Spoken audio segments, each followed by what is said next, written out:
iwa fitu. Olua tasi tolu lima, fitu valu, iwa fitu. E whaatulanga ai se taimi e te asi mai ai. Taraflava o David Tuale nei, olo e whaafonga mai pēi le Radio Samoa, tasi lima iwa tolu a mo. Samoa i manuia lau whaafonga, ma lau whaasausaunga.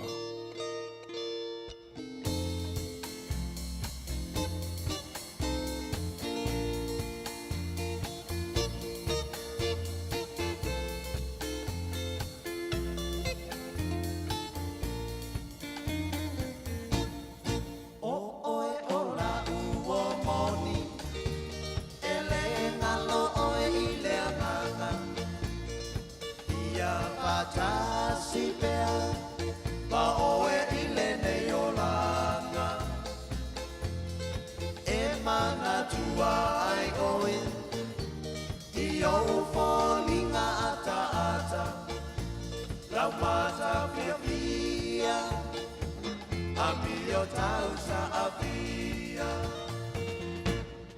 Ola tabakutana, ua ole loina lama, le mafua anga, ua lai ole nei mala, se mea apai ngata.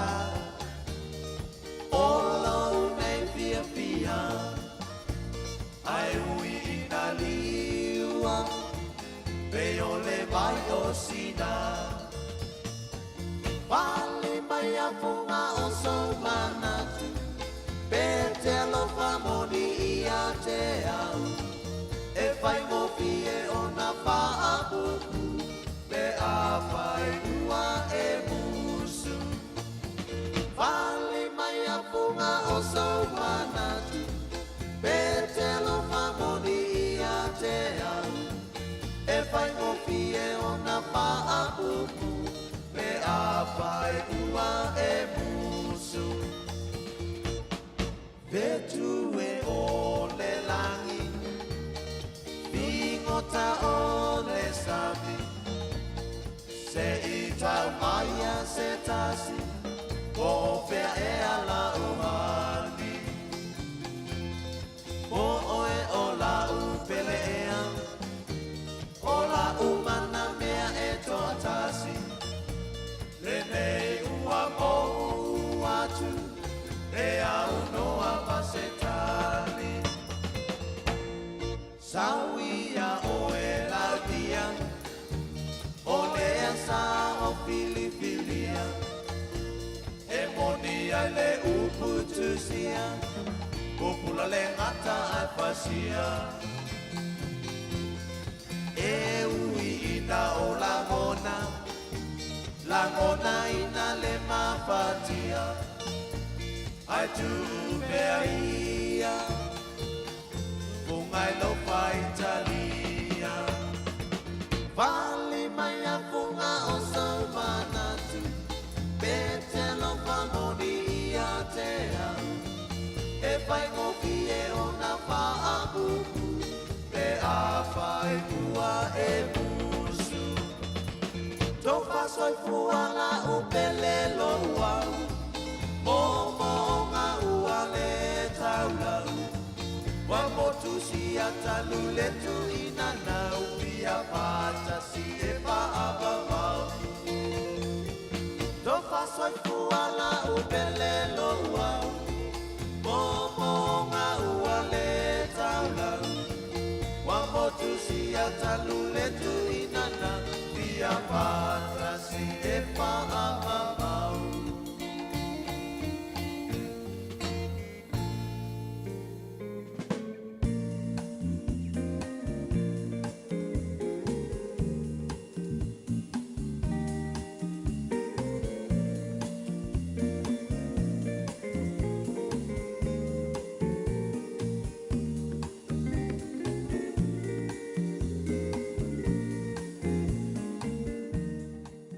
Ua na o le Radio Samoa se furulima iwa toru a mo e tautuaina o e ilangu ngana fitu aso le vai aso.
lātou o e wholau I waa le sami o e whaingaluenga le vasa tele.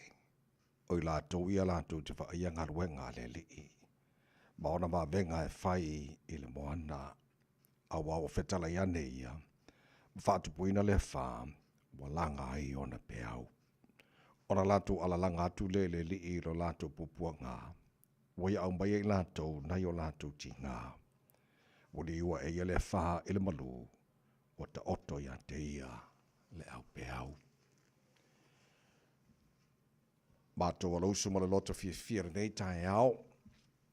Pese au vi inga ma la ngaina lo manu malo o le nei foi o tu te manu. Ngā malo longa sa tō whawhai o te ngata. Ia sa mātou mo moe foi matau matele ete pe au dira nei Taeao fau. Wa mātou sapi au whamunianga nei Taeao sing-sengi. Wa mātou alanga foi ma le loto Fiafia. Mātou whapea atu e pa ia lava oe le atua au. Le atua ma Malu ma le atua ma mana. Siri ese ma le matau tia e le ai lava ma se tu sama oe. E ifo ia te oe o mea umana e whaia. O le atua oe soifua ma le vavau e o le whavavau. O le atua e malia e mana oe me le lei o malava o le atua oe la e le vi ingo ma Malu o le atua oe. Pulpulu le mātango fie. Ta mawhafta I tele lava I lau mea lofa. O le ola, ua mātou maua nei Taeao. Lo lofa ua, tuta fo I manu ma e mamoli maile soifua le tunu le nei Taeao. Ua e whapopolo nei aso fōlo lātou soifua mo le mātou ni yola o mātou o rire nei aso lua o lua I aso setema. Mātou whalaunga nei tausanga. Tu inatu o aolo mātou o tua whamole mole, mātou malanga o nei aso, se e tau tai mai. E le whalaunga o whai nei. Manuia whaiwa le awhengai mana tunu. Le nei asa fau e a mai lo mātou tua, o le whangiana ia mātou whanau, maru tia lātou le paolo lo walofa. Ia o sa eiri le poto heala ia o onga, o le nei fo yaso, whamuria fo I tamai, whaiva o lo whengai ma lim tamatai whaia onga, ngā whamalea o ina na ia mātou whanau.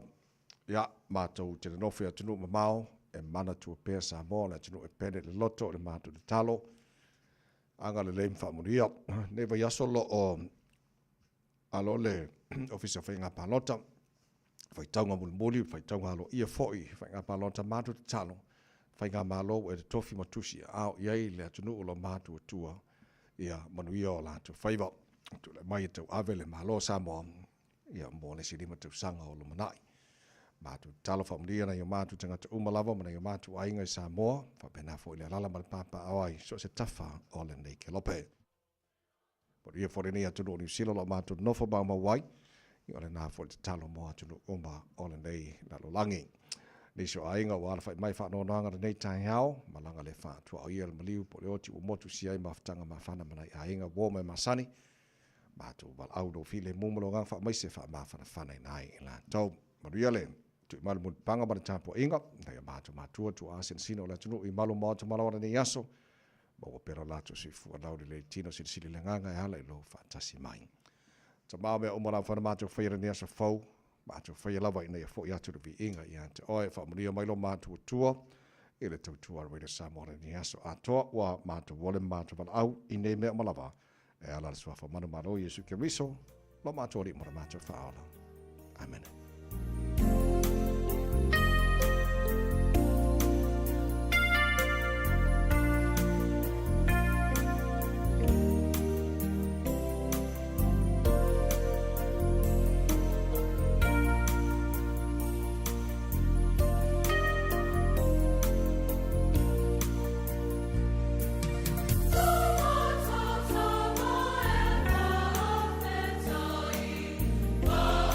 It's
Tātou tamae whawhetai o le ingo le tua langina la pese a le kalesia whapaputonga Yesu I Samoa. Mai le whianga o pia. Le tautua mo alwere Samoa Sfalima e watonu a mo o tātonu ia le July ono.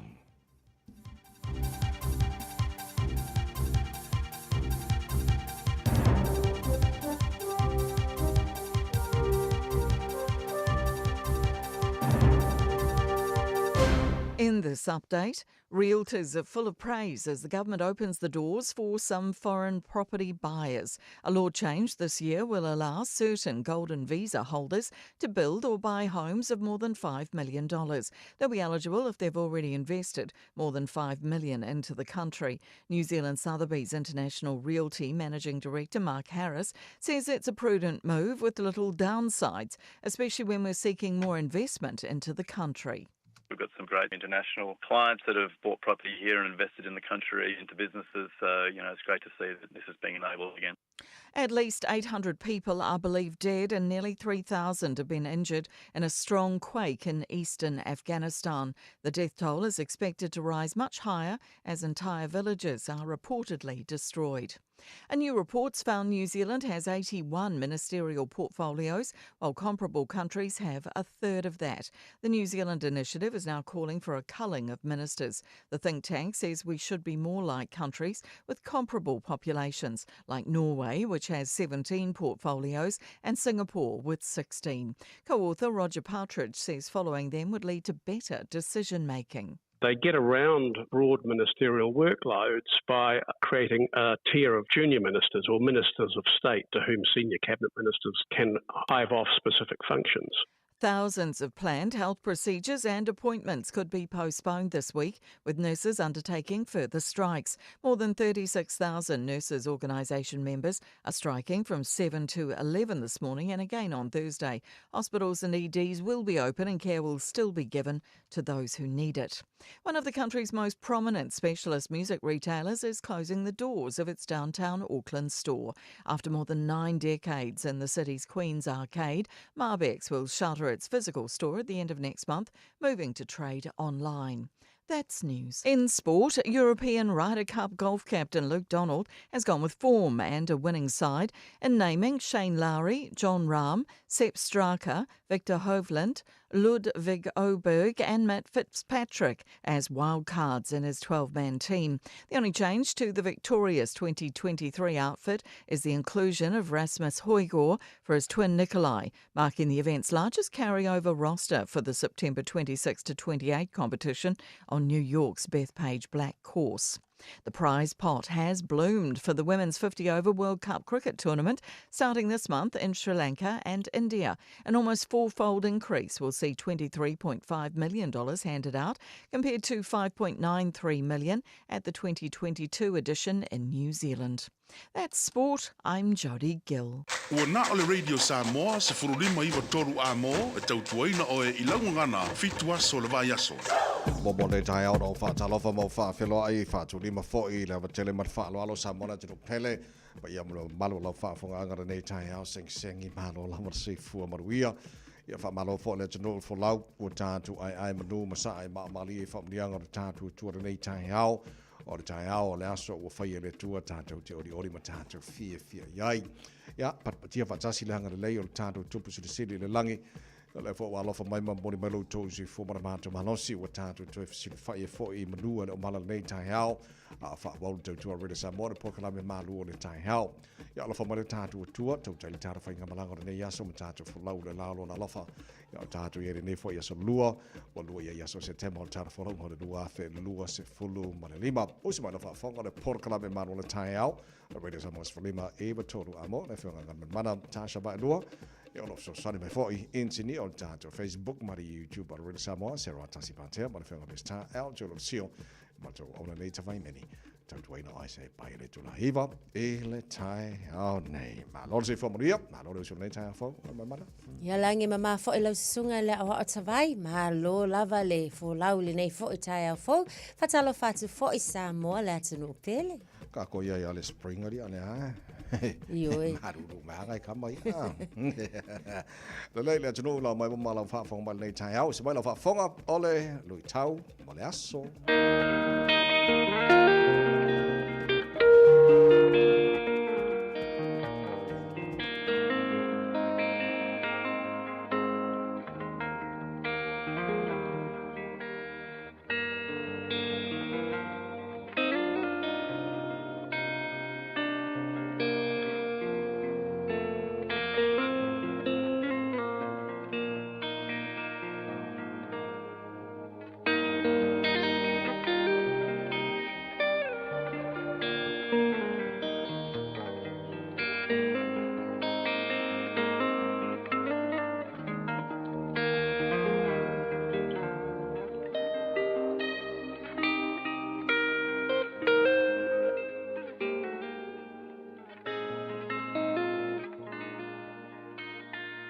Lui tau mō le aso. Te pora le whaamasino. Deborah the judge. Whaamasino ma tā upu e whā, a olona foi upu e whā. O ona pō ia na whaamasino ai Israelu e te pora. O le perofeta whawhine. O le a vā lea a lapitota. Te pora le whaamasino, Deborah the judge. E tā ua tele i le atua. Le whaao ngā ina o tina matamaitai. I to tonu o lana ngā luenga whaola, mō le lalolangi. O le waitaini a o taita ia e whaamasino le tala whaasolo pito o Israelu. Na wala awina ai e le atua. Le whaamasino tina mua mua, na te taita ia le nuu o Israelu.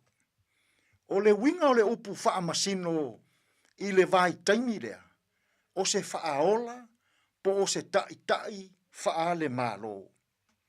O se tina mua mua le nei le tala whaasolo pito o Israelu. Ua filifilia e le atua, na te taita ia Israelu.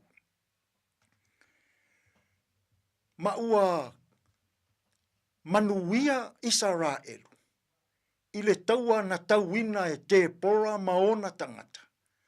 Ma le nuu o sākana nā. Ma usu ai e Israelu le pese. O le vii.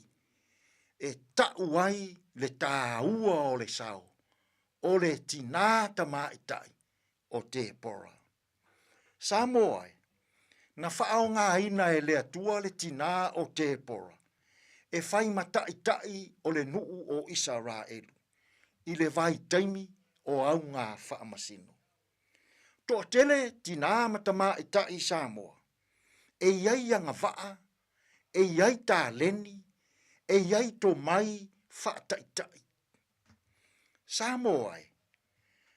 Aua tātou te wa ai māua lalo i nai tina. Ia whaata ua ina tina, ilo lātou atamai, ilo lātou wangawaa, mala lātou tā leni whaataitai. Ia whaao ngā ina tina, ilo lātou to mairea, i to tonu o whai ngā mālo, i to tonu o e kālesia, i to tonu o nuu māwhio anga, to tonu o tātou āinga. Sa whaao ngā ina e lea tua, le ulua i tina, e whai ma taitai, e whai ma whaamasino, e whai ma whaaola o Israelu. Aia, pe a whaao ngā tina, i to tonu o tūlanga whaataitai, i lo tātou atunu, tātou te talo. Lea tua mamānai, a oa o maia Samoa, ia whaao ngā ina to mai whaataitai o naitina, i to tonu o le mālo, i to tonu o e kālesia, i to tonu o mātou āinga. Tātou malau fio i le nei yaso, e manu ia ai mea uma. Lou lava suafa Iesu, ua mātou te tālo tuai nei.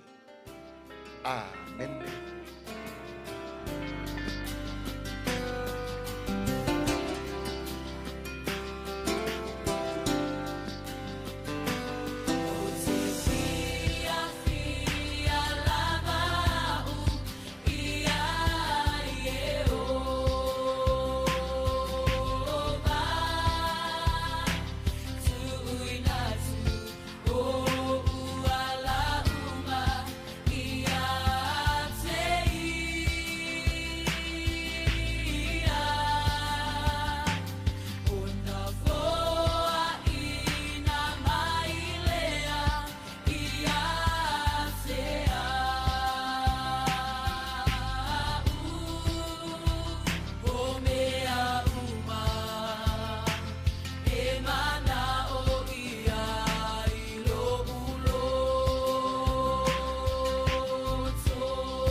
Fiafia, Yoba, the bestseller Breakthrough Worship Center.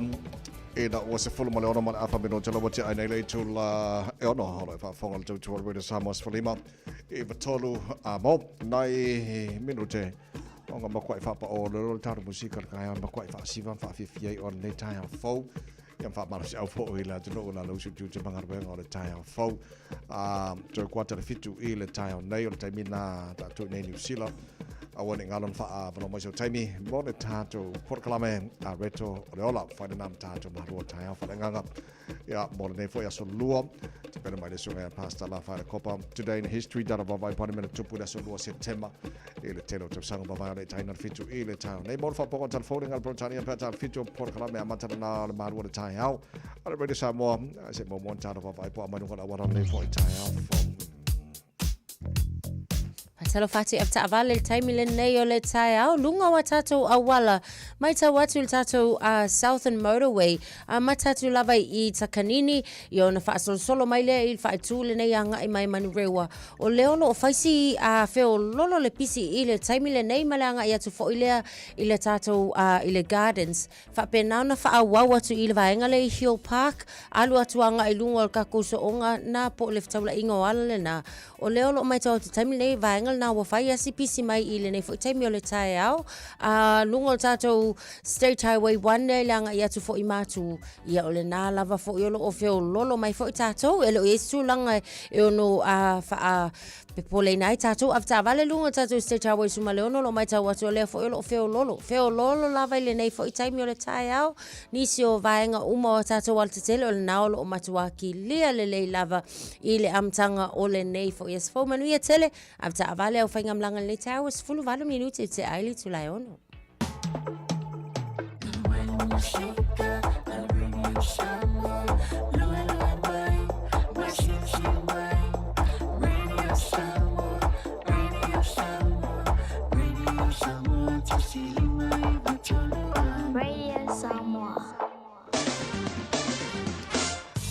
Ngā mata tala taura nei fo Taeao fo tama ki makaurau au ke lani no whanga whasalangan Radio Samoa wawai atu se fulu ma le luolo I le Malu le nei vanga o le Taeao. Ringo le tau whama wino le sola whasalana awa oe langi le leini so taimi pa uti muni sa vanga au ke lani angi maria ma sabidi mai si sifo. Se fulu ma le fitu ma rungo nai o ia I le Malu whama wina mo au ke lani mo re ni aso. Se fulu lona mawa lalo Taeao pe au rio le whasalana langi le leini tau telo vanga au ke lani. Sfruono ba nungo Malu rufa ma wina mo au ke lani le so Taeao ro baingo yon tu atu ma le fo langi le mai ona stoffi asolo na awa olang le le sporailing ma le mafafanga na sporailing so sfruiva au coffee fe wo mai kaba asto nai awa fo langi le pa uti muni so vanga au ke lani asolo awa olang le fo ila sa asolo na langi le so fu na va yaso lo mana ia tu wo coffee se va ile o mai langi le wo mai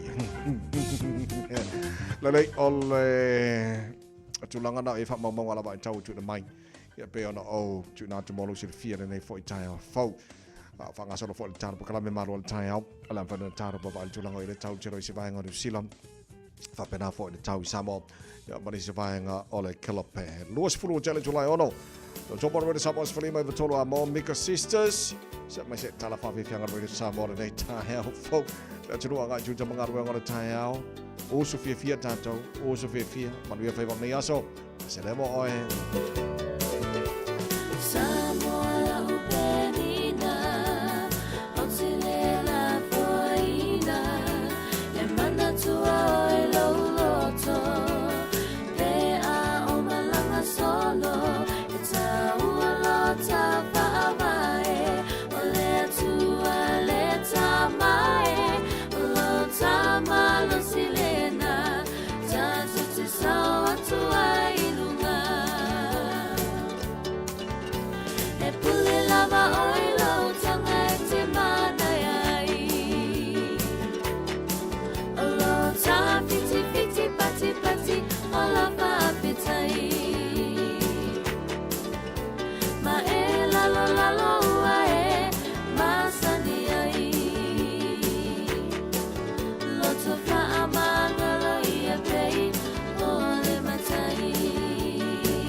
Hey.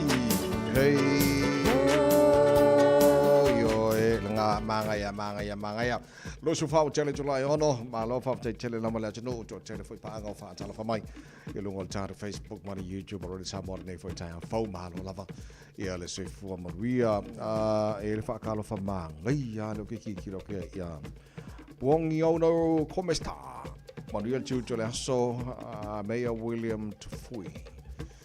Ya fafsangani o polana ngangana ya na fa tala fa na alo fa kalo fa me ka ko pa nga so ko fefe e mo ke do ke nganga ka fa kalo fa de ko le fa so nga ka pa nga ka ya le ne sia fa fo wina tani yelo mai ava Simone Talia ma no fa taile ma des ma den Taeao le soa fu timu toso Aquino good morning alo labor si fu mafuta to from Germany oh bonjour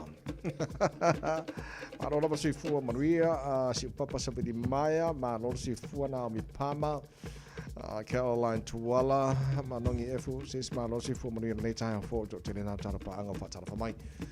Ile, nei fo I taia fo, taru tala noa I ile lalo langi wa meolo tupu, ia ngalman mana.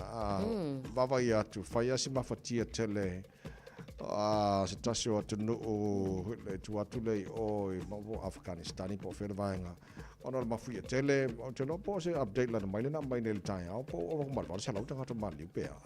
Ia, tawai o le mai tawatu le na i le taimi le nei o le ua o lava I le valu se lau le au whai. Ai o lo o iai lava fo I le whaamtalanga I le taimi le nei o le de tō lava le na ia o le ua o le valu se lau. Au le whaamtalanga e ono si itia pea fo ia le whai numera ono o le toa tele o le o tangata na afia I le nei fo I mafui e. Ono tesi ma le o le maa losi o le mafui ele nei. Ia I le tuile na isa sae.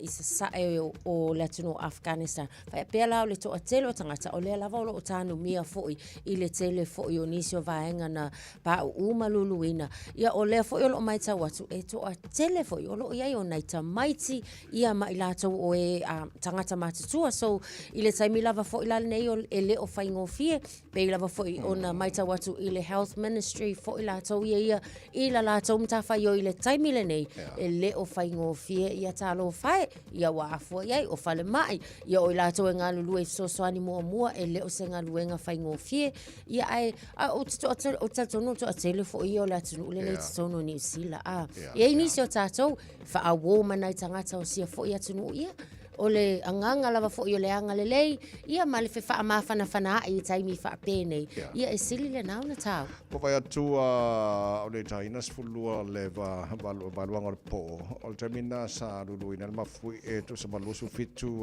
kilomita le tu se sae matu se sae Jalalabad Afghanistan e to sa malbalu kilomita le loloto tu langa ia whamawanga mana tu na mai US Geological Survey pe ona whamawina so la tato titilo a tiri pe iai walanga o le fōringa mai o te tonu o se nuu atoa o nā tonu al pōlenga le e nei o no alu lunga whainu mera fōi lea ele nā fōi pahenga o Afghanistani fōringa mai mutua e whananga ina umamba le fōi ia mafui so o le tala la tamai lena e le wawa i atu nei le Taeao ai nisi li poti am whai ona tuina mai e le tulanga le update le tamai le whainga la tau ma le liu ma tulanga fōi ai la whai ona tu na tu for se feel tu ta ko kala ngo fo mene fa la fa na tu so ele ka ngo se simba nge va ai ya pu atu la te mile na lulu ai la kala kala ba ngor po yo te lo po mo le piko mo ko le but on na sudden ya lulu ma fu ma ya ma tanu bio mai la to ma li wai so fa numero na la tamai wo over mal Barcelona ai el tatonunga ona lo sa dia penisi ola faiona hadu dunga fai umberana ya la titilo atili pe el tara pokalame ya ani se fo update en fai tuna mai ne fo Taeao fo o titilo na po o fai tau fo fanga mau ia malo may foreigners with residency visa o titilo e foringa mai e lifa ma ai malo tangata tele tupe fai na mai tono New Zealand e lau tiltilo e le lei mo tangata nei millionaire wa a mai la tau fale New Zealand pe al faskeke a piece of cake mo la tau palasi mai a tātou nei Samoa ma le Pasifika. O te le lope i nisi e tonu qualified pe entaru tono le vai. Pea fu atu I kupe mai malako I ka 5 milionga. No mai le whātau la tau whale nei. Ia, te le loi lo se fia ngamman manai le tūlanga pe. Ia wā e pei o le mai tawatu le nā I le tūlanga fo I o le ua amata o na a ngai ia I e fofuanga fo I e whainga malo. Tam whailava fo I ina I si tia le tamau ainga e ala I la tau I o foreign investors. Ia o le tūlanga la iei. A wha pe ma whai o ngā wha akau le whale ma whailau investments e o wakuma le 5 miliona. Ia o lona winga. E le ingi vaenga fo I e te tau tali ai le whaatali ingo le apalainga o lo no fo mau ia ma whaasolo solo inisio vaenga e pe o le process masani le olo iei tātou uma lava ia o fia tau sanga e tau mawhai ina ia whaatau ina ni whale au taimila nei. A fuala iei ia o le la o le a entitled lai la la tau ia foreign investors le ia la tau card fo ia ta o golden visa applicant card so lono winga e mawhai anga whai ngō fia leo mai peila au vaenga mai America ia o la tau mai sainga o le au Hong Kong au fai pisinisi na fai pisinisi sele ia o lono winga au na alu fo se vai kaimi ka ko vai ku sa vai wo kumu mai sainga ka ko ngei Male au Hong Kong. Ia, wala antara no I saina ko kai mai makupe a. Yes. Pau ia to inga tupe mai malanto. Fo lele ia manisi vaenga o Asia, ia manisi vaenga o Europa. Ila wa tila mala I mean ila wa vai fo lele o le popore nga tele ale ye nei wa o tangata nei o mai malanto tupe. O mai le whātau whale ia lelei ala whātau whale mara nofo ai. Ai o mai whātau ala tau whale. Ia ma koe rent out I tangata. E whoringa maila I la wāba vai. O tangata o le la rentinga whale nei. Ka kanga e mole mafa o le. O le tūlanga lo iai. A tau sia ia vene tangata whai pisinisi o ni walanga o le vai mamaore mano. Ia vea whai pisinisi nei o tangata mwhai o na si tia runga le economy. E por tama ainga New Zealand. O le vai mamaore mano nei ni. A whaape fo ilai o mai ongi pisinisi fo I pisinisi o mai ma whaatu ina atonu. Kalo sia fo I. Ia tele lai ni awa noa whainga ruenga fo I e ma whai ana whainga ruenga nai. Ia nai tangata e leo ia ininga ruenga le nei fo I vai tau. Atonu se islan lai tu ele le au mai o au whai pisinisi e tutonu le atunu. Ia, a sao le whatita inga la na mātou o le siaso manai uso fo ala tau se la tau fale ma ko akule le si fale e la wava ai ia wa ele wa ska fa ko fale ke lo ko fale ma ko aku la kule le agent vai o le la wa ki kilole it's an old house so fa pe ana ka kala ai longa pe a ka ka ki le po se va se la wa fe sorry ava kula agent of mai e iwa ki kilo anga le iwa anga le milion a fa le ka ki kilo e koru poku moe ole ko it's a really old house ila ole winga la tala ele kai popole ele kai popole ka mangi ile pole ala ka wol fale le ya wa fa yang fa ka wol fale tuai ko fa fo uma ko pele mai manato ya nga ya so lo ka ko ngo fo ya mon polo ka I mean ele le fo fa ma malo ile ai mole economy in New Zealand. Ya titilo atu at the end of the day e milion ya la milion ya ai mo ka ko ma fa ya me sana ai ngol rent fa ne ya ma la to ya ka sia ya ava pe alva vai mal palmia male fa nga malo si ti ai lunga le tama ai ngol New Zealand ai fai ya le ya fa mi va vai ma ko ngi fa mo mo Le wau te sal tonu ta vai o le tūle sa tau fia fo I le leipa I le vai taimi o tūla I mai fo I le leipa ona o le pōlenga lava fo I la lea I le whatau ese ina atu fo I o le tele o mea tōtiro e mai se lava o fale ona o le nau ina ia maua pea le tele o le ava noa e anga va ai o tātou lava tangata o ono no fo I tonu o le atunu ia o le ala wato e te tala nei ele whainga malo nei wa iei nei fo I vai tau ia se ia kako kilo lava fo I Poangi le lei ia o afongi masei o le ai sia vai asa le mole Fiafia le tō tātou ia I le vai asole nei o le Samoa o le vai asole nei ua no I le fio komsino whainga palo tamala no ofisa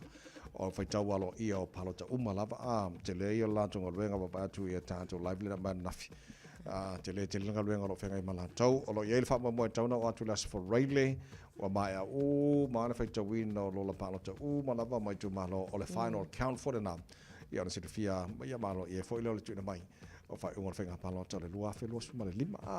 A tulanga na ia o la whanga solo na mata mai ana nafi, aso sa, anga ngafi, nei ma newa aso atoa. Ia mar whama moe tauno atu nas wharoile. Ia o mai o malabala whai tawina, wha lua, ia o whano account for na, ia masin whia re tunu. Ia le tulanga ia le whai unga o alo ia, o whai unga alo ia. Ia mo le whainga palo tale whetu sanga. Wena Samoa Spalima, iwa tolu a mo, nei Taeao fau. Ina wato luas fuloro mino tolo talo le tula fitu. Loi mato apa ulo se mai se fa wau tara fa Fiafia ngore Taeao. Ala kwa le pese we fia siva. Siva siva. E ki ene maa li Taeao. Alo lama si fua, kia ora, good morning. Morena.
Samoa. Radio Samoa. O e Fiafia mea e whaatino e mawhaiona e umia ai so fale motu le lumanai. A whai fo i so fale motu, o e Fiafia mawhaiona whaatino ni isi o fuafuanga e whaonga aire equity o lo fale. A wani e misiere por kalame o le malu i fale, ia Fiafia o sururu taitasi le se fulu e te aile whaa. O le a e Fiafia ai au wala e mawhaiona e umia se fale motu le lumanai, ma au wala e whaonga aile equity o lo fale motu, e whaata waise isi o fale, le por kalame o le malu i fale, ia Fiafia o sururu wa yaso taitasi, se fulu e te aile whaa. Beta Drive Doctors i le taulanga whaatau i mangele, whaapea manrua, o le vainga o so ngase pe amana o mia, e whaatino e fo i matupui pui o le whana witi, o tupui pui lo COVID is fluiva, mo i lato is fuluan tausanga malunga atu, whaapea matupui pui o le flu, wala au telefoni, 255-25 mo so wano e whaatino ai nei au nanga, o fisa fo mai i mangele i taftafane o le McDonald, a manrewa i taftafane o le Faletusi po le Public Library. Beta Drive Doctors Clinics. Talo for Samoa, o Ateshna Ryan, o le Licensed Immigration Advisor mo le Auckland South Immigration Consultants. E visosoani mo so se tu ai ngā visa e malanga mai e New Zealand po Australia. Telefoni mai nei loa i le o valu o tasio no valu fa fitulua. Po le olua tasio no valu fitulua tolu o. So lua se fulu minu tolo talo le tula fitu le to maona tu na tu le tato por kalame areto o le ola mo nei foi Taeao fo. Ma lo fa tai mo ni sifta fa yona fa tas mal tato por kalame nei foi Taeao ma la se fu mo via. Fa tai le tu na melo fo lo fo ka mo ngi ka ya. Okay fa ya ko fa ka po ngal ban si o ngari i wale o na fa poi ponga. Ia o pe fongi mea e o ako e pei le deposit o fa poi ponga i o me fai ai. A neka minute wale i rorku pei. O le ala o fai mai e ngo fanga le nga kongi fai la fai poi ponga. Ko kongi mai se si deposit. Ia ngoro le sur vai nga le. Ia ona nga e le ia a waka ko ke ku o i kala ba la wale le no. Pega fa fenga ro se ia na mo mai fai unga.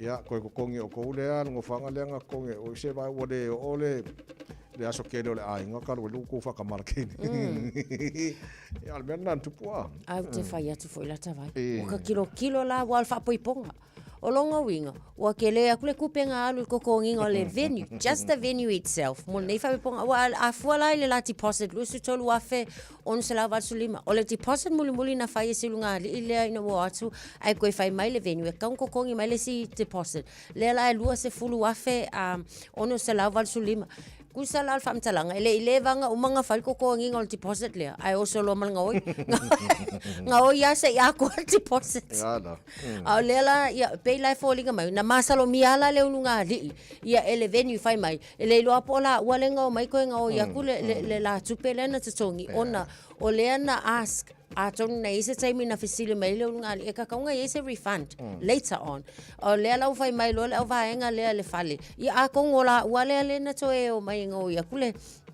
but o le tuele le ai ele ia ni fa maoninga o le natu inga o le lava fo iwa o le fa msinonga matulanga te tau ona alo ia le nei fina unga ele ni fa msinonga fo i e mautino ai o siunga ile ko ave ese mai le la tupe paula le mea ele le ai ia o le ala wanga cancel le weni o kas fa le ko so le kalo fai ia o le mele le o le ala o to e a fa ton wina ia le fa le fo ile nei na tape na mo le fa poipong e ko kongi le tupe siunga ile la deposit le which is fair enough wa ya so lo ke o fo lava fo ya se venue ya o so ka fia fai po fo se venue pa penge ka so le o kai ka fe e le na o le me nga ku wale bang fia ai tu la le ya ala o fa le kong mai o ngai ko o ti mal veo Então, esse fitu minuto lo talo le tula e fitu ma non si fa moria le Taeao.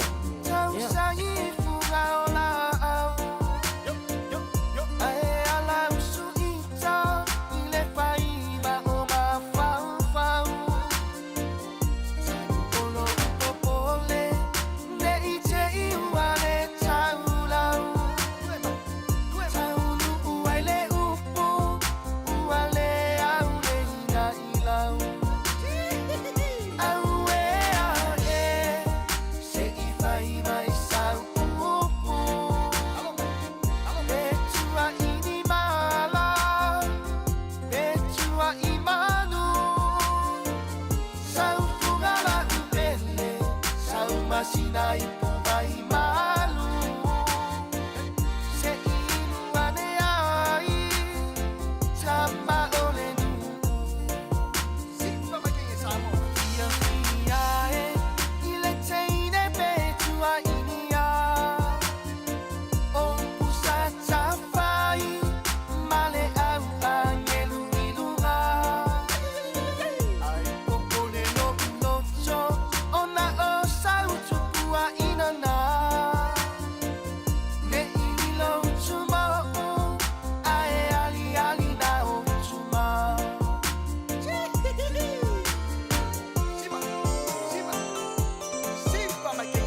Sinai pubai malu se inu ane ai tama olenu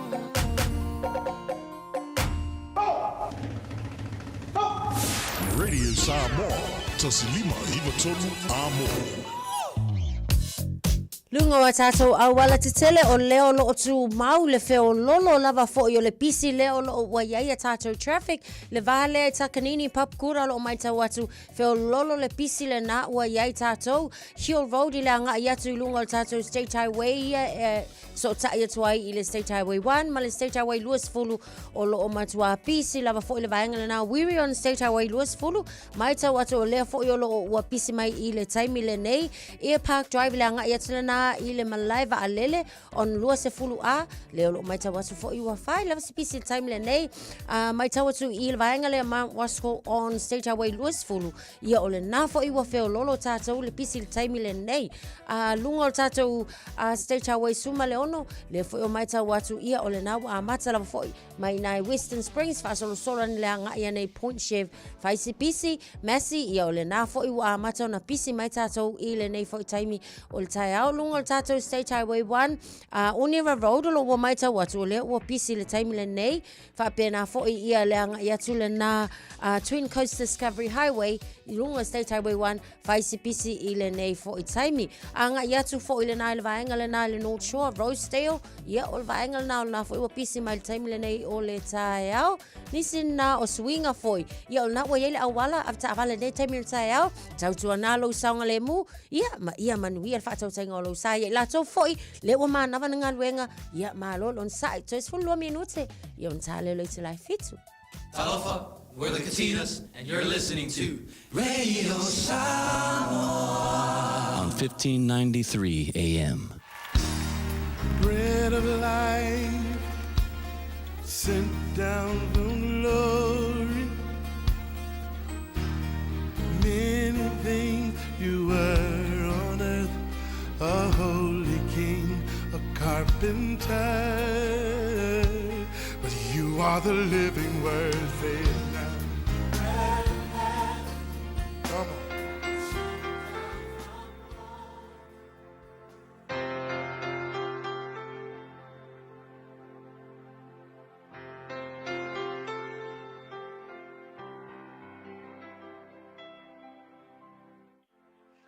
Ele amatanga o le nei vai aso te fiafia lava e whawhiloa i tātua tunu ia mai tātua pulkalame masani le nei o le areto le ola ma lor so i fua manuia o le tuse kolose wha alwhai upu mua e whapea o outou o li i outou o watu mea e te tau ma mea e tusa ia outou polonga awa u outou i loa o ia te outou fo i le li i le langi o le upu lai le aso le nei e whapea ia whaifa le lei lau au whai ngaluenga. Whawhitai lawa i le tua ono le nei vai tau a tātou iai e leo to iai ni menei o polonga ua ave se le lalolangi a le whai o menei o polonga i lalolangi ia ma ua le aise atunu o toe whaamalosia e nei tu ai ngā au aunanga whapenei. Peitai ia o nei aso ia o loo whapeo na tu maupea ia le principal o le tu la fono i le vao mene o polonga ma o lātou matai ia e leo ko iailangi polonga ai o le principal po le tu la fono o lo apalai pea i le vao tangata fo i mea fo i o pule ma lātou tangata whainga luenga ia e mawhai ona apalai i le vao le pule ma lana tangata whainga luenga a whai o o se pule se tulo se ngā luenga o se supervisor ia e te tau ona tā ua te lea te oe au tangata whainga luenga. A wā o le melea e whaale tuspa ia e tā ua te le i luma o le tua. Nga te tau ona e treat whaale lei ia tangata ia e whainga luenga i lalo oe. Ma le tā ua le tuspa ia tā ua te le i le tua. A ua e te whaimaile te tangata. A ua e te waai i au tangata whainga luenga. Ua pei o lau waai se masindi. Ngi lo le masindi. Pau al mea le masindi e whai. O le whao ngā ina e produce. Ia ma maua mai eini mea. Whe maila le tala le tangata lea. Aua lava nei ewa aila o whai ngā luenga. E pei ona ewa aia ia le masindi. Ia e loa o tangata o whai ngā luenga. Le whai ngā luenga i lalo oe. E le o ngi masindi. O i lātou o tangata soifua. E tā ua tele i lātou i lumo le tua. E o isi la tangata pe whele le e pele tangata le whainga o ngā luenga. Ia e maua mai eini mea. E ele si ele ina sa whamatala le uso. Ia sa whailana karate whele a avelori. Whaianga lori e ukau le inganga ka avelori. Ia sa ura waku se uso walo uso ngai e ilanga lai senge whele a avelori. Whaina avea lori titele. Ia luloa whainga luenga avelori ai. Ia whemela se uso le a o ia sututongi. Ia ua fiu kawanga o kawanga unkarko. E olo le stona e foi le fa la kule ia na la kwale ile o ngale kon kala ke loli New Zealand la kwa fa mai ia kulmele fa il ko wasa ia ngo singa kupe foi le va ko fa ile sa ia ko ole si va yaso ia ko ki nga inga fo si o le fe me al fa nga luenga ile loti e o fo le weekend ko ngo pe ai ai fo se pe ko e pire fa fa le fo le pe la ko fo fa pe ko fo ile stona ila la sa ia kulmele fai ko wasa ia fai meu fai so ala ia itaro uso fa ku vai ele se me fai asa me re so ele me ko se lo ai nga mara fa nga u yas ia e tele foi la tanga te fa pena nga o nga manga nga o e ki nga lue fai nga luenga il vai so ato ai o mo fonga nga ole me fai ele aso sa me le mana oi ai le upu mo o ile aso ngai ia treat fa le ia lau o fai nga luenga o mea ia e manatua o lo o iai lo matai fa peila va nga ve o ele pule mo poso le tangata le whainga luenga fa lango ia te oe e va ai ia ki oe lo treating o i lato maila le apostolo ia e manatua e fa pena fo i oe e iai fo i lo pos o Yesu o Yesu kai mi wa treat le ngai o Yesu e ua le anga le whainga o Yesu ai longa ia e mana o fo i la le tua fa pe o nga lofa Yesu ia te oe ma treat fa lelei oe ma fea whainga oe ia fa pe na foi ona e manatu i le fea o le whainga o tangata whainga ruenga. Ia manuia te lenga ruenga nei aso, manuia foi le whale whainga ruenga o lo e whainga ruenga ai. Le tua whawhitai, wha manuia so se whale whainga ruenga, sili o na e alofa mai angale lei, ia maua le alofa o le o lo pule, treat le lei ai, nana au whainga ruenga. Ia vi ia lo suafa Yesu. Amen.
Paulo na lofa pese mana fa pese le Peace Chapel in wato tolo mino tolo tolo talo le tu la fit to la solo se te mar mera tupure ne ya so tau sanga wa mapai.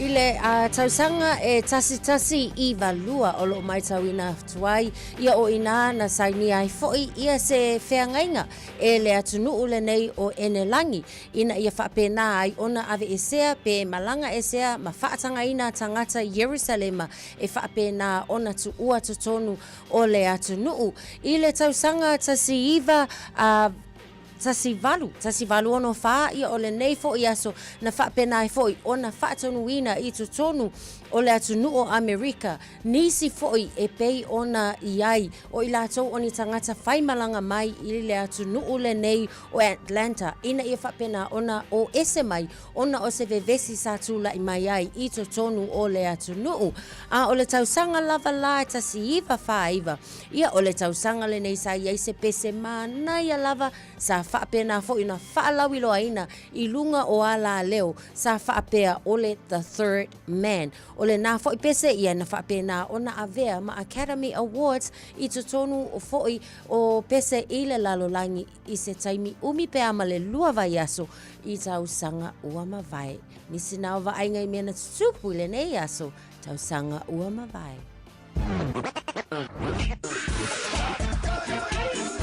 Lo soifua, o le siafufonga Samoa, Radio Samoa, tasilima iwa tolu a mo. Se kia Radio Samoa. Nurses' strikes are planned for Tuesday 2nd and Thursday 4th of September. Hospital emergency departments will be open for emergencies only.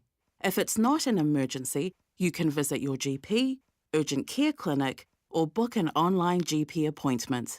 Or call Healthline on 0800 611 116. For after-hours care in rural areas, call Ka Ora. Find out more at info.health.nz. Ua o le te me whaari hei le tāleni al tama I lunga o le leitio. A wale aso whapito o tama ua tamai. A whai e whiwhia lau tama e tautala, whai tala maalie, pe whai ana whamtalanga e winga I talonga, ma tau te wala uria o ia e awai, I le taubanga, tama whaasaralau a le Radio Samoa. Po e se vilo po e tusa ma le tolu se furu leono se furu se kone, o lo whaatino ai lau tama le whonga ino le talonga le Malu Samoa, o le kauni tikta. O le tama e Siliana Reactions I lunga o le Facebook, o le a Manu Malo I se whailonga, mo le aso whapito o tama. Lafo mai lau vilo lo penga te whailangi, radiosamoa.co.nz/dad. Po le Facebook Messenger le Radio Samoa, e whaangata tato vilo I laso whao si tema. Ma o le nei tauwanga, e whapitoa mo tamai ni sila. Ia manua tele la sao tama umalawa o le lalolangi. Matau te whaia ni fo aroi le aso lava te fio mai ai I le Shine Dental, ai e inga whaapitoa. Matau te salia le Afterpay, Zip, Q Cards, whaapea Wins Quote I le Shine Dental. E whaia fua whaatalanoanga ma le ACC I le Shine Dental. Le aise tongi mo whanau I le bao le se furulua I le se furuwalu tusanga I le Shine Dental. Talanoa mai le tongi ino le whainga o nifo I whaunga ai le Zip, Smile Now, Pay Later. Le aise tului I le Shine Dental. A fio mai le 575 Great South Road, Manukau pe bala au le lua fitu ono fafa. Lua fitu ono fafa mo le Shine Dental. Hey, hey!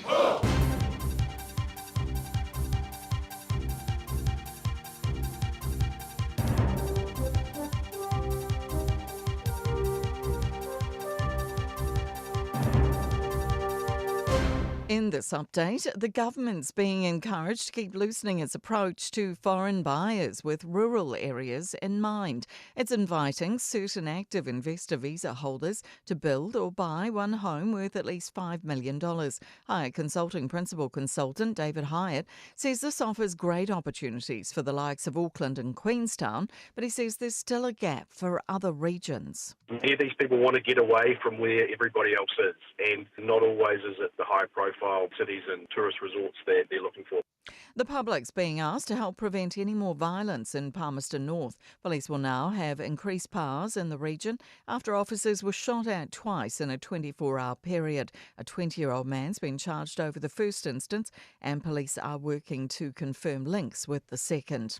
The South Island's in line for several more bouts of wintry weather. Met Service is forecasting a front moving northward will drop the snow level to between 600 and 700 metres in the lower south and to around 800 in central parts.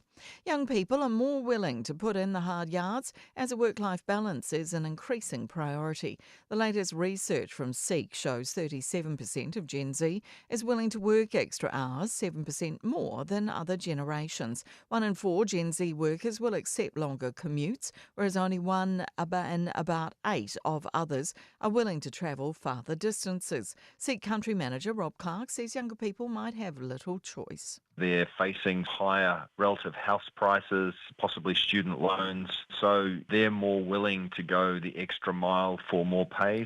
A 40-year-old Auckland man will appear in court today after multiple social media reports of him spitting at people in Devonport and Bayswater. He's been charged with 3 counts of common assault and a charge of resisting arrest. Police say they will oppose bail because of concerns about his alleged behaviour. That's news. In sport, the second wave of quarterfinalists are emerging at the US Tennis Open. Men's 8th seed Alex de Minaur has advanced in straight sets, as has women's 2nd seed Iga Swiatek. Sir Steve Hansen flushed the dunny and move on moment for the fourth place Broncos ahead of their final regulation round NRL League match against the second-ranked Storm on Thursday night. Brisbane fullback Reece Walsh has posted a video to social media suggesting a slurp from a toilet bowl can help muscle recovery. The club's PR cavalry have galloped in to urge viewers against taking his actions seriously. Walsh is apparently completing some renovation work on his home and have recently installed a pristine privy. He is 23 years old. That's sport. I'm Jodie Gill. Ua na ole Radio Samoa se furulima iwa toru a mo e tautuaina o e ilaungangana fitu aso le vai aso. Let's start off lave to Tavale Lunga Ole Awala on 20 State Highway Luase Fulu A southbound Ilang Yatulina Anga Yatul Malava Alele Pasi Tom Pierce Drive Ya Olo Yase Lave to Tavale so Ole Naul Omatala Lava for Ile northbound but Tasila Lina Pole Lane Lena Olo Otapunia Ya Ona Ole Tauma Faifo Ina Ya Falea Lunga Ole Awala Oni Road Olo Maita Watu Faisi slow down Otato Ilang Yatulina City bound There Malise Fulu Minu Tele travel time. Lincoln Road ile time le on State Highway Sumaleono faisi mamafole traffic on the eastbound ilang yatu 40 ile taulanga Point Chevalier o maita watu 40 faisi mamafole tato traffic on the city bound Western Springs se fapena 40 faisi telo poloka le na o ilang yatu city bound on State Highway 1 o le fo o maita watu faisi mamafole tato traffic on the southbound ang yatu 40 ile taulanga onisina over ainga maswinga o lunga le tele time le nei after avale tautuana ya saunga le mupela fainga malanga mafuta mai Malu Taeao Radio Samoa wali minute se aile to life fitsu Radio Samoa tasilima ibutulu amu Radio Samoa tasilima ibutulu amu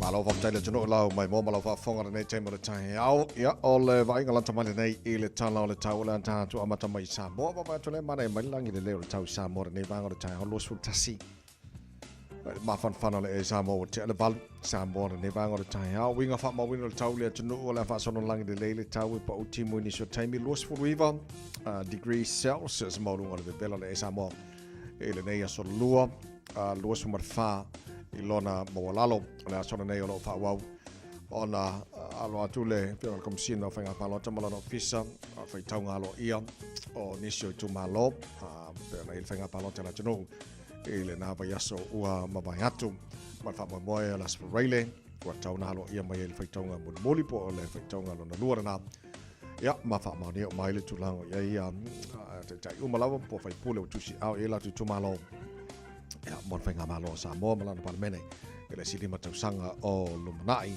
pa tarfatu panga o mon tala bukalame so sabanga Samoa o to mai mon fa fonga mai malo la versi fu manuia tado tala mai Samoa pe atala tula evalu ile tayo nei se mai talo le tau I New Zealand nei tado amata mai le motu I saute fa tarfatu le tunu so sabanga motu I saute lo fa tasi mai ai fa solo na awalang le tau Alexandra Sfulon marunga Malu lu fa so fo lang le tau e puo ani so time blenum Sfulon marunga Malu lu nei fo yaso in meka ko la fa solo ina pa ultimo ni so time sfutasi marunga Malu lu lang le tau kai Cora lang le Nelson fa solo ina awa pa ultimo lang le tau Queenstown ini so time le so iva marunga Malu lu timo la fa solo na lang le tau e pa ultimo ni so time the Needen ola fa solo ina pa ultimo ni so time le babeao fa solo toina langi le lei ile awa ulis fulu moru ka malulu makara estete malo lava se fu monuia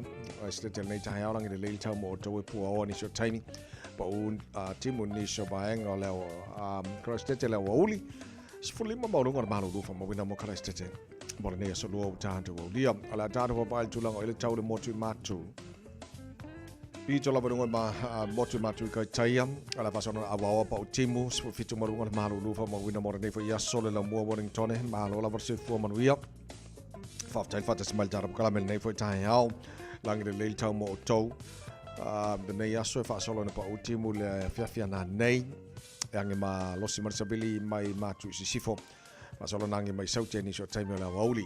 Sfulima marunga na malu fa mawina mo Wellington ele so baba ya tulang de lei tauranga ne yaso awawa. Pa uchimu lang de lei ya taupo rotorua fa so point awawa pa uchimu ni so taimi sful fa marunga na malu lu. Pa uchimu mafatimu ngari so taimi lang de lei la Fiafia na Napalm Austin North. Fa so point pa uchimu tela vaeng on New Plymouth. Fa so lang de lei tau Napier lang de lei Masterton le so Hastings so lang de lei for the tau Moto. Masolo lang de lei for the tau Gisborne kiri do Hamilton awawa pa uchimu mo tau ele ne for yasos furono marunga na malu fa mawina bo kiri do ele so se mai le talo tau ele no fanga fa salonga radio Samoa sfuluolo el malu de ne vanga de Taeao tu mawinga lang le lei o tau le soe awawa fo ipa uchimu ni so taimi sfu fitu marunga na malu mana yelo malam lava mai fa fo sorry le mangai lai awawa alang de lei mai fo so winga na tau le so sfu fitu marunga na malu fa mawina mo okilani ele ne yaso Taeao pa audia fa so lang de lei mai tau mangai mo yaso sfuluolo marunga na malu Taeao fa so ko sul matang o fila la tele vai mo okilani le stoffi awawa lang de lei las fo reile malas to na ilang de lei fo le sa lang de lei las fo na va so mana yatu o fa mamonga o mana tu na mai la vai tau ile nei taimi ole Taeao ile to tomo already samos palima e wa tolu amo atuno o mai mai so staff for Nick Lope pero songa to so kuino la fa fo mai o Shamani Guten Morgen Lupe Abela fa fo mai o for mai ole today is Labor Day the United States of America oi kai manga fo yo ko ya fa tala fa mana to mo dia mai tau ya mo to ni so fo wa tu so dia to to radio samos for mai to amo so for man afa minute wa te anele to la fitu ya le ka so se lan chol banga lai oi Amerika ka ko ni se fa ska ko ki ma ni ka ya yo singa sua fai fo ila ye po ila la solua seki amanga ya amanga ya fa ska ko so fai wa ke fo fai pula e ven kai ya tato rush like kiki de kai ao ma sala to le kuri kai mi ya ma wa singa po coffee fo le ya ma singa sang wisi fo de ngai po de kai ao o ya langa o ya na istanga te fo le tate mata wina ele le ta pena le ya la to o Taeao la wa prepare le ngata o le sang wisi mo le morning tea ala fo te pena le lunch se fer coupe at ia se fer coupe na kong wa vaenga langa re fionga ya pali malanga mali boy le makua ika penga le akko le lunch o le breakfast ia mali pu coffee va veao io my man ke mana zo ngai mane o le mane e foi le ku se le ya mo se sia kai me ko ya le va pe ku va ka le pu coffee na pa wal me nga le o kai mi o ngonga o ka fa le morning tea osso le malos mana ya le mana ya so o ta pe nga na ka pe nga le ai si ka hao uso fa nga wenga la mo ku ai lava ta pe le ta to le o ba trailer ka ma sa ka al mo le ol peleki nga lu le so mbangi siang video ngai o isa ku o ko foi mai foi ala o ko o piki mai ol peleki foi le ya la ngai le skamba wingi ele wa la pe ya le la ko foi mai la kam la fanga duku e la ki lo ku piki ngol peleki le ka penga mol ka lo ngam Afrika ia o nga le o fa si fare con os kamos ko Robertson like kamilini le wa sa wai wa se mai ia sa ole le ia ta tilo foi le frappe ma nga ia foi fa nga siang skali nga ia ku ia yo earn le mulai ia le lau ko kali mai ia le ta alo but olo kele la foi ia fina ngalo fa ia foi le ta se fa longo ia ile ta to au le All Blacks ile kaimilingi o ka penga la mo la ta alonga ia male Springboks foi ile weekend ile filifilingo tamasa ia pe foi la ona fa ali foi mana to nisi ile anga mai foi o le nei foi tamata alo wa to fa ta alo il tatou au. Ia paula vale se ka ko unga kwai ol fa ia onga. Po le atonu alo na mana onga. Ia le afo ilanga ia moi mitinga walai. Ia ona ia le tatou au male filfilinga le wai le time le nei ia wa ka ka fa apea. Aka alo ata mai atunu e ta alo ai. Ia ele ka won ko e ko soa mai fo ile time fa apea o le ua fa nga solo ia ta alonga. Ia ai pe ta ole mai ta watu. Ia atonu lava fo i onga ua fa ima lave venga i kamaka alo. Ia sile ko e koso mai vai nga le mai e so songi mai. Ia asa so le filifilia le ile o le stafa nganuku. Se football masina na yelen konkalate for run i too long. Telu mai le lua fe lua sumal tot. Ino mai ale pola lang lua flu tot. O te lo tu la fono le New Zealand ele oswia ole tu abano i tamai e tu ai le olpeleki. Ayo ila tu konkalate pupu fo ia tunu ifa. Ia te foi mai ma tu mo pe on na mo le bano ai fifilela tu mo olpeleki. But I think ol tamale no foi mai. Na yan ta longa i ga masanga le ol NPC. Ola bingo le tala foi le. Ola ele isaua sa olo tono le ole au. Ana sauia yana ta longa le fanga solo foi le. Yo ke lo ngana piki mai. Ya wa kasile sta ole au ole o Tasman e ka Malu. Sole. Ka ma ka ki or ka ro ka le. Ya le ala o filfili langa ola e fa manu ali le fiki foi le ka ko ka mo tawa tava nawa. Ya le ala wa tula ir kamale kongo suia. Ya ka mo Timothy tawa nawa le fa manu di termine nei. La fo i to ka aloia Caleb Clark. Le siwinga o peleki foi le ta longa NPC mo termine nei.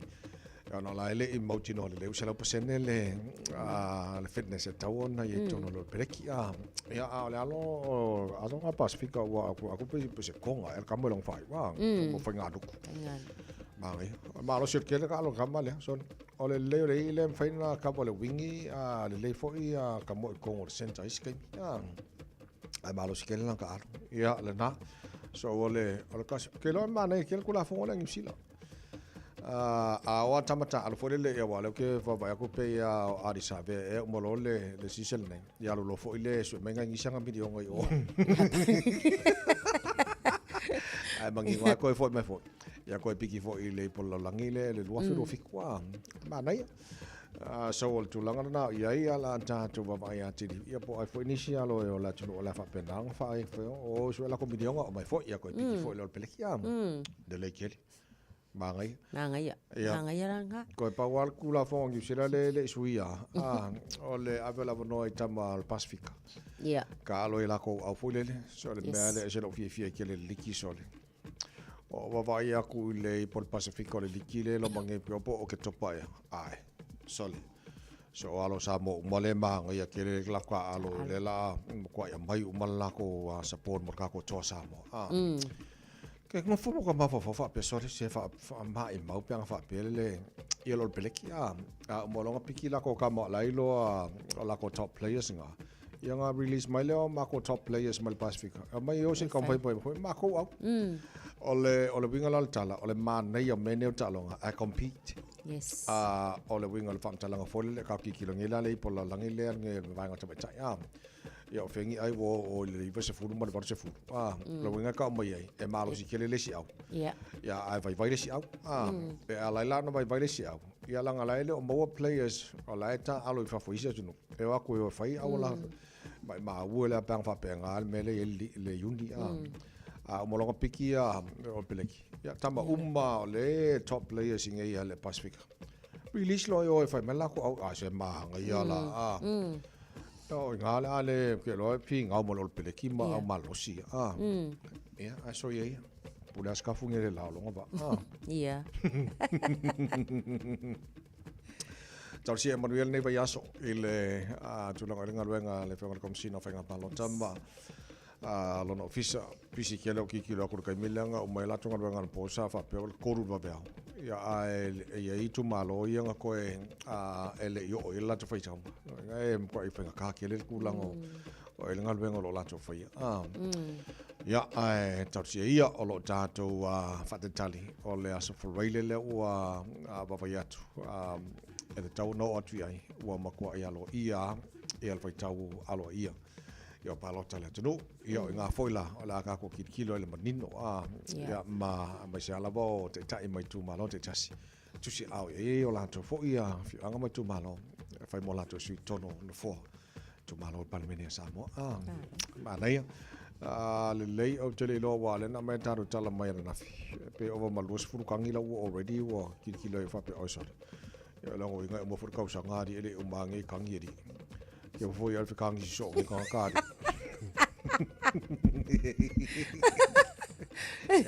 le ko anga kang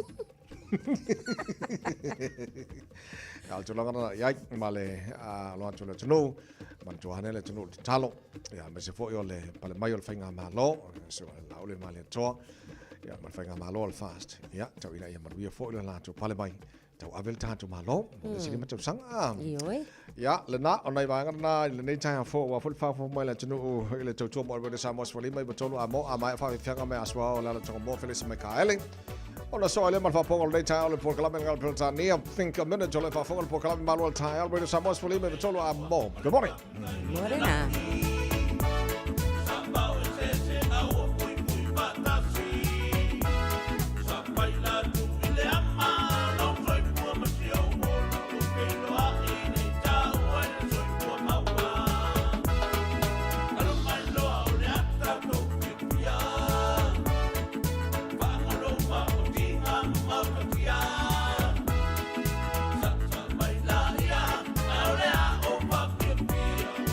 Bele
lava, I'm Annie Pulitiwatoa, and you're with Radio Samoa 1593 AM. Just think a minute. It could change everything.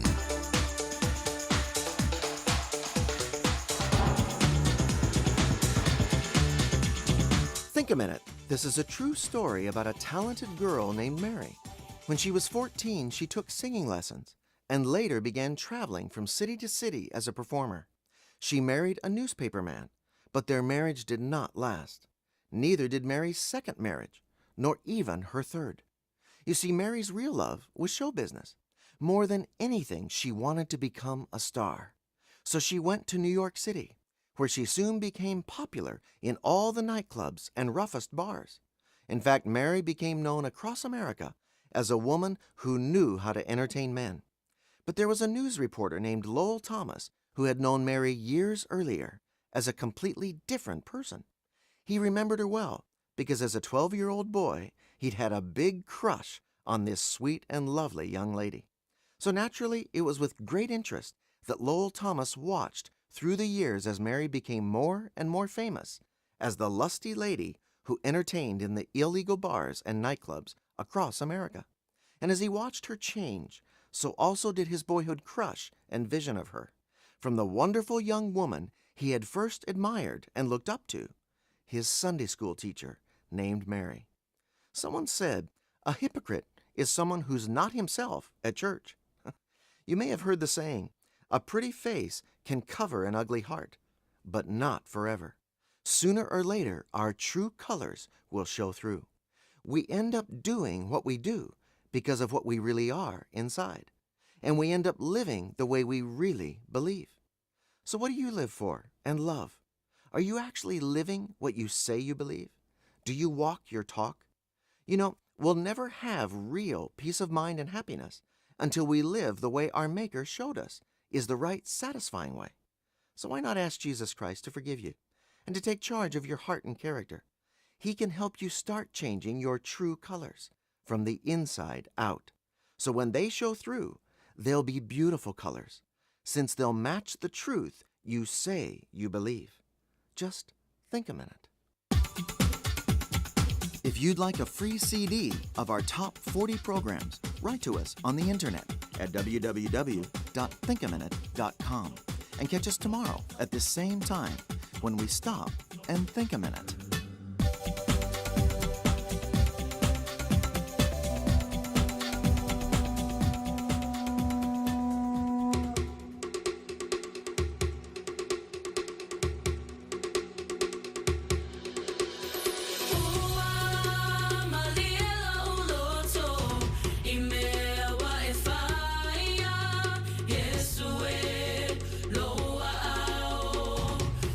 Malu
Eva mali pese. Malo le whafonga Samoa. Malo fo ile va ile musika. Radio Samoa #1 New Zealand akoa. Sipso. Yeah.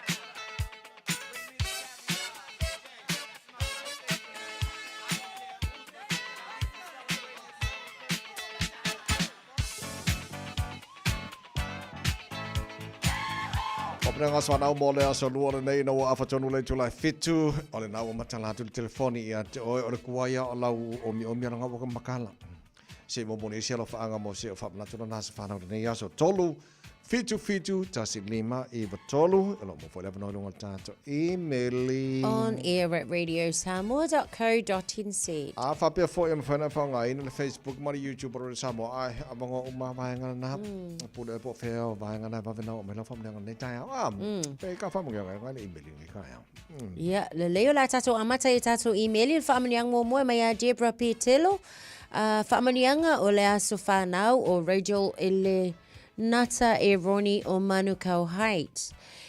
Vivi I whai au mātou loto le nei Taeao ona ua mawhai o naulia mai o ila tali ilo se fulu tasi tausanga ile so. Whaaftai le tua ila na tausinga malana puipuinga wa e haulia aine tausanga I tele.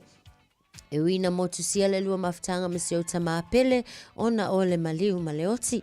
Mātou te salo ia whaamanuia le tua ia te oe a wale whianga I maoa onga. Mātou te alo lofa tele mo oe. Alo whaanga mo oe mai o ainga o mai Samoa ma New Zealand nei. O aunties, uncles, cousins, lo nana ma lo papa, lo uso o ele asaro ma lo tua whawhine to atasi ia Renai. Whaapea lo mam o to ia ai whaasilisili ai Nathan ia ma Zenaida from Otahuhu. O leisio whaamanianga mai a lo whaae le utu lava. O lo whaanga ma whaamanianga mo la so whanau le grandson ulumatua ale nei a inga I le so o Montel Giovanni Josiah le utulava o Papa Tui Tui. Vi ia le li wa e au lia mailo o aso whanau na o lona alofa ma lona anga le lei o lana taita inga ma lana puipuinga ma lana whaamalo longa mo oe sa le ma vai lea. Ia e toi mawani si aso stele le lumanai mai le atua lo whaanga mai o grandparents o fisa ma lo whaanga le utulava. O uso o mackerel o le masanga o Kenso ma Xavier ma o tua whawhine o Tajay ma Lorianne. Happy birthday to you. Falling about tara fam nga na wa tono mala emaili le fam nga dunga Facebook ma YouTube ro Samoa yeah ai ele ai o ka ko nga o yela nga Olena malo mangaya fa le pisi tele le aso luo setema na le fka mol palok so luo setema lua sfana asa so le mangaya so aso lua ngei aso tasi lua setema aso lua setema ia ma lua tato fam yang sfana palingi me bingo full bingo. Al pesa nei fam dia tole pulenga mala fenga renga radio Samoa mal sana bakala bin balol Taeao yo to wasa fanau de niaso ole vidi mai se fam dia mai lo was fanau le ma fam ya ko kaya yeah manu ye tele to was for happy birthday to los pulono le balu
tasilima iwa tolu. Amo. Vaenga nei o loo mamafa o tātou traffic I lunga le awala Tavalon State Highway Sumaleono mai tawatu Lincoln Road to St. Luke's. Faisi mamafa le traffic on the southbound. Whapena fo I le vaenga le na St. Luke's to Waterview Tunnel. Leo lo fo I lo mai tawatu lo faima tele nai poloka leo lo mai tawatu I ai le taimi le nei. On State Highway 1 o lo mai tawatu Gillies Ave to Newmarket Viaduct. Faisi mamafa o le traffic le na ua iai Newmarket Viaduct to LSA Panmure Highway o le fo'i ua mai tawatu ia o vaenga na tele lava fo'i na iai poloka le taimi le nei. O nisio a tātou awala Onira Road o mai tawatu ia o le na tele na poloka le taimi le nei. Market Road fo'i o le fo'i o mai tawatu ia Faisipisi Green Lane to Manukau via Great South Road. O lo Faisipisi I lunga o tātou southbound le na. Gillies Ave to Patiki Road o lo mai tawatu fo'i ke le lava I ngā aluma poloka le taimi le nei. Kaipapas to Mount Wellington heavy on the southbound. Pakuranga Highway o le fo'i lo mai tawatu Faisitele na poloka le taimi le nei. Pakuranga to Drury via State Highway 1 ia o le nā fo'i o lo pisi tātou Mount Wellington to LSE Panmure via State Highway 1 tele ina poloka I le taimi le nei. Whapena fo'i le anga I atu le nā na I anga I atu Sylvia Parks o lea fo'i lo mai tawatu Faisipisi le taimi le nei. Wa tātou tāno si le taimi le nei o le nā o lo o feo lolo a o lo o flow lava le traffic mō tātou I le nei taimi o le Taeao. Takanini to Papkura on State Highway 1 on the southbound Faisi mamafa I le taimi le nei. Papkura to Drury o lea fo'i lo mai tawatu mamafa le traffic on the southbound mō o tau avita. Vale mani e tere whainga mlango le nei taimi o le Taeao. So it's fuliva minuta and tale le tulai valu. Radio Samoa. Taslima iwa tolu. Amo. Awana emisia le fara stateina, ale tui sa mo Manhattan, le as falele asolimo se tema. Fatau se over 4 papa on the towole fasipa ile tui sa mo Manhattan, le tuatusi iwa fatasi a Dominion Road I Mount Roscoe.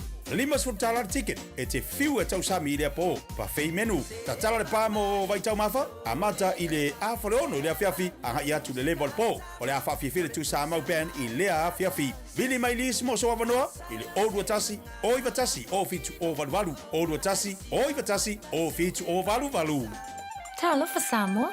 I mawhai na fisoasoani atu Dr. Chen pe a whai te a fiele mai suka. Tauta mawalunga, le maua se whanau, mai sela, fatu ngao, ti ngā le ua po tuli. Fa alusi le tino puta, ka nesa, ma le tino mangeso. Maua fo I le kulini fulunifo mo ni fo ti ngā, ma toi whaafi lesi ai lau mānawa. Tele nisi o loa e fisoasoani lo soifua maloloina. A fio ane loa e va ai Dr. Chen, I le tuatusi lua ono Great South Road Orahuhu. Telefoni lua fitu ono tolu fitu extension numero lua. O fia maua sau ta vale po sau piki apu. Ai tong I ta iwa yaso, lua va yaso. Pe ta imasina, o le sleek cars o le a maua ai le fisosoani. Ua ta pena le au whainga ruenga a le sleek cars, mo oe malo a inga. Aua e te popole I se mea e tasi. Te tala fitu aso, mai le sifulu I le Taeao, anga I le afo le ono le a fiafi. Tele la lai au kilani I saute, vili mai loa, I le o lua tasi fa, fitu lua selau. Po le o lua o, fa lima, tasi lima tasi. O te me whaari ai le tāleni al tamaha I lunga o le leitio. A wale aso whapito o tamaha ua la tamai. A whai e whiwhia lau tamaha e tautala, whai tala maalie, pe whai ana whamtalanga e winga I talonga, ma tau te wala uria o ia e awai I le tauwanga. Tamaha whaasaralau a le Radio Samoa. Po e se vilo po e tusa ma le tolu se furu leono se furu se kone. O lo whaatino ai e lau tamaha le whonga ino o le talonga le Malu Samoa. O le kamu tikta. O le tamaha e sili ana reactions I lunga o le Facebook. O le a manu malo I se whailonga mo le aso whapito o tamaha. Lafo mai lau vilo lu penga te whailangi radiosamoa.co.nz/dad. Po le Facebook Messenger le Radio Samoa e whaangata tato vilo I laso whao se tema. Ma o le nei tauwanga e whapitoa mo tamai ni sila. Ia manu e tele la sao tama umalawa o le lalolangi.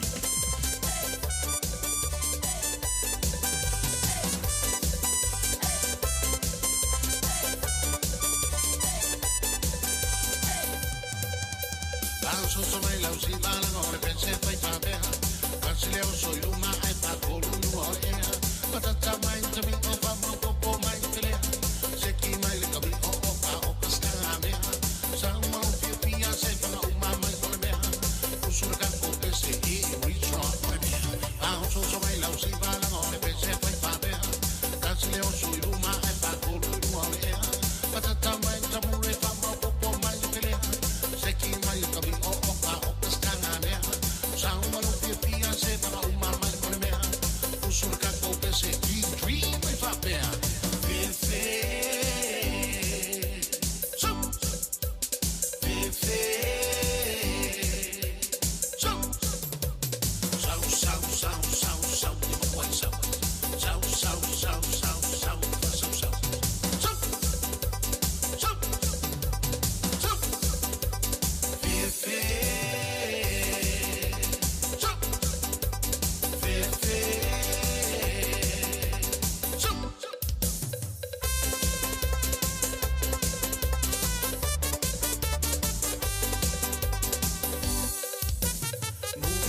Tonight mati juna bai lua fe ya lele ia. Le ko yala. Ka le balu le kapenga ka me ki kai ha ya o ka do fa ngai ka mai. Malo le fa just mai le tunu le tai ha fo fa malo fo nei ma tu le tai ha. Malu lua le I longanga spring ka ko le odua so le spring season le ai malu lu fa malo si mai fa mole te pena nei fa na le tai ha. Alo fa tai tele te dia mel tu tono lo mota tono ta vale tono fa finga wenga to is fullu le balu taru tala mai sa mo pe tala balu ele leile tu mata mai taru tala mai sa mo ona nafina mai ai na fai tau alo ia isi tu malo pe ia te baba ia tu ile swing ole se tasi tu malo I sa fata la fala tele mai taru tala mai sa mo pe tala balu ai o te lo pe ia te lo le pole aso for really le sa tu el tanto pokalan fo mole palo tala tano pe ia te lo le sui o le fast le mar malona le lima e palo tana mar ma ngasiri ai belo tu langa luar sui o le HRPP e te mantua la o tu malo uma ye ma mala lata ia fo le ia palo ta ia le swinga ona sui ai mai alfa tau halo ia le fa anga solo temine nei samo so le tu tai mai taru tala mai samo lo te ma wa tu tala mai samo nei tai au ia ile swinga mai tu malo sa fata pe te lo sa fata lua ia nei la fa anga solo ile fa tau alo ia oisi tu malo fa solo ile balea mal fa mo la sprayli la sona nai o tu walo ia malaba final count ia po le fa tau alo ia ina o palota umalava fenga palota tu sa lo e lu le Australian tu nei so tu mai ta tu mai samo telene ba fo o le palota samo ya le mai le ta tu mai samo pe ta le balu e le ta nei bonjour sunga lo tomua valoia la bonjour to mai mal tu sala joina tu nei falani sale malo Folole misi foa. Ole fa mai ni adra venagana Radio Samoa ni karongata tiko na sanga ni kua. Ole la happy Fijian Language Week. O tele lo titilo atu e pea o ke topa. E pea o ke topa la solimba ke topa sutasi. Yes. Ia ai fa mongia mai me sini fa mongia mai mo ngi kai mi o ke topa nga o fa mongia ngore. Ole ngana fiti tasila mai nga mole fa fonga la tino o fa fo to New Zealand e fa ta u tono Aotearoa nei ia ngana to motor Pacifica mata to le sa alo il tanto va sa ngana va sa bon muli o mea ia yuni le o fa tasima le tuto tasio tanto malo fa solo mai ala val tele o to motor Pacifica o le la titilo atu langa le o fa moli mai folo le il vayaso le Fijian Language Week e alo titilo fa mongo le aso lima o ke topa se ia o le aso sutasia ia ai le ia fo le vave yes Banga ia va venga malolo ala ia ko le le spainga ko episi ia ala malolo so le vai a solar ngana fiti o la solimana o ke topa se o la sutasi na noku bosa mena te kiwi mai bali o le auturena o le ngana fiti ia moneto sanga a fa liwina my language starts at home yes yeah on and up so asolna vai asolna o le ngana fiti faita watu is ngal mana o lo tu mau le Barcelos fulu la to le famani mai liu le fa la velea o le fale Afghanistan e over malua fe la to mo fa mo lia o lo yel tento ngolo o fai penga luenga la veai mal tento nga o le tele o nu le sa fia le banga le o la ele o la sa dia o la tu tanga tamine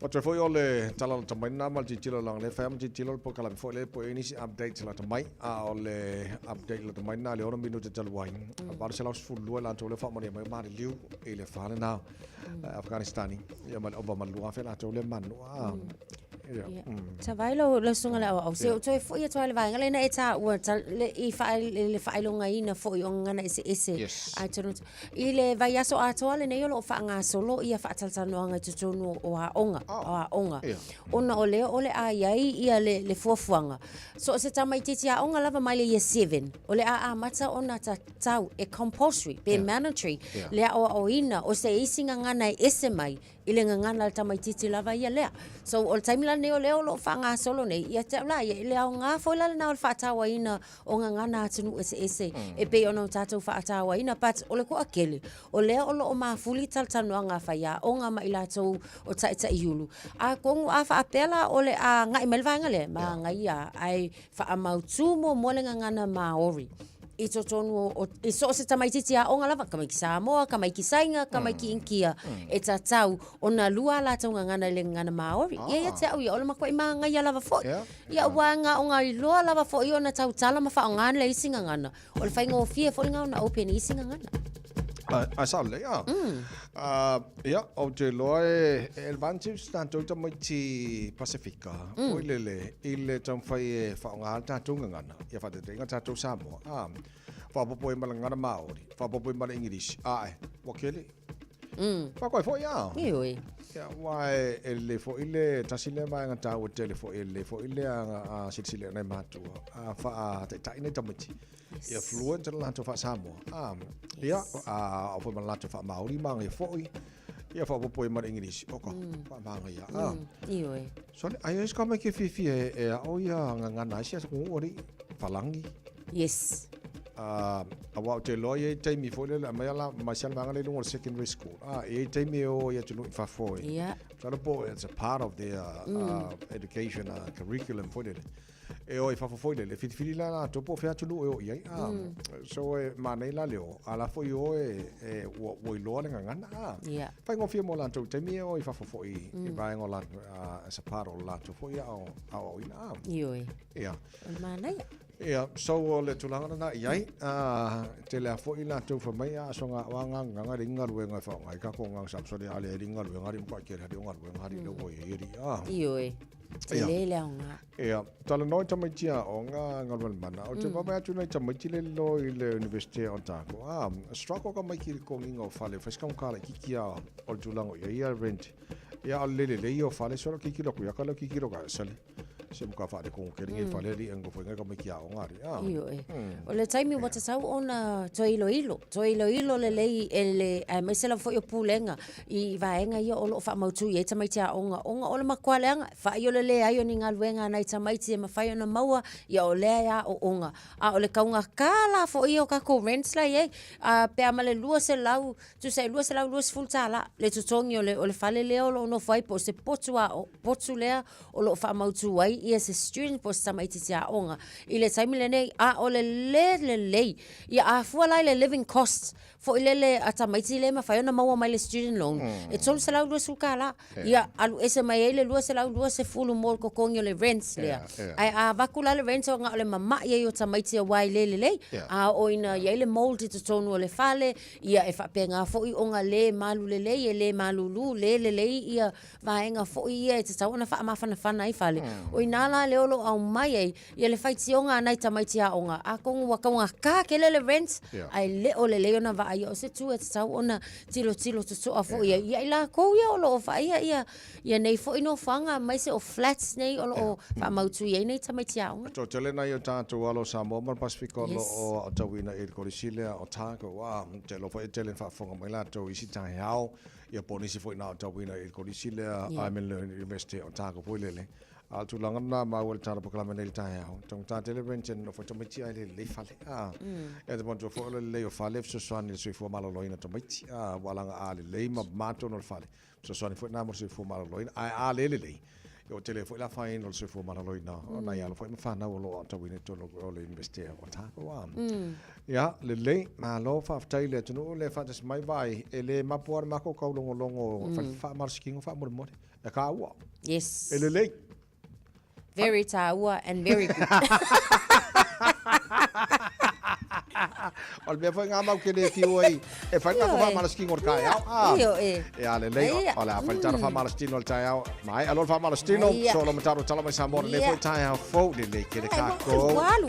Ngau bak. Safa. Iya. Lunga. Iya. Halo. Iya. Halo luba. Maya. Kafa. Maya. Bili Taeao. Iya. Mai Taeao ya ba. Iya. Ya bili yang ikua.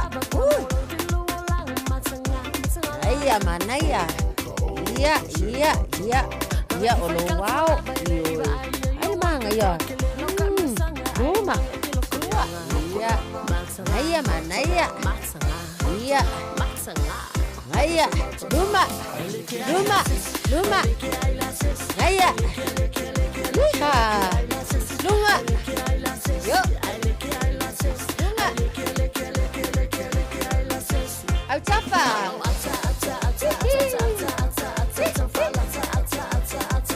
Lace pizzo. Iya.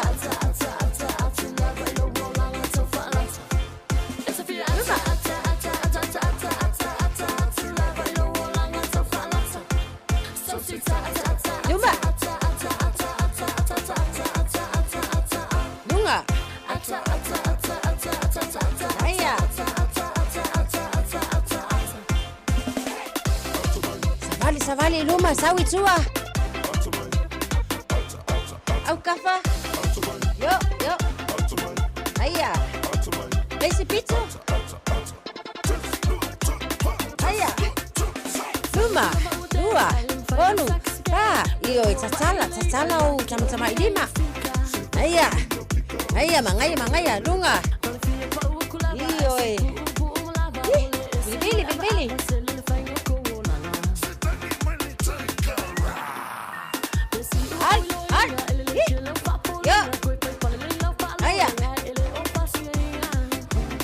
Aya. Lunga. Balosi. Iyo faawi lunga. Au. Luma. Yo. Au tafa. Yeah. Lace pico. Au tafa.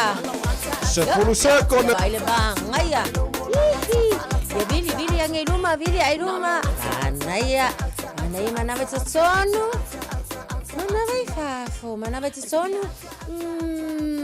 fafo? Manu ya tsele ne yaso. Sai fua.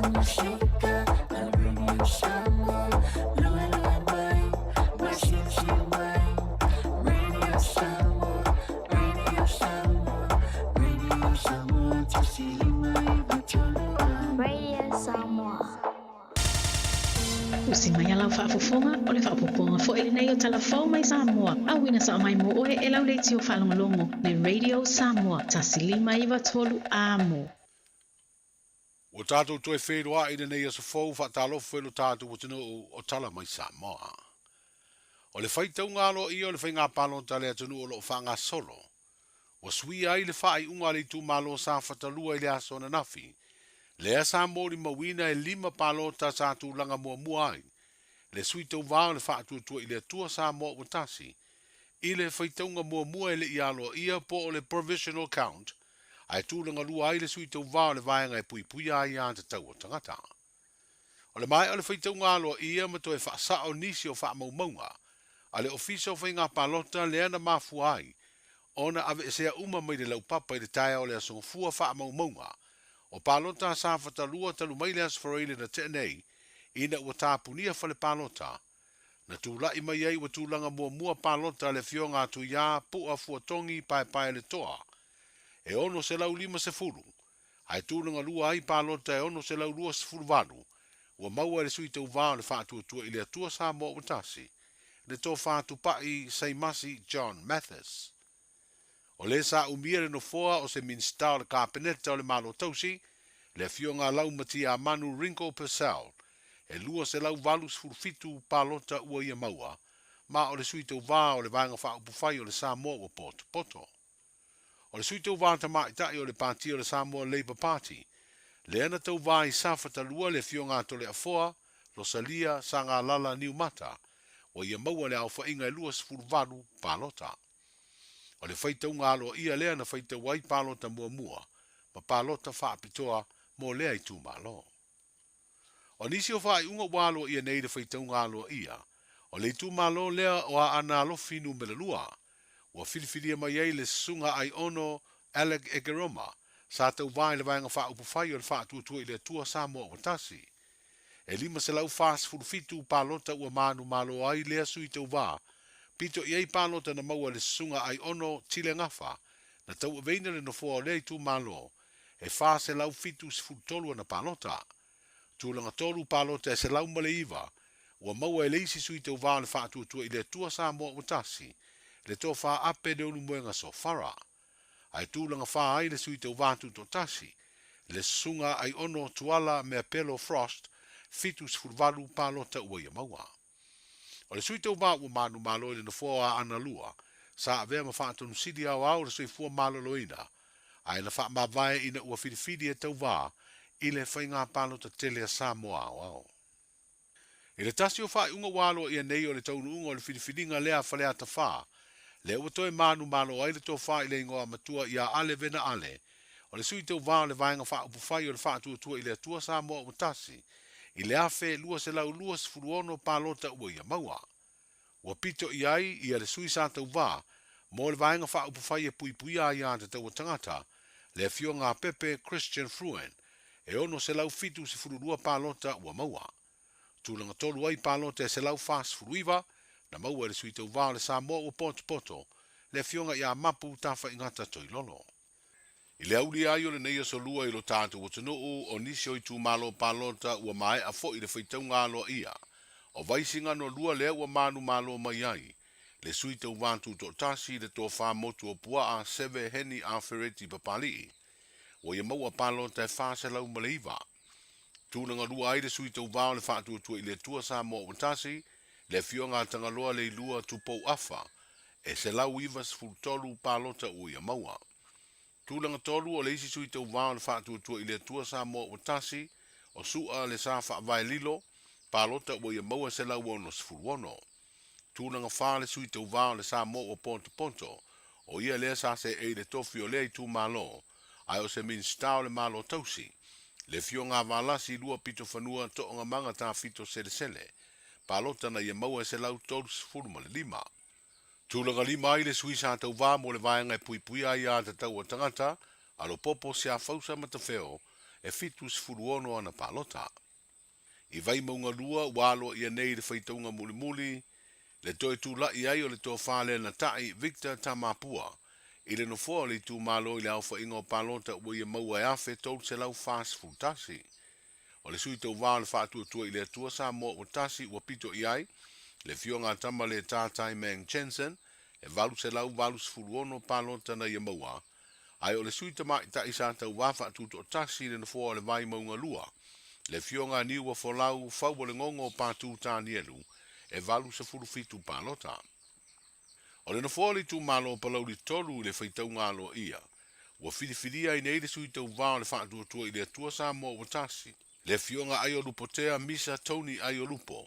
Ua ia maua le au whainga o pālota e valu se lau se furutasi. Pito atu I ai pālota e lima se lau male lima.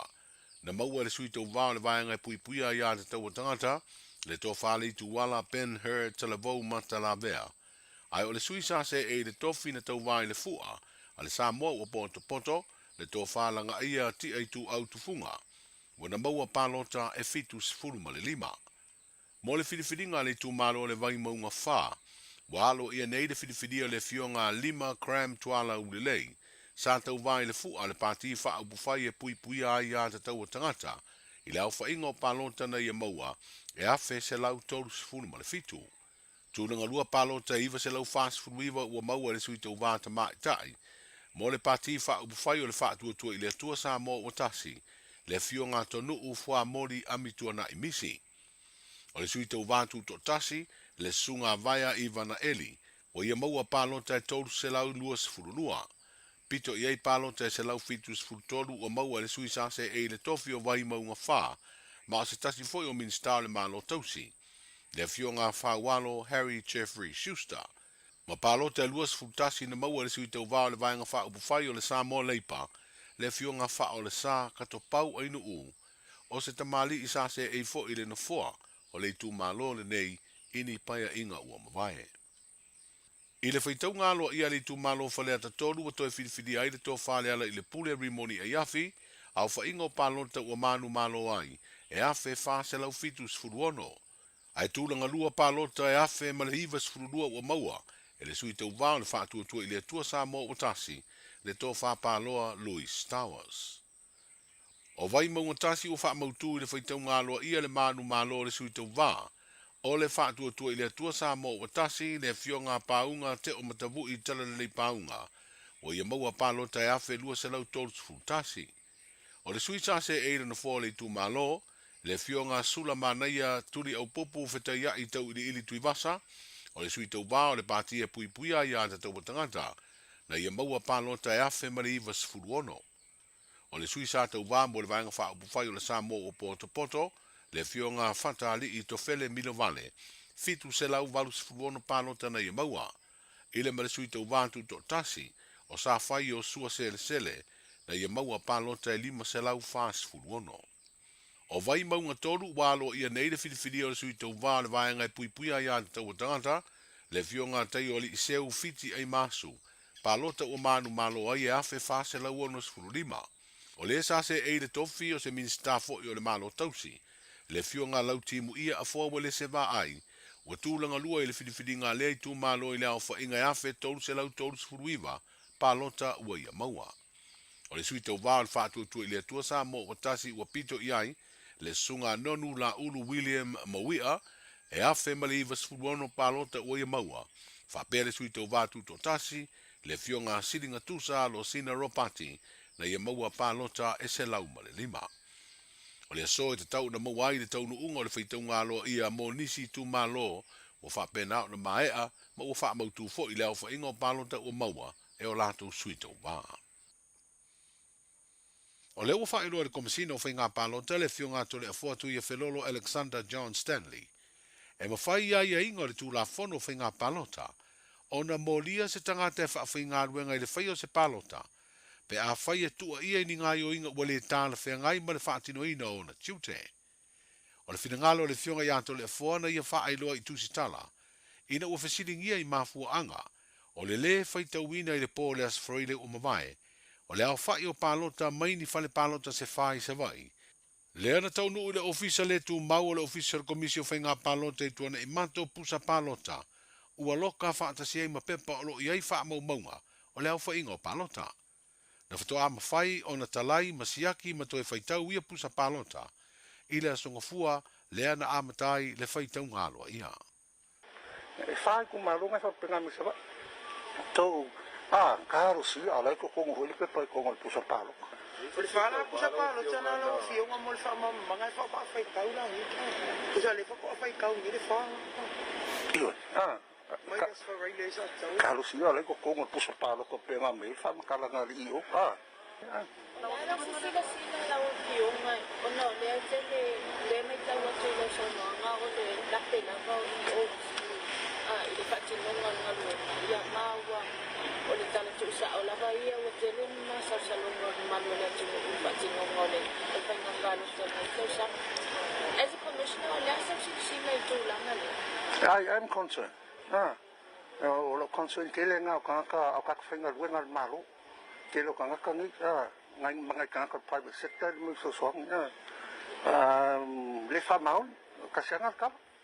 Le ako kong whakingo ngā ruenga ma le whamau. Ia pauwan sa maralunga kaka, i me whale kongo i o, pore i o, e mo lia la lokulapa mo whainga pā.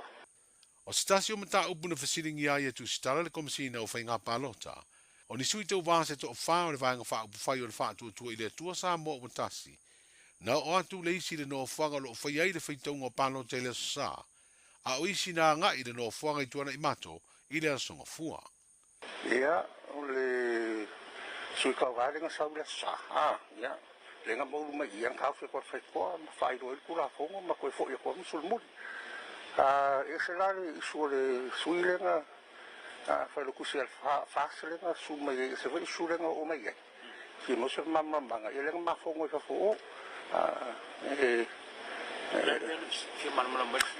ya concern lenga mai pe benga sa fa ka lenga ka mai concern e su concern lenga ko ngat benga sa fa des ko la fa pun ka se ye fe ngal buena le ka ka umalo ofisan saya la sia no isu to rol fast le se va foi mai lo fiong an tre lenga ka se ka lenga lenga manga ofi ba ya un fe lo kus lenga ka me ska ka ko ngo fa ku ko fa fo market le fionga to le foatu ye felolo Alexander John Stanley o le komisina o whainga palota. O tau fau sua uma pensini lo tātu o tunu mo le nei masina fau September. O lewa whae loa le minstao tupe o le malo tausi, le pa ua i o le tau o le pensini ma le karasini, ai si tia le tau o le kiso po le tiso. E ui ina iaini suinga i tau o lea o loa mana o mia le lulangi. Ai ua whae loa le minstao tupe o le malo tausi, le fionga lauti mu ia fowe le se va ai se pe po whaasana longa whalau i tele, mai le mtanga aruenga o tupe le malo, ole a Fiafia le tau o sua u ele i whaama maina, ma sua u ua mai o na whaama ma, e a fuatu i fe ese a inga i tonu o le tunu o Ukraine, ma sa e tu tonu. O tau fau nei o loa mo le masina lo naiva o le nei tau sanga lua o lua lima, o le pensini o lua ta laiva i vasene le lita, ai o le tau sa iai le masina o kuso, e tolu ta la ma le lua sene le lita. O le kiso o tolu ta la sfuru ono sene le lita fatu se le tau o kuso, sa tolu ta la se furu tasi sene le lita. I le markarasini o lona tau fau, e lua ta la ono sfuru ono sene le lita. O lona tau sa iai le masino o kuso, e lua ta la ono sfuru iwa sene i le lita. O tau nui o tātou lau whanua le au masi i le kapiliki e tamaitai a politi ma le motu o Torres Strait i Australia. I le wha moe whaia ni ana tā longa manisi au le kapiliki e tamaitai o le atano. O le ua whailo mai se pepo whaamtalanga o le asolulu o le nei vai aso, le lātou tā longa mua e whaia i loto whanga, o na malanga i lea i sawa i mo nisi o lātou tā longa. O tolu tau sanga so o siampini lea au le kapiliki e tamaitai, i tā miro sanga i tonu o Queenselani. Ai o le vala ulia le pulenga le kapiliki e le atano o mafu ai o na awhea Samoa i le vai aso mua le nei o le masina fau o September. O tala ia o le nei aso, soifua. Talofa, we're the Katinas. Talofa, this is Pat Lam. Talofa lava o aola pi marina. Mau pelo li tio. I le Radio Samoa tasili mai tolu amo.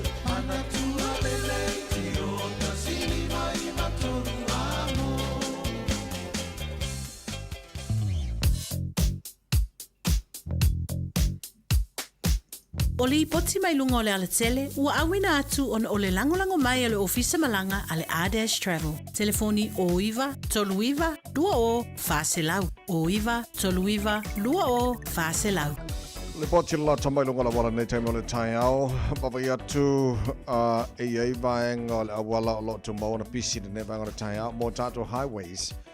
La flow le mai tato la malanga mai sifo mai nei saute lunga le State Highway. Lo se furu. Se wangana le pasima le tano. Mayoro Road ngai Dominion Road. La fesi poloka like titi lava pasima no Hills Barra Road on ramp. Ma ngai afka ko poloka.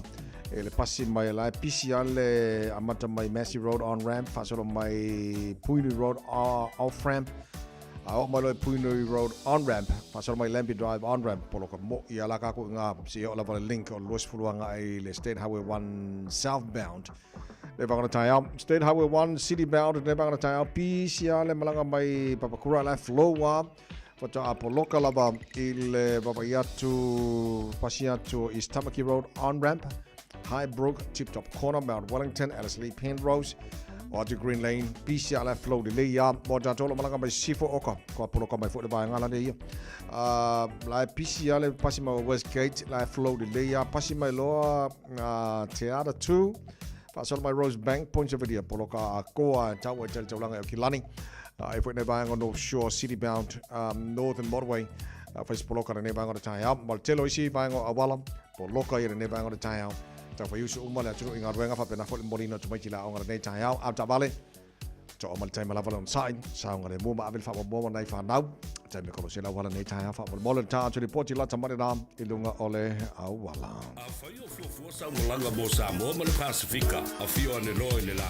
le R-Dash Traveler i le tasi malulima Great South Road i Manirua po o le fitu lua o Shaughnessy Street i Papakura ma wa pase se pa u wala au loa le R-Dash Travel i le o lua whāwalu o po o le o iwa tolu iwa lua o wha o le R-Dash Traveler Radio Samoa Tasilima iwatolu Amo Radio Samoa Tasilima iwatolu Amo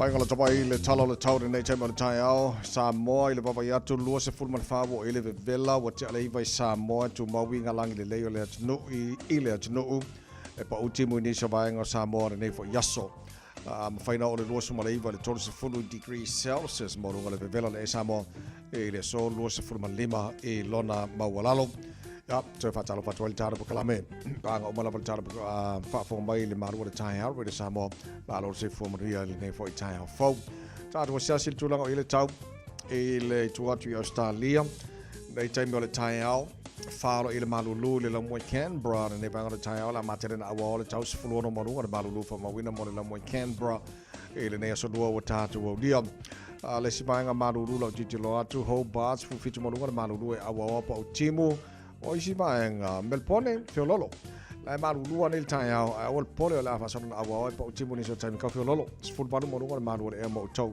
ire ne yaso fruival mo ngol malu o le air i Adelaide ala langi de leile tau ne yaso manen ma fan fan o Jerry Spang Australia Sydney sfrutasilo el malulu ne time le Taeao la fa son awa pa o timu lo sfulu mo ngol ma fan Brisbane sfulu el malulu ne bang le Taeao Masoron awa pa utimu los futuro malunga o le bebela fa mawina morenia so Perth Australia marulu al Taeao balolo yai la sulmata ko file la ma fa le elo sutasi lona mawlunga los todos fumat fa al malunga na bebela le e Darwin so sulmata ko file la wanga mana Australia maletulanga ile tau ya morene fo ya so forward time to dia se mai le talo tau ele no fanga fa salonga radio Samoa nei taimi ole Taeao se fulma tolu o yai ya le malulu ne va ta papa ya tu le mana le langi le mele tau fa fo tu o winga no tau de ya so la langi de le e awa o pa ti moni so va en au kilani se ful fitu mo le malulu fa mo mo au kilani ele ne fo ya so duo ta tu o dia Taeao pe au dia le aso sulmata ko file la te le va en au kilani se fudono mo le malulu Taeao fa so sulmata ko file la stoffi awola so for raile mala sto na mala sama so fu na ya so no mana ya tu ere kera se pikor so se te male ya ole bainga la tamane na ile talo le tau ne fo bainga le Taeao fo atunu ola lampa pa au ni se bainga le kelope ile tununga manu ya male tau mo to ile ne ya so fo ta tu o liam to mo le bit sama sfalima e wa tolu amo ina wo se fulu what I nele tu la evalu afa ne msia tatu tala mai Samoa pe na fa fonga le tunu le Taeao la te fa sala wina mo e pe tale tu la se fulu mo le luola o le so ma le fitu po ana ne o le fa ponga tatu tala mai Samoa le tala valu le Taeao na o fa fonga tu le tunu fa so mai ia le tulanga ia fa taunga lo ia fa nga palota la tunu sa fenga i ma pe sa lo ia le sfrailen tatu nei lo winga ia fo le tunu Taeao ya molo tu se filma malamato lo ola am fai fo ona tu mai a fa nga renga ready Samoa i pia longo puiri lo tu po yemo tu malu nisio tu malo ola o il fai taunga lo ia le fiona komsina malo no ofisa fa nga palota i le so e te lea tu malo la o il fai taunga le so ia fua fo i le bave o la tu nga renga lo ia ia mal fa mo la mo foi le ngato updates mai Samoa ile aso male aso ya o taro tala mai Samoa le tala val so il fa mo Taeao foi la fa fonga le tino ani sina tu malo wa mai a ia fa tau alo ia pe ona ia mai le aso sa male aso nafi congratulations ia mo la tu si au ia sui fo ta mari ona tino tu si au ia la tu malo tau veina fo tu malo te tasi tono pal bene Samoa mo le silima tu sanga o lumanai Loso matasi, loso lua lo te nele tu la valu ia o se mai la fa fonga o se fa poponga o tato ma fa Samoa o le nei fo i Taeao fo.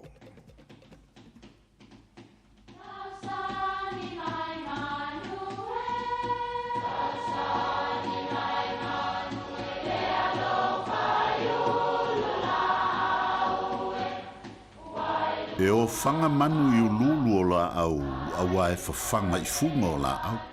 A o le tangata, e whawhanga I upu matala.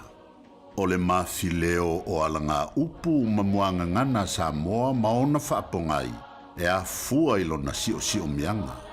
O lona lea sao I le whaatufunganga o le iloa whaale aso, mai le tautua se ia o ina pule. O alanga upu mamuanga ngana, ua lanto mamanuina le tō whamanino a Samoa, mana tua foi, e tāo fitau muli le atunu. E a sipa le lamanga, ai whano ai malolo, ia pefa pea foi. E a sipa le lama, ai ngase ai malolo.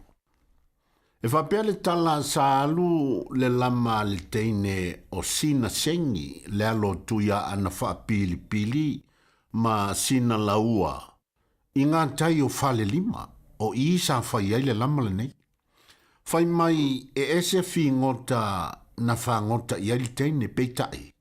Ina ua maalo le sulu o lana lama, na vea lea ma mea na tō sina ma I ai lei a lele. Po o malolo, na whele lei mai ai loa, ma ngase pe whano uma I tutonu o le wha. O I lana maua ai le upulu nei, e a sipa le lama. O lona winga, e ese fi ngota na mana o le teine e sulu mai, ai tei ua tō sina se mai ai ma lolo, ma mamate ai uma I tutonu o le wha o le teine le ne o sina sengi. O upu e winga I se mea se na whaia e le isi tangata, ai tei ua a fia I fua isi tangata. Ua manatu ali I ua le manuia le mea ua tula I mai. Ua puapuanga tia lo tanto a inga I le sala taluai le pulea o lo atali. Ua taunu wai le upu e a sipa le lamanga e ngase ai malolo. E alo ua atali I le angasala a ua takwalea umai matinga ina ai lo tanto a inga.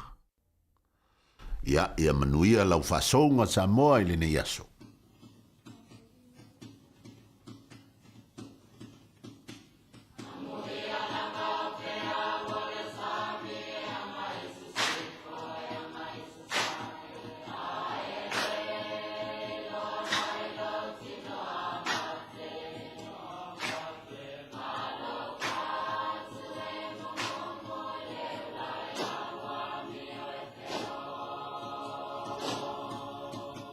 Amen.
Ua na o le Radio Samoa se furulima iwa toru a mo e tautuaina o e ilaungangana fituaso le vai aso. Nurses' strikes are planned for Tuesday 2nd and Thursday 4th of September. Hospital emergency departments will be open for emergencies only. If it's not an emergency, you can visit your GP, urgent care clinic, or book an online GP appointment. Or call Healthline on 0800 611 116. For after-hours care in rural areas, call Ka Ora. Find out more at info.health.nz. Whaftai te lava mo le whaatasi mai. Whaftai whaptoa mo le tātou sponsor, Enterprise Motor Group Manukau. Awane e misia le mātou whaptoa o whaingoaina o le price smash sale e o atu i le tolu a whetala cashback po le discount mo lo sa fo. So mai i le tātou tuatusi i le 5 Grey South Road Manukau po le vili mai i le Obarselau ono tasiono whaatasi walu. Enterprise Motor Group Manukau, tau tua mo oe mo le 5 tau sama. Awana emisia le Fara State Dina, ale tui sa mo Manhattan, le asfalei le asoli mo se tema. Fatau se over 4 papa on the towole fa sipa i le tui sa mo Manhattan, le tuatusi iwa fatasi a Dominion Road i Mount Rushmore. Limas for talar ticket, e te fiu e tau sa mi le po, pa fei menu. Ta tala le pa mo vai tau mafa, amata i le a fole ono le a fiafi, a ia tu le level po. O le a fafi le tui sa mau ben i le a fiafi. Bili mai lis mo so avanoa, i le old watasi, oi watasi, o fitu o valu, old watasi, oi watasi, o fitu o valu.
Fiafia mai le fetulima e le nei taimi o le Taeao le tautua mo le Samoas fulima e watolo a mo ina wato e lua se fuluvalu minuto lo tōra tāle le tula i wato e pauna minuto lo toi o le Malu o le Taeao.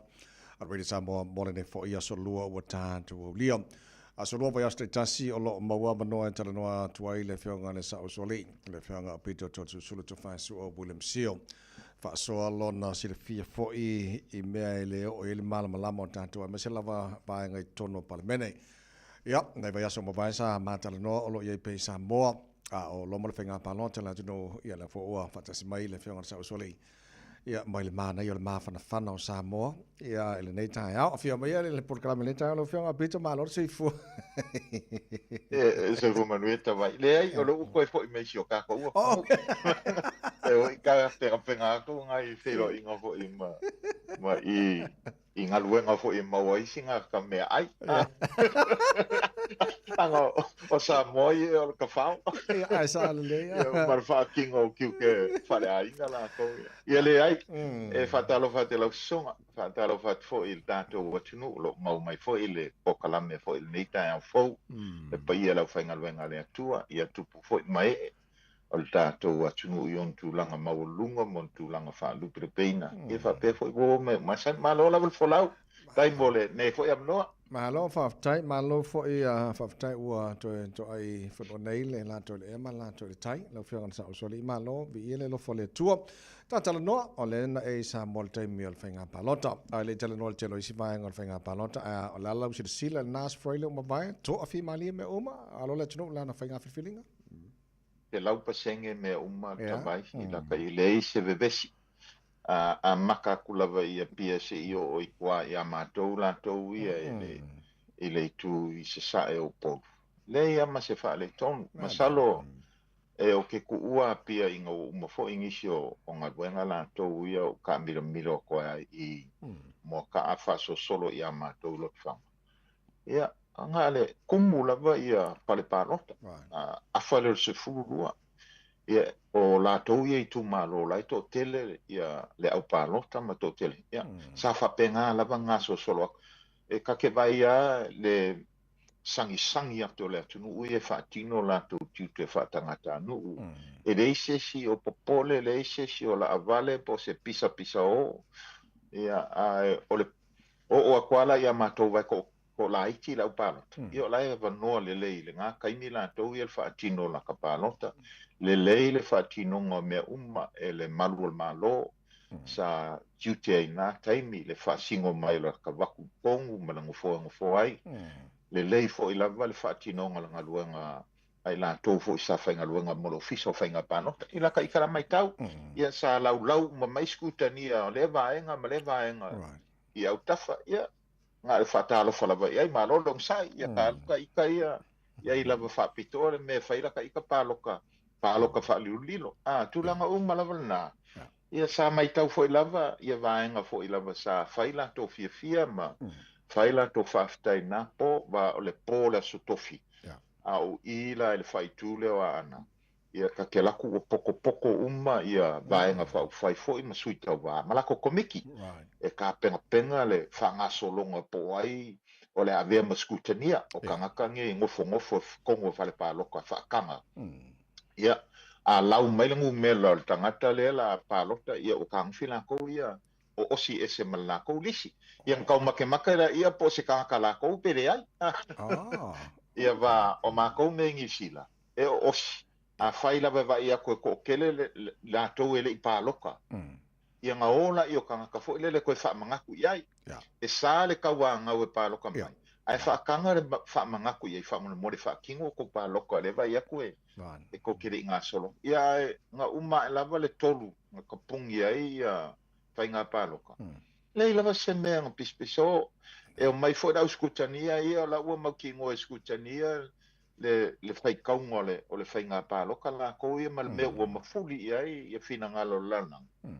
O le kumalo. Ia e kalkalangoa mai la. Ia awa iai lava langona fo ilele. Ai le whai kaua isi pāloka whapitoa ma early votes po pre-votes. A la ua iai le aka fo ilele whaforinga iai i le preliminary results lea po le whai unga le mautu. Ma lo whaftai, tātala noa o le ua mai al whainga whiwhilinga mo le whaitanga mo mua po le whaitanga le alo i ele puna i ele las Australian te atu nei fo lele. Ia, manino lava le tulanga o i ele whai unga a tonu mera le sunga la ole male toma le whai fast te loa te tilo whai numero ina o mai alas Australia pe luas fulu valu anga le tolu se fulu whaatau solo mai la sunga fua o tolu se fulu tolu o le fasili what's next o la alesi mangale wataula o ele whiwhilinga sunga la ole ale male toma. What's next mo pāloka le wainga ia wa le ua amakang whaaso solo mai ia le final results ai mai se la suia o umang whaikau a mai le preliminary results mai la so waleile whaopopo ko iai ia pāloka ia ka o lato pre-votes po lato ia na pālota mua i le aso lulu ia whaopopo tu iai special votes lato ia nga paloka ia pia le io i kua i kumalo po o la tofu inga malanga tu fafo o lela mu wa yange wa makanga sau fasala launga wa ia le final results e pe o ngisio i kumalo la ua mangingo mai po e mano so what's next i o le masangia makanga ngofo i ma ngisi ia ai ai lava le sui fo ile ua ausia le 5% o le vea fai o e nga mangmalo e maualo nga vangoa e ave le whamsingonga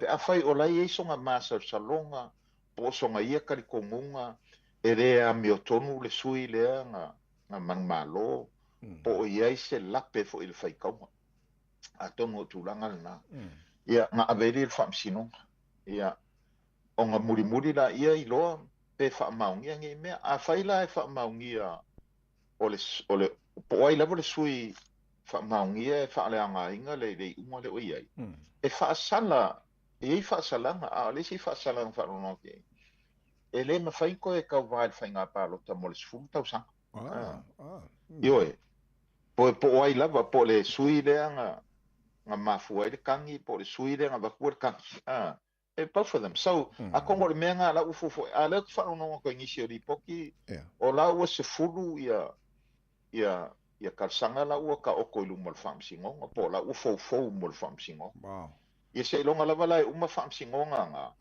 kua whai kauro la ia pe o lava ia sui ka maika i kongo le panemenge po a ko le ongo a whai la pe o le merenga ko mau atu preliminary election e 5 tamaita e kaunko e whapopo le skasi ia a ko le ongo po le 10% lenga whai ui e whamsingonga pe o kulanga nga what's next mo le kulanga le whainga pāloka a le whaupunga lama la tō ia e ka kau nga koe tawa fia le pale mene 40 days mai le aso leanga whai e whainga pānota ia e kau nga avel whaupanga la tō ia a le caretaker government anga ia i le ao le malo e wala au po le ase kaimi ia ai kau nga whai ngā kongu a lau e soa lau pule ma le malo le o filfilia po le panemia le o filfilia i kaimi ngai so o kulanga langa a kongu what's next mo le whainga malo filfilia po le PM filfilia ia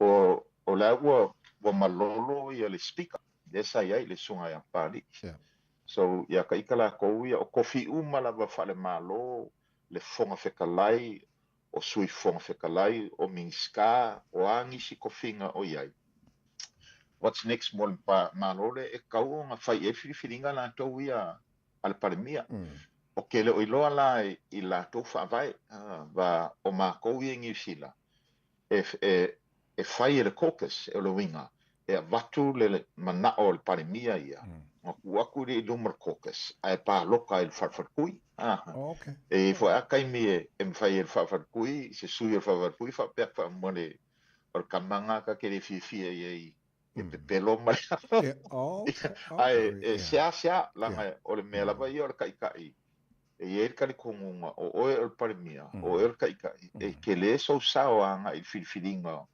o minska ia ai lango la caucus e swala o pule fa pena ia pela o kulanga nga o le sui ka ua la ko kongo me fa penge ai mese langa le ko kele le ufolinga le preliminary results e ko kele sui ala ia il fast ka ua le coffee le o le whip po le whippy ia o le fa Samoa e o le fonga ali ko so le whippy le e nga ke whaamalosia pe whaamangakuinga kiuke whaipule ma kiuke minska kaunkau aweinga i kongo le mau ka fongo. Ai meise kai me palo ka inga ingi kula fongo. O le wuti foi e whaamoi i ai ka ngaka pe amanga o e ke alu i se mea.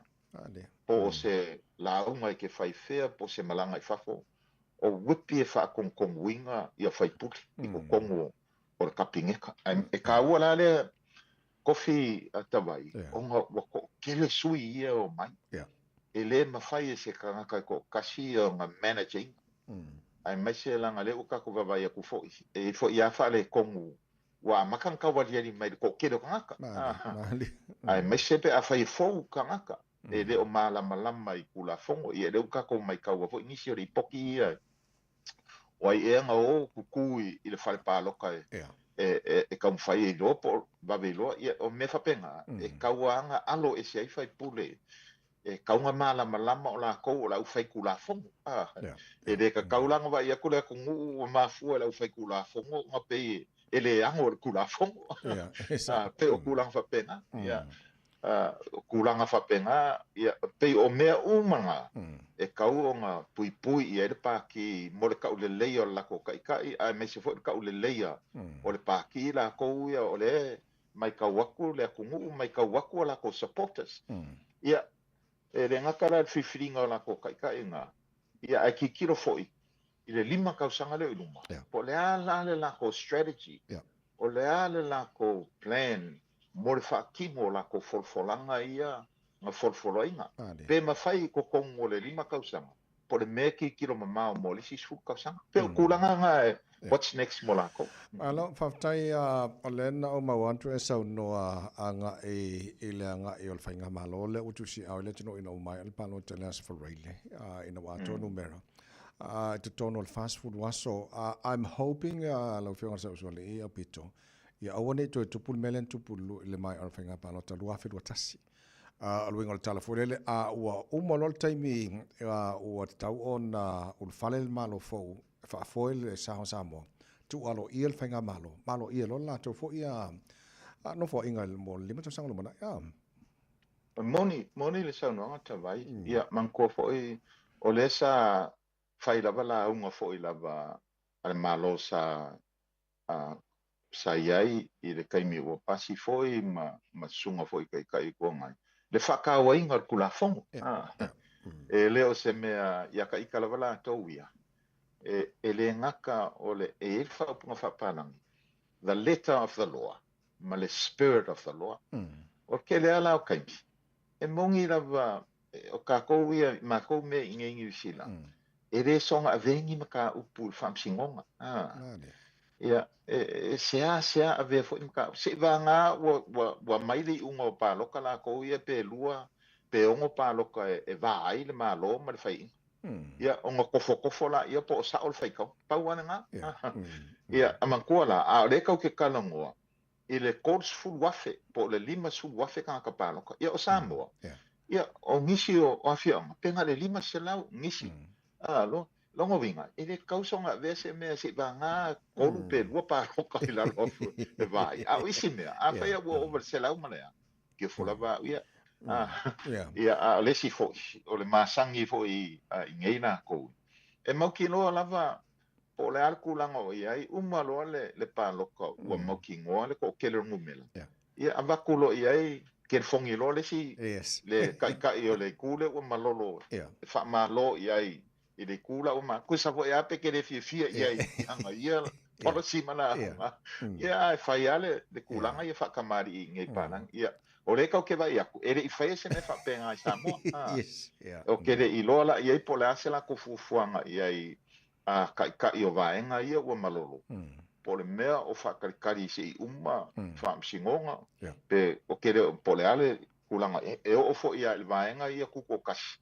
vale e koru pe ko whala ko ia ka ika ia o lau kuko kasi they've made their bed lo inga o la kuko kasi o ke o fo uia pe ko ikalia se si o vaenga nge le vaenga ia langa ia ale veka ke le o whalunga kupo o ia se la ko whapea mai congratulations o le kulanga langa so we're yet to see ai e follow kariko ngata vai o paloka whapenge ia o mako fo imea e umalo lava paloka faile review ana mako wa vaenga e le fa mo se kula fon e faile mako review ma su o le ale men ka ko sasi ai le fainga paloka ia o ai le nga se ia va o kele o kai mi pe manga o voile o i ka ke ku ia ka ko fai inga le ko fai inga so I think ia ka ia sa o fa longo fo ela vai sa mo ma mai kau fo ia sa ia la fo le Fiafia fo i angisi le chapipi le kulango ia ka ia o tui le kele ma ua vai kai mi fo ia o kai ai ko ma Fiafia sa ia lo ua manga ku le inga mamao a kongu inga ua malolo le 2021 ai o le la le ko ia ngai ma mau popo se HRPP pe ka yangi ia lenga o ko inga len ko fa mau popo mai le ile 2021 ia e pengala o le so so ia fa inga ia o ke lola ia po le ase finga ngalo la ko vaenga o la ko kalango inga maka upungei pe ka ki e fa pe ai lo o ka fina ko ia o ke le swinga o ia le la ngonga le ku mai le kai misa ia le fainga malo le HRPP mai le se o ko le 2021 le o ka ko mai le 2025 e le mafainga e ko ka fia le fesuia inga ya o lo onga nga i mai makangi ki kele of change se fesuia inga fa penge e se le mafainga e ko ka fia ma lo haftaia na fenga pito ma na ele mantango fio ne vanga yo e sau no fole le ai a sata dal no ne va so ma vai fole le lo mal fenga palota ele telo sui foia na si lunga le au fole le fia va molen fol na tu malo o le pale mai ni so la to fo le o le wingo le tala o le fo pale mai le fenga malo al fast mo le fa winol malo o le to mayo la to nei a misia tu talavo le sui fo o la so santele le ele mai foi onisi mindset o fufuanga le ya wal fanga malo mo lumana ya pola o se sila wala ba tu lo si fil tu langa le e ye le kali kongunga la ba foi ale au poko mala wa kama mai ma ila ko foi fai filosofia i kongoa onga maulunga mai fa penga foi so ka ika ofi o se mele le fesui suia o kofinge i ko kongo ka i o fainga malo e ke vai foi a New Zealand ia wa ke le fesuia inga in the last 50 years lo winga la kala sama sanginga ba inga o ko inga ma ku ku la va ia ko kongo kofinge e o po i local governments ia sawa ko kele la kal wola o ia ongo le kali kongo o se mele le fesuia i inga i o aku ai kanga ka fou o aku mangi mangaku le lei mo le aki nga inga o le aku mai o le siku e peila ba e kari kunga la tau ia o e umalolo o kai mi la kou ia ku le avangua isi ia o fo ila kou ia i ngei kofinga e le se o onga mo kofi pale mia po kofi mingska e lo vinga la ukala ia e kere alu i se onga fo ele fa pe o le kole o le la o ku o ia be o pale mia o le it's a package o our experiences is ia o ka kola o le fa vai la va Samoa o le ala le pule o le kauku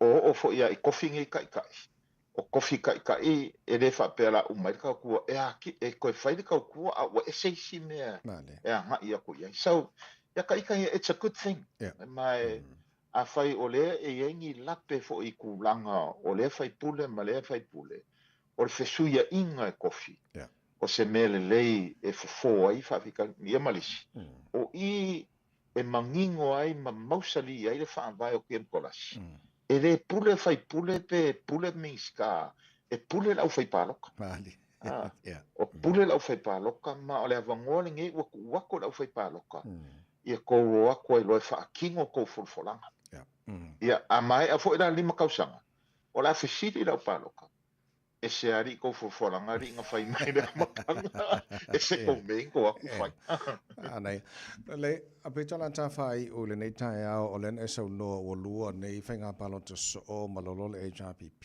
i lalo te te inga sunga tu le epa a ele fsilielon to mai folele a o le taimi o le fuata malona low o le lofu malona fuata o titilo atu i tele o suia o isini sui fo o le HRPP len tu le mai o tangata e lava talavo ia lava fo ile lato to mai tele o me tono malo o le alo silfia na tupu i New Zealand ina ua so o fa ia inga le national so ia inga lato te tai do you think what tau ile HRPP on Sicila is it tai to le mai ali fa ile sfinga panota in 5 years time hopefully io o matou i New Zealand e umalo la fainga paloka wa uma sui ngai ai a o fai e sui uma e sui le kai sui le sui kai sui le whippy sui le sui whippy wa uma fai lo coffee fai lo kosi sui uma ko kongu lava O le mela ingei ua masangi. E loa la kai ia wa umolonga ia kai. Yes. Ia ngal pauare me le fongo mo mua mo li mai fa kai mal fa malo. Ia ai fa pe mai loa ia ala wa kur kofi i le kokes o fa fa kui.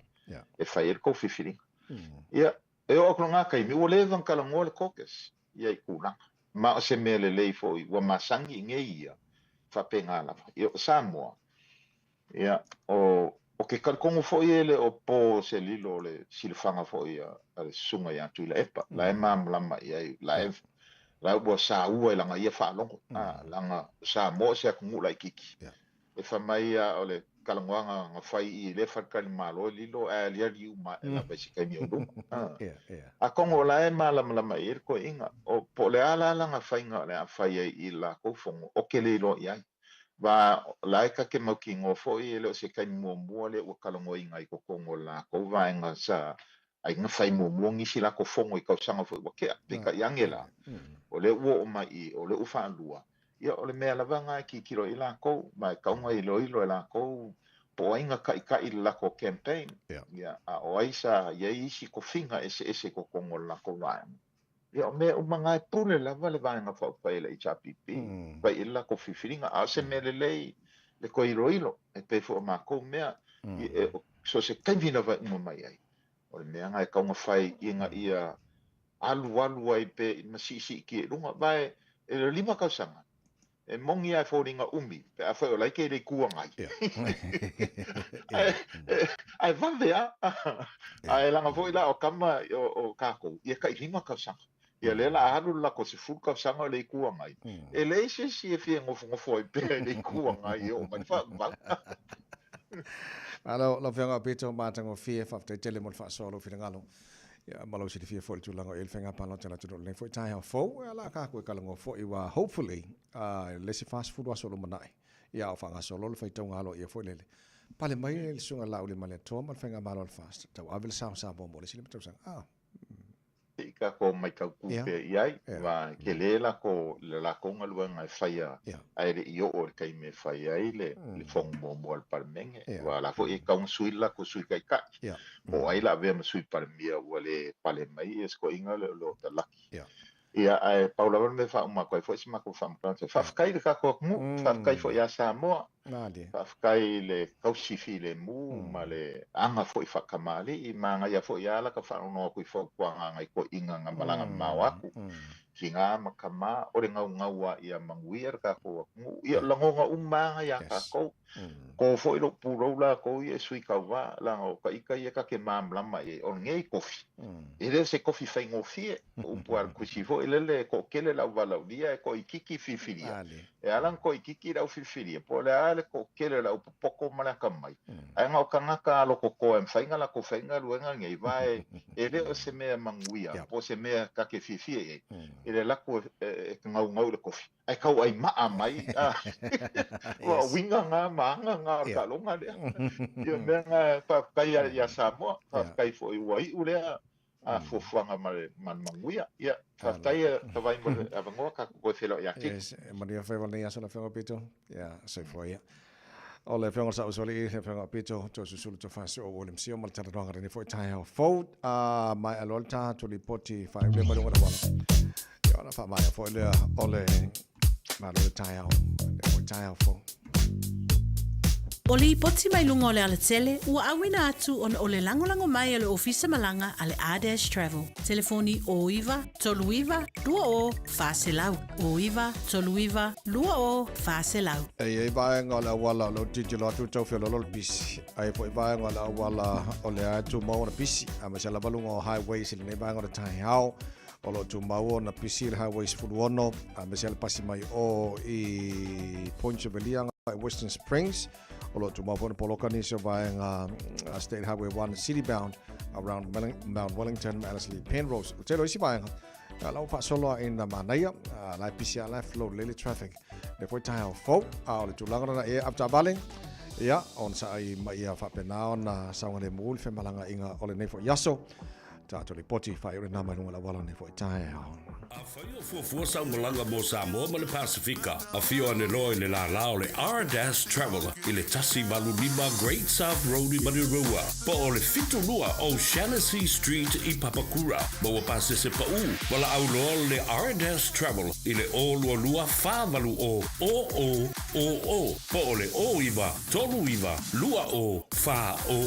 Le R-Travel. Ya, Samoa tunu pele o le tā malu o le Taeao na mo le ne fo ia so lua a whiani o laua te tala le tā noa Samoa. Wa ise la i ma nei o tama o le sao tama le vasa muli nei o le whapitoa a le tā noa. Wa i poli ma le whenga ruenga se lau limu suma leiva o le hanga mo le o le hanga. Whatau se maha ofu maha ngai al ko ingo. Ma lo whaptai lau tala mo lau tāpo inga nei Taeao tala fōpia tala iwa. So at tia fala tuste tia mal pokalame Fiafia mai mal nei time to ona nei tafai meni se fu mai maruia Samoa ole penina ole Pacifica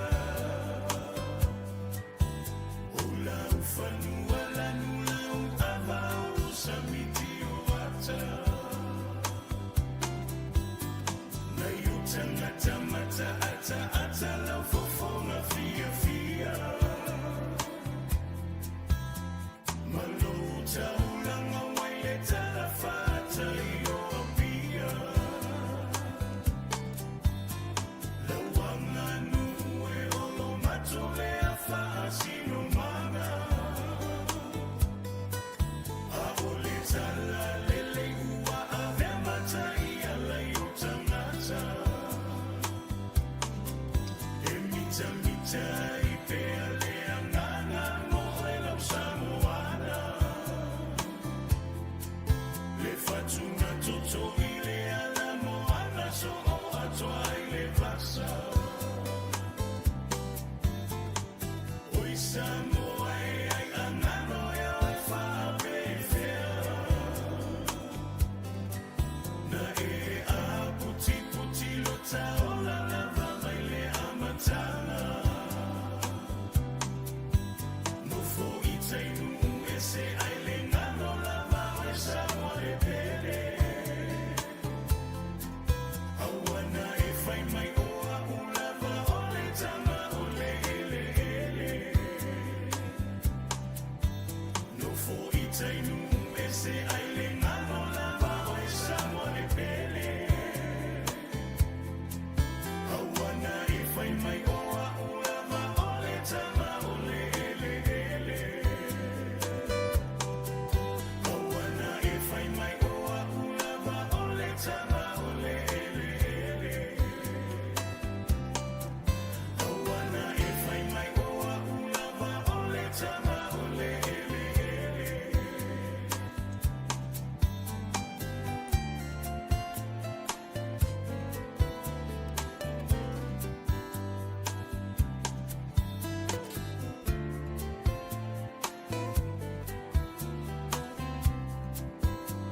O se wainga le nei telefou mōni ni Taeao mai a tero ni sila ia wafwelo nofo tāpoi mai whafunga mai am. O le atiro tiro i eri whaia onga le Educational Institute NZEI pe ona sui e palota mo se te ere mai ai o le lua vai aso whonu tanga o le tau whionga luenga mō whaia onga tunga lua maurua onga sa whaia le whonu tanga muna muri a le unia le NZEI le sa tau whiai ma le au whainga ruenga sa au whiai ma le au whainga ruenga langolango le au whainga ruenga langolango moa o onga whapitoa i le aso wharaile o le sui e whaiwhautana i ngā le uni Liam Rutherford sa i longo le tuni sila o sui sa ia i le whonu tanga sa lato whailo i ro lato sa unioni te te tu sa i mawhautana inga i le malienga ta whai mai e ta wai o le ailo i loina le whonu whafoe le vai so nei pe whaia se palo ta mo se te a wase tala na moni e whai e whonu tanga uma whale Rutherford o le au tū o mau mai wa a wina mai ese a vei matatupa whaia o ngai whapea e mana na o e lato te whaalongoina lo lato whatawaina moringa ruenga o lo lato whaia Mo ua iai lona wha moe, wala a fola sia ma tanga runga o onga i se ofa Peter Silio na lelei e alofi ai se palo te whaia. Sa mua atu ofa e malo i sui o le unia whaia onga i le 3% o le si tanga o te tongi mo tausanga tolu o le nuinga tasi pasene le tausanga tasi.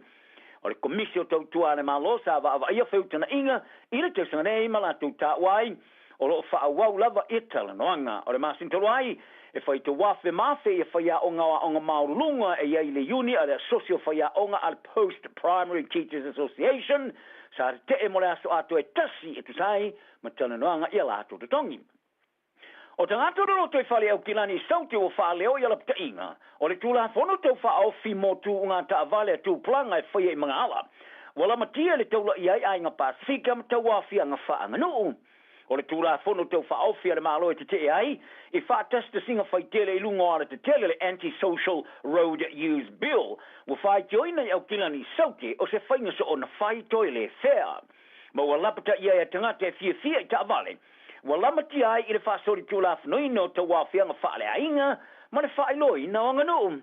Whaali ere te whono le whono whawhoio le la le ai o tarama papa toe a pulu rees au tanga maia.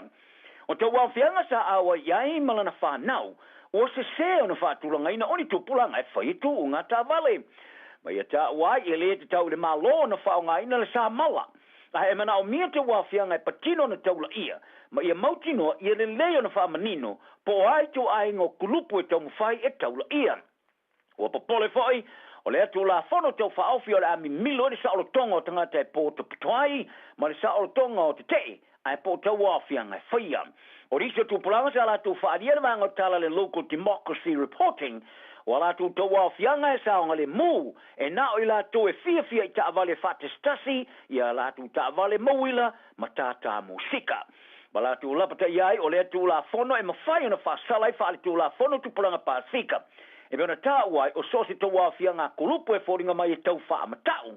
O le a mawhai ona whaui nai ta wale ma whaata ma ia.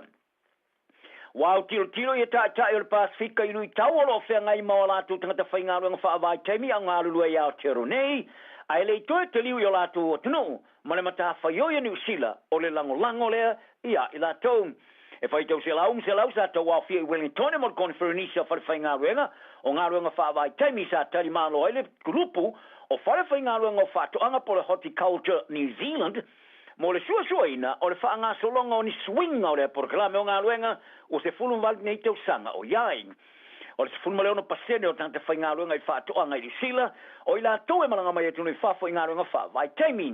I tangata o le loto e whale, e whaatumuina le tusamari toru kuata o le whesu toru wafe, o tangata whaingaro ngā leipa. I le wafe rufu wha ma le wafe rufu lima. E se lausu fitu e whaingaro ngā, i lalo lea por kalame o ngā runga whaavai teimi. E whaingaro ngā ina le tusamari se furu fitu wafe tangata. O Vanuatu, Samoa matonga e mafuri i aile vanga tele o tangata whaingaro ngā whaavai teimi ma le Pasifika. Ai o le tausanga nei, o toa i titi atu i la tau e malanga ma iaing. I tau sanga taruai, sa sui ai e whai ngā malo so whatasi e whata o tonga o ai inga whatino lea porkalame. E au fiai ma le wha malo si a tiro swinga i te tongi, ma le whatu muino le luas furu afe fitserau limas fulu ava no whai ngā runga. A o wha avaina wala fau mo le unu whare mai, ma polo misina le atili whai o toilo longa whatino le porkalame. O le taimi lava fo i leo Papua Tini ma Career Pass, e na o le paua i leo moto le Pasifika o tilo. O tele atu ngata whai ngā ruenga o maranga mai a te roa i lalo le porkalame eri te mirei. Ai o whaalia whai lau tusi mo so tanga o whare whai ngā ruenga Fiti Joan Maritino Nemani i leo konferenisi. O le olo le porkalame o tau o ia o na o whale a wanoa mo tangata whai ngā ruenga e wha mautuai e whale tonu. O se urunga li sa solo ia le no whanga e whai aile la whai poe ponga ina o tārsanga le e o naina le no whanga mo si stupe to i tungiatu.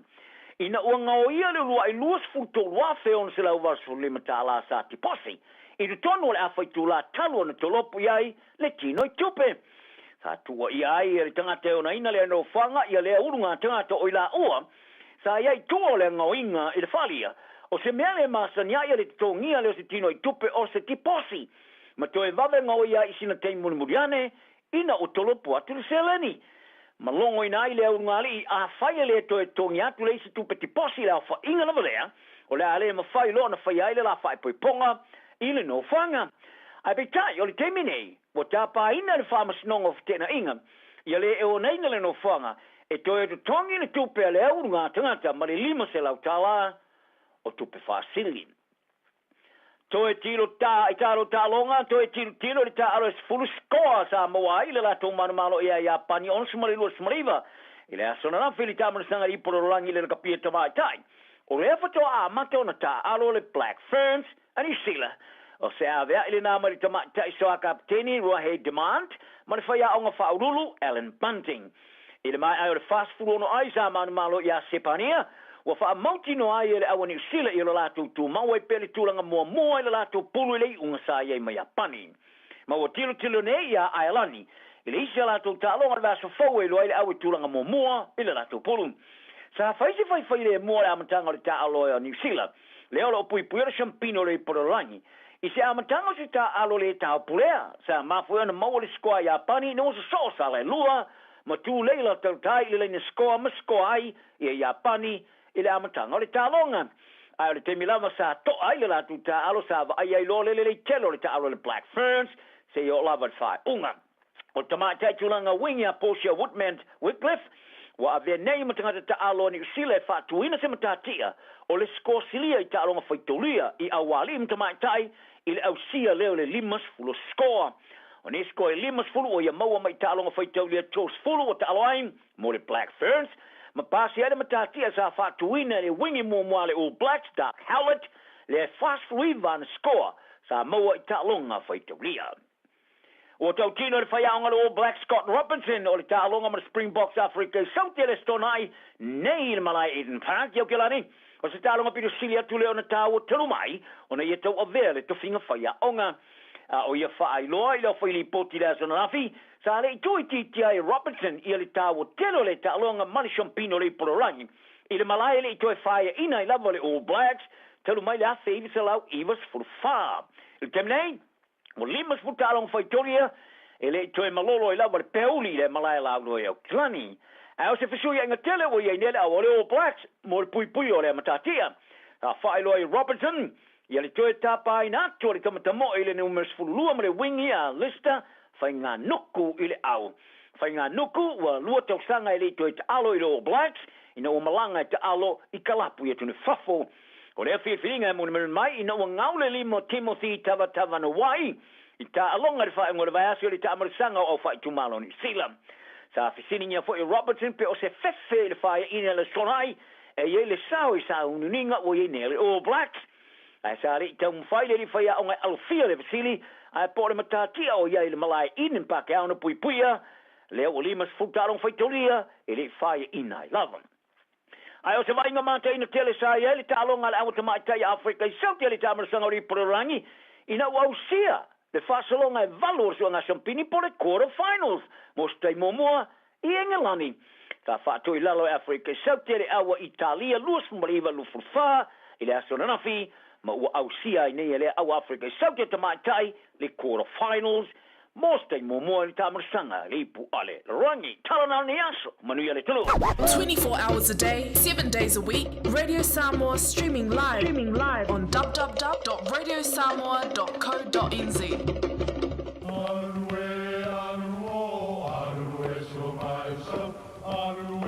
O Samoa o le atunu ua mai au na tofi.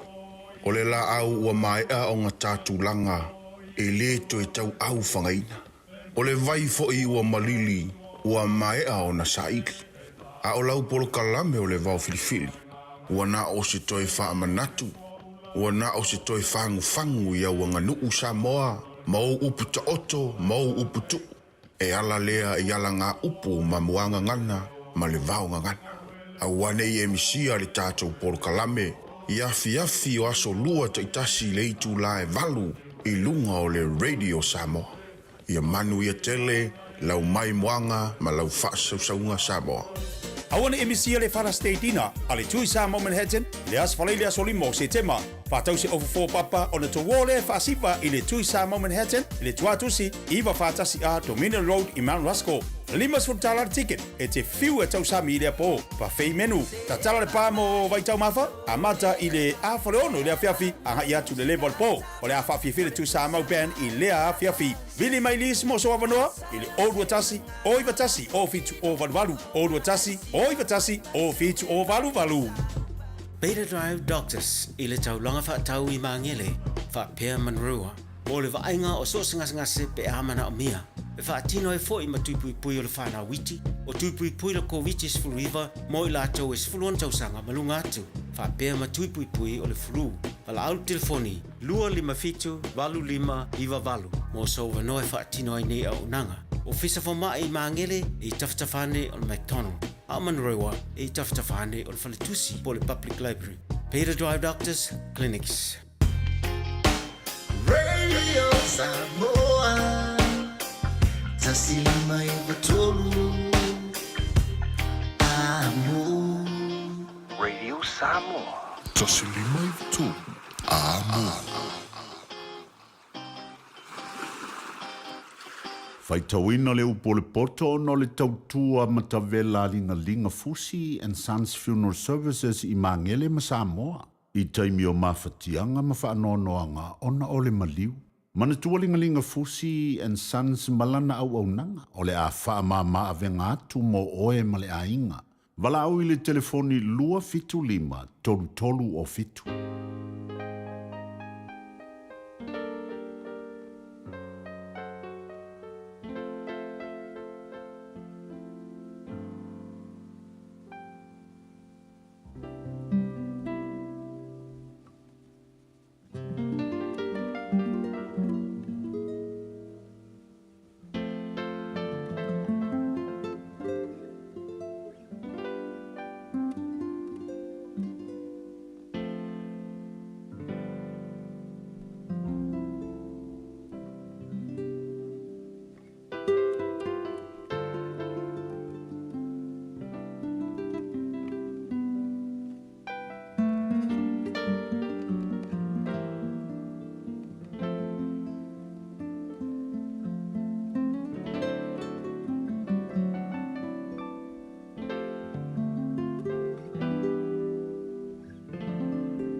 Faita wino le upo le poto, ma le fata oto lo na mata upo e lua.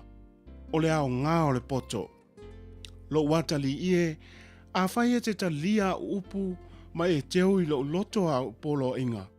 E wai atu ai o talinga I le poto, e whaasanga atu ai lo loto I le whautauta.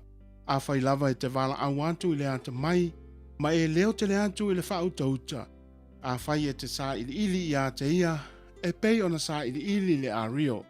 A whai e te su e soe iai, pei ona su e soe le o loa lilo, ona e la ngona ai leo le matau I le ali, ma e mau ai le poto I le atua. A wao le ali ina te foa I mai le poto, mai lona fofonga le poto ma le whautauta. Na te ua le poto mo e a mio sao, o le talita o ia I e ua tonu lo la tau savani. Ina ia leo I ala o lea mio tonu, e tausi fo ia ia le ala o ona tangata a mio atua. Ona e la ngona ai leo le a mio tonu, ma le whaamasinonga, ma le a mio sao, o ala le lei umalava. A o le poto I lo loto, ma ua maa lia ia te oe le ata mai. E whaafea o le maa fau ia te oe. E leo ia te oe le whautauta, ina ia lavea ia te oe ai le ala leanga, ai le tangata ua tautala I mea whaapio pio. O e tu ua ala tonu, ai ui atu I ala pongisa.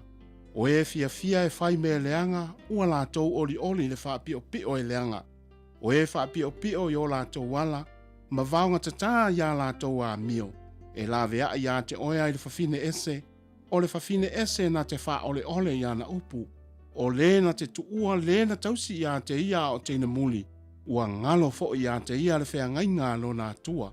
A wae tau nuu atu lo na whale I le oti, mo na ala ia nganga o e woti. O I lātou uma o e o atu ia te ia. E le fo I mai I lātou te le maua ala o le ola, ina ia e savali I le ala o e lelei, ma e tau si osi I ala o e a mio tonu. A wā o e a mio sao, lātou te mau le nuu, ma e ua sawa lātou a mio, e whaatoe toe hai i lātou. Ai vavai e se ina o e a mio leanga i le lau ele, e lia ina ai fo'i o e a mio pepelo.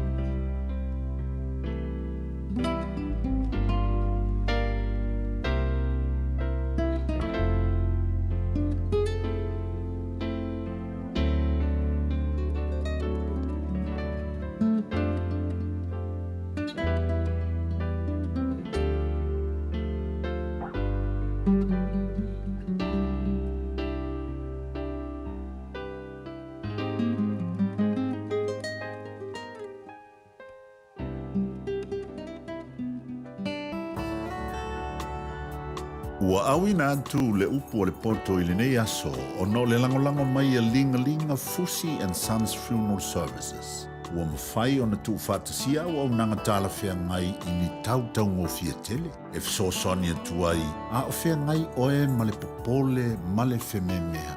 E mori whātasia atu ai ma wha mai senga, ma wha mawhana whananga mai a linga Fusi and Sons mo a inga uma o Samoa ua whea le maliu ma le oti.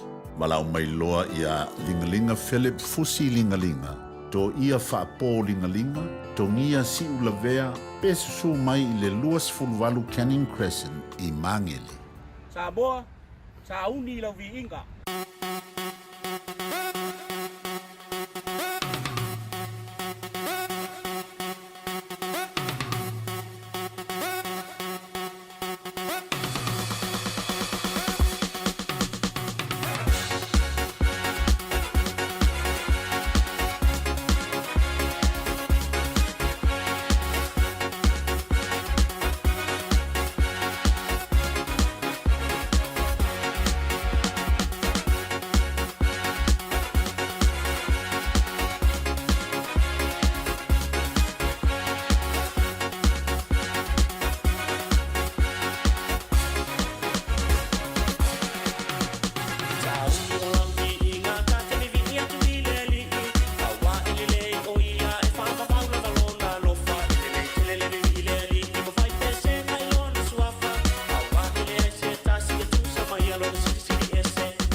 Talofa, we're the Katinas, and you're listening to Radio Samoa on 1593 AM.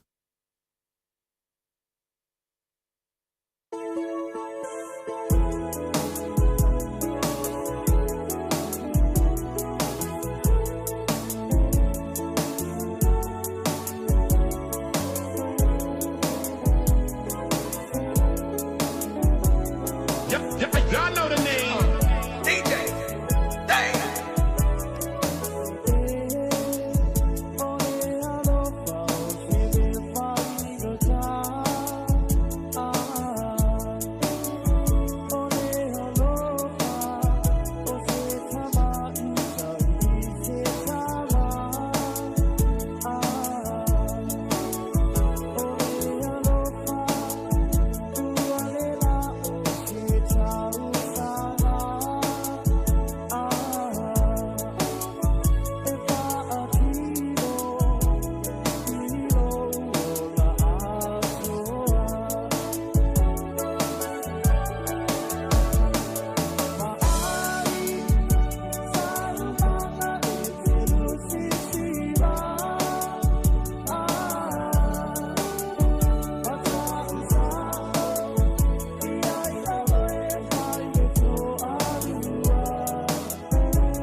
Tai be le wati le nei Taeao le wa afato nei le tulaiva. Ia ilu kal tau tupa dagar si fonga le de Samoa te slima of tolo a mole nei Taeao mo dato pokala me fanga solo le utanto ia le aso dua le nei o September. Le aso iva le nifo imasina ia tatu faftai pele lo fa maleanga le lei o tatu atua. Leo na lo fa malona le ia te tatou leo mo fa ia no te mailu tu se fumo so matu wola. Ia utatu toe whaafsanga i mutatu toe mafuta i lunga le tautua. Ma le unanga masane nei la leo. Ia le tautua le Radio Samoa. Tasi lima vitolu a mo le nei Taeao. So taiga masane tatou ma Amerika pe ona iai. Le afo fatasi mai le sao le sunga ya kena i ono. O to mai niso vaenga me lo tupu tono le malo tele Amerika fatasi i mawai. Lunga o tatu po kalame le nei Taeao. Le nganga Fiafia fatalo vatu kena i ono. Ma lor se fumoria nei Taeao fou. Malu se fuia e fiong me se titia va tai fo i le tanto company le tio Radio Samoa ina na tautua va tu fo fa tai ona o tato ofenga luenga ina ngata fo i le nei aso ia ona na tautua fo i le tato palo tawa te nei ia va tu fo i fa malo le ofenga luenga uma le ngata i tato sai lunga le ia la tu fo le tawa fo ngai wenga i lato ele i mai boama pa va i tanga to lo i tuatu all behind the scene o lato yo lo lato te pena ina ele tele o tato ngai wenga o lo tu natu mai lo le tunu fa malo tu fa malo fo i le i parti se me se fo i ele tai o le fatu to le tua Samoa tasi wa mai tu malo ia le fast i le palota e msalo ele umma ia tulanga fo i o le palota ele ngatai i faitawina ia a tulanga fo i tonu o falfamsino ia fa pena fo i 100% te lo mawale le po la te mi o so i ta upuna ia a fa malotu fa tailo fo i malo le tunu palo se fo moria ia fengo ia le tua ia ai la to te sai tu e elta malo fa ro ia a wa fa le tonu ta tu lendo po i nei Taeao ia la to ti o le aso le nei salo e la to tu pe e lo fionga ti ti te sa uno pe se va en ta upu ai o le so le nei salo la mo mo to le aso nei o le le pa dei so le aso po le nei o le sete maso mo mo so sanga le nei o le aso malo lo la ni fa pitoa it's tono United a vele fa malo ma fa tai tanga lipa po la fenga luanga le tunu fa na tu le ila so fu mo se te mai tu o malava la so malo lo fo la nei lo ia o le malo si o le uni po lipa o lipa unions e una ima pina mo tongi tanga fenga luanga ya ona na ko te si le pia no United te mawa e te le power male pule sa wa tanga ta ana company te le nei ya lai ona ka wol fa tu o nei fo ile pa unions po union nei tanga te whenga luenga ina i pui ia te tau o tātou tanga te whenga luenga ia o aso ia ia ni uni ia o whenga luenga tanga te iao mali po ele i funi tūla pono ele i tūla pono sa unga le mu tanga te whenga luenga ia ai ia te lo benefiti wa te lea leo me matene msile tanga la ele benefiti o mi o uni o uni le wasafa mele tupu so ile tunu o le marmala mo tangata il talfa solo pito uni me vola le utau tupu fo io tatu tangata il talfa solo pito tatu tunu le lavo marmala ma ile talfa solo pito tatu tunu wa matai ona fisea i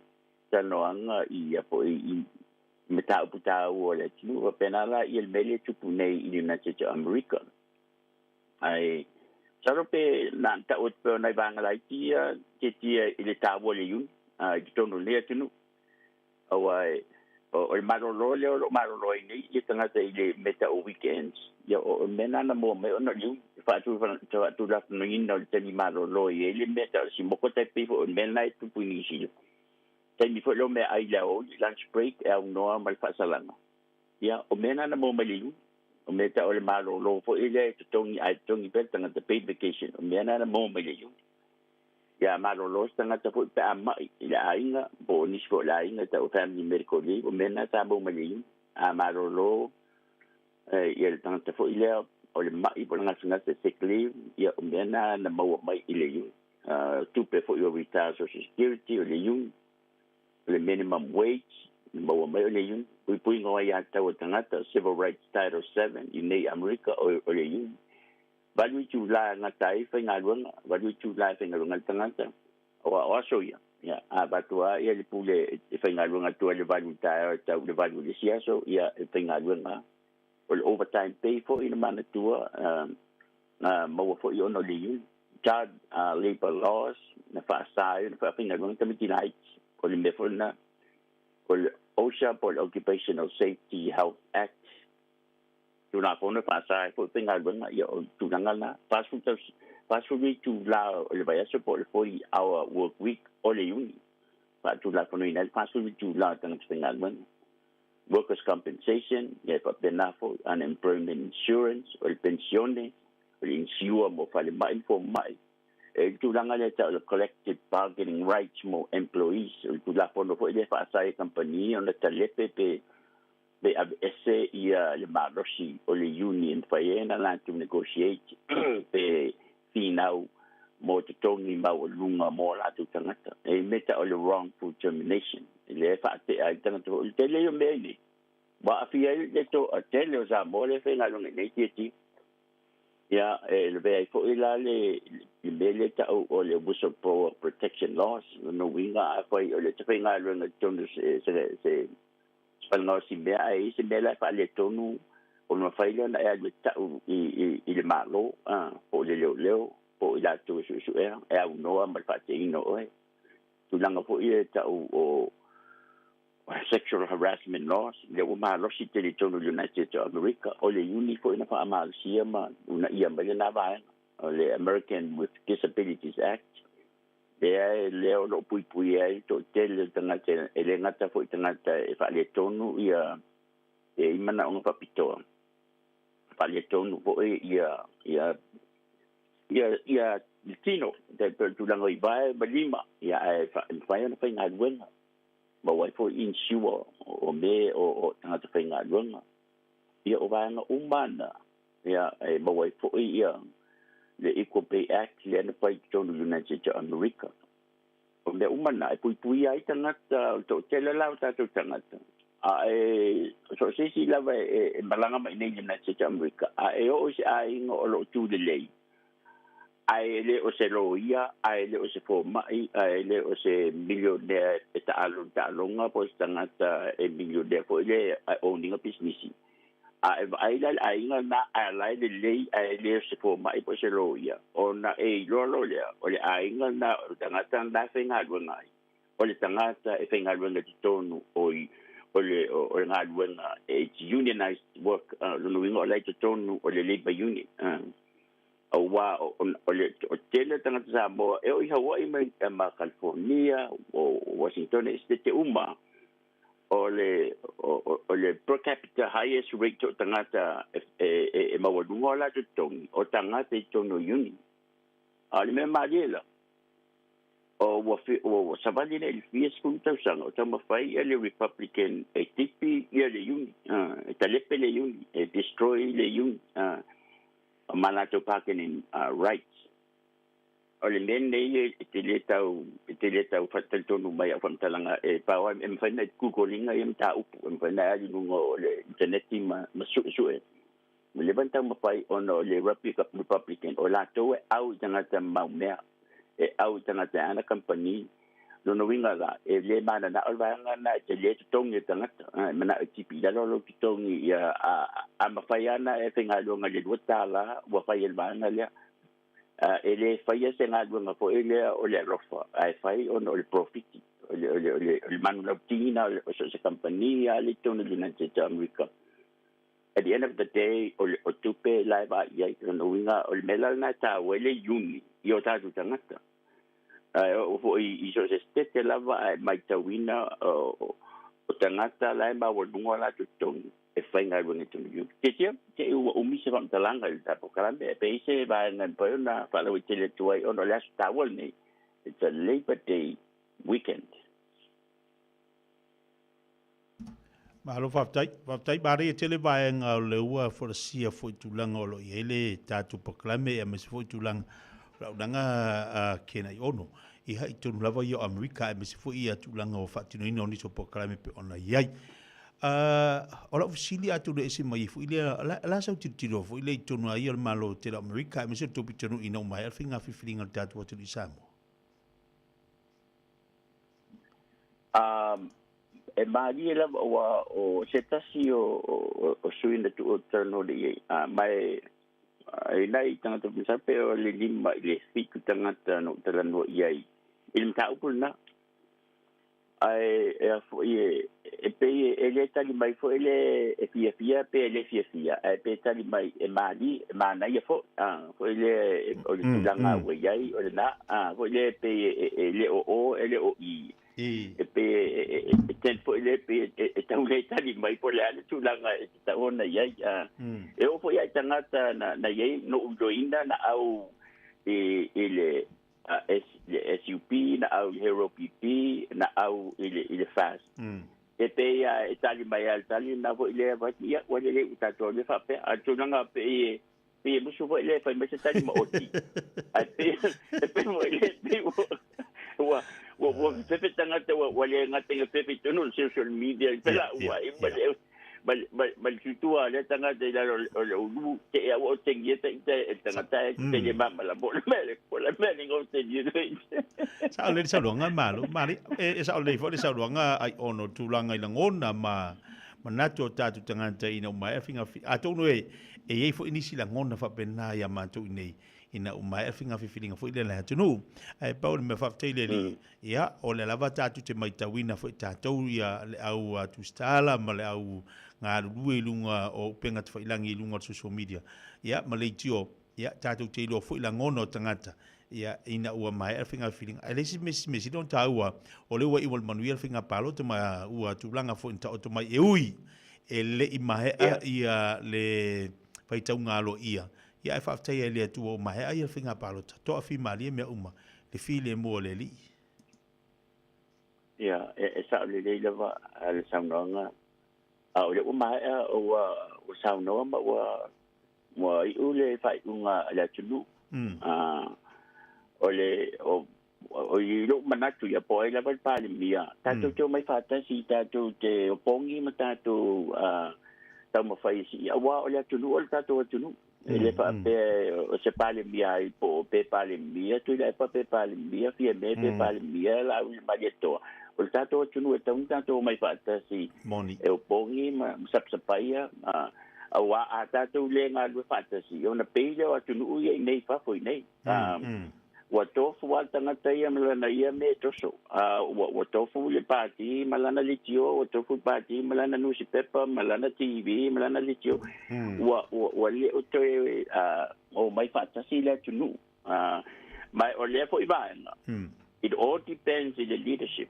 e ta ua fo I sa no sa o mai male langona moni o tatu ta I tu langa tau ta ta do tunu na ia sa vali moni ia le loto mawalalo male nga fo I fa kersiano pe o tu langa na o ele upo fa ia o mele ele luma na ine o Samoa o le matua I te le la fa fitau ia le o ro I luma o Samoa I le luma na I tūlanga ia o le atunu. Wai e tele it's an international, po ile geopolitical problem o le tupu mai I o ngā sami o le Pasifika, o atunu o laulangi whapena le United States of America, whapena China, whapena ia Rusia matunu. E a awhia ia le atunu. ia pe o le mel na ta te popole fo le po ai la le tu langa o la tu la te ia ta ua ia le tofa mamau ma le tanga poto ma ia mamau fo i le vai ina ia manuia tanto tunu o ia pe o tu langa na Malo whaftai.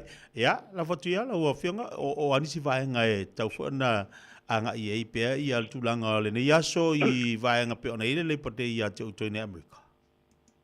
Ia, malo whaftai. Ia, o le aso malo loi nei, le foi tu pito tanto mainga, ai, watu foi nela whaanga i to tele malo tunu, ia, watu foi whaftai, ia, wai, e foi nisi o le atunu nei, a mese foi tanto tangata e fōma i le atunu nei, e feita le yun le fiafia le yun ai ngalo o tātou o mai na le yuni whatever nei na le on the tele tu la fono ye pui ai tātou pe o le sila vai na tāua o le tele o tu la fono awa o tangata na company dero le o ye jo la tu nga foi le fa terciano po altus pa ia e o mai fua mea kata i mō tātou. A tātou le fōsia o tātou tūwhātasi o ala nganga leo le yungi e nei.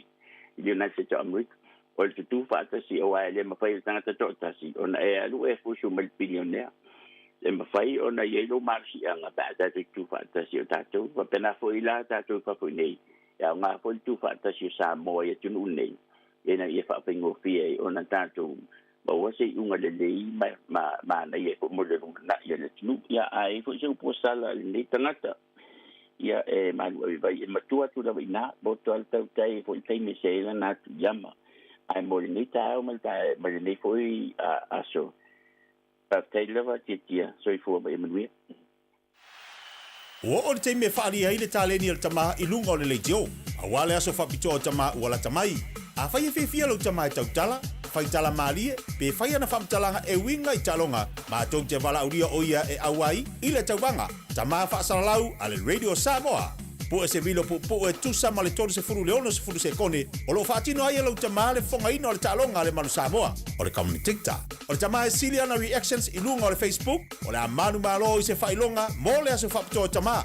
Lafo mai lau vilo lo penga te whailangi, radiosamoa.co.nz/dad. Po le Facebook Messenger le Radio Samoa, e whaangata tato vilo i laso whao si tema. Ma o le nei tauwanga, e whapitoa mo tamai ni sila.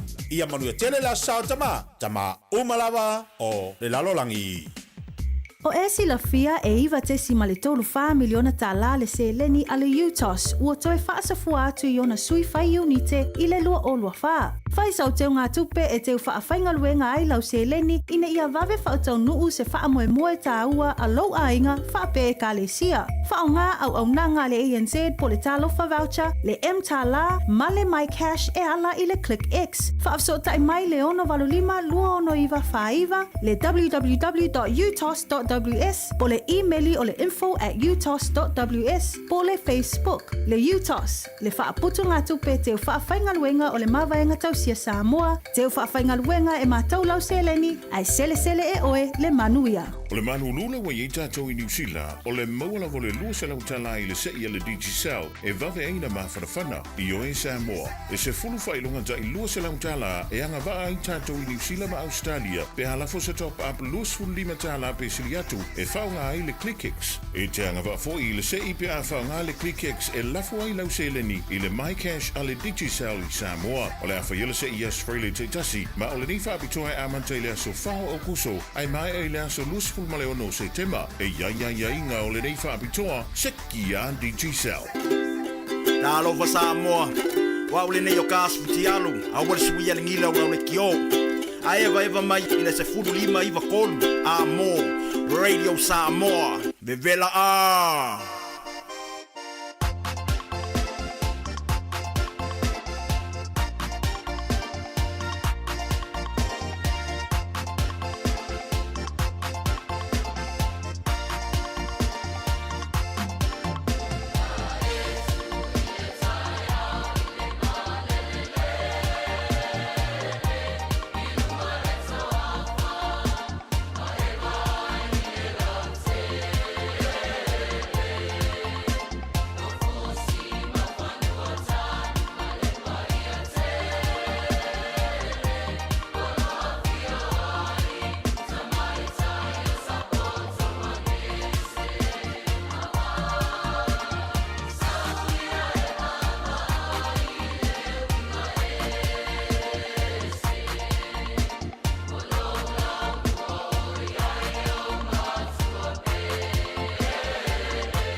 Si ufonga bali le vai pese na le onga vai monga pe fa fonga bali le Taeao le vi o le fi anga lauli. E da o se bali bali te bali wati le ua to e fitu minuto talo le tulas folo. Tale tulas folo le to fa sala wina le o tatu tale vai fanua le Taeao. I le uranga bali tau tua ala fi anga se uli o Malu. Te fa balo atu mo fa talo fatu pa i mo lunga tatu wa tunu. O la tu le fa to ama mo tatu pa kala le fu Taeao fo mo le yaso. Ya vi ia le li fa tele tu le na wa uswa ya nga wenga mo tatu nunga. O lo manuia mea uma i le lofa ma le anga le lei o le tatu mataisi le langi. Whabalo atu nei tamam tina mātutu o te whatalo vatu i a te outou. O amale nei Taeao. Ia te tonu fōri po kalame le Fiafia mai o lo manuia outou. Le maleifu mai o outou tamam tina mātutua. Ia le ngate i tonu mauta malawa. Au nisi fōi o lo mafuta mai i mauta ngase ngase. O whale o tangata mātutua. Whatalo vatu po kalame i a te outou. Sungai whawhiangainga. Ia lau whingaluenga le tua le fōi o lo mafuta ma le nei Taeao. Patalo fatu po kalame titia mal po kalame Fiafia mai ate to umalava malo lava se fu manuia se fu la le le tatu ile aso lua le nei oka mana yo le nei fu iaso se yo lo minuto talo tu la se follow fai malu o fai val nei fu iaso stai mon tatu se atu fo ila ia le vato e fa mana atu ia mato awina atu niso tu malo le o mai a on fai tawalo ia la tu fai tau nga palota boy for initial lewa maruia mai ai. So tu le radio Samoa se football lima tolo a mole ni tai on to 5 minutes to 5 minutes talo li tu la se follow. Se ti alangona ile Malu le Taeao. Be a fese tu le ala la for mai ai uma fatianga.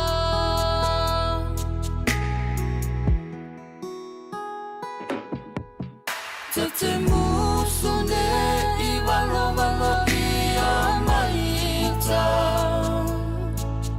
Ne I moa molulu Peni uni pulu Ata upu Talana I maya losa I luluma Wharewa ata uwa Beo se manuia ea Lea ne ua ongelea Selangona te o isi o ainga o la utali ele faina ele taia lava se suinga masifana upele o le tofina o lima wa pele lava o toia ita o tita sifa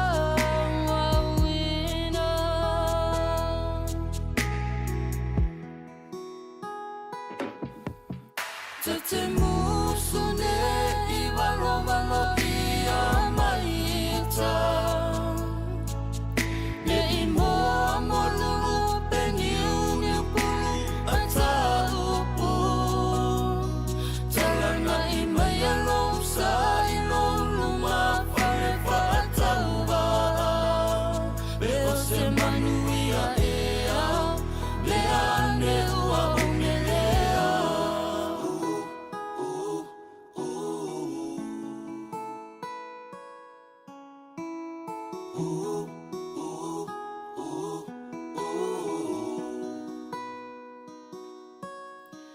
No ai nga pele ua tonu lau feelinga Ne I fati toto sepe au vale Malili e fati sisina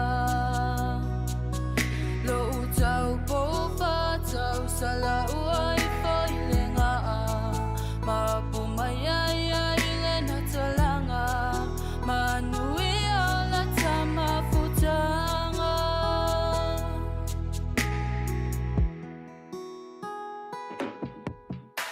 Te musune I walo ia maita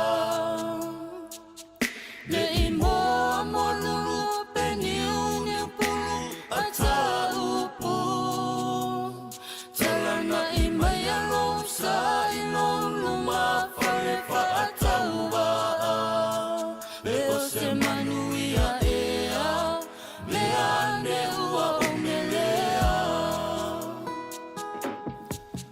Te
tu amo.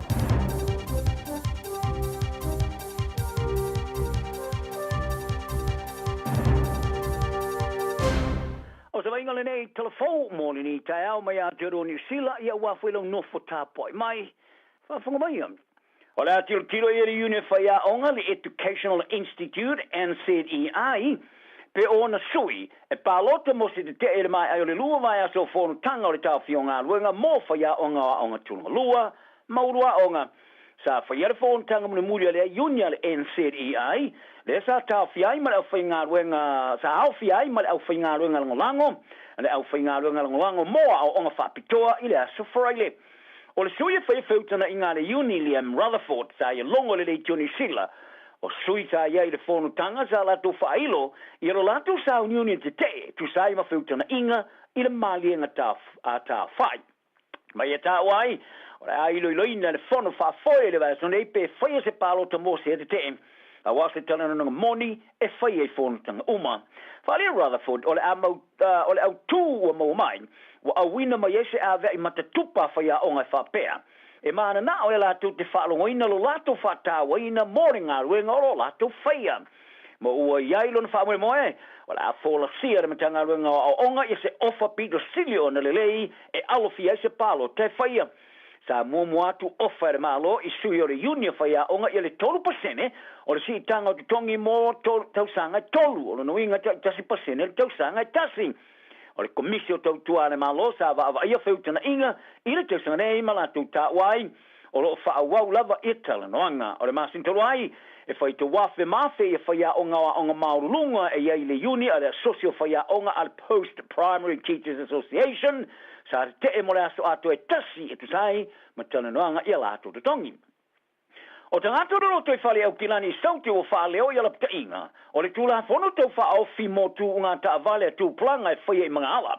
Wala matia le taula iai ai ngā Pasifika ma tau wawhia ngā wha anga nuu. O le tūla whono tau wha au fia le malo e te te ai. I wha testa singa whai tele i lunga ara te tele le Anti-Social Road Use Bill. Wa whai joina i au kilani sauti o se whainga so o na whai toi le whea.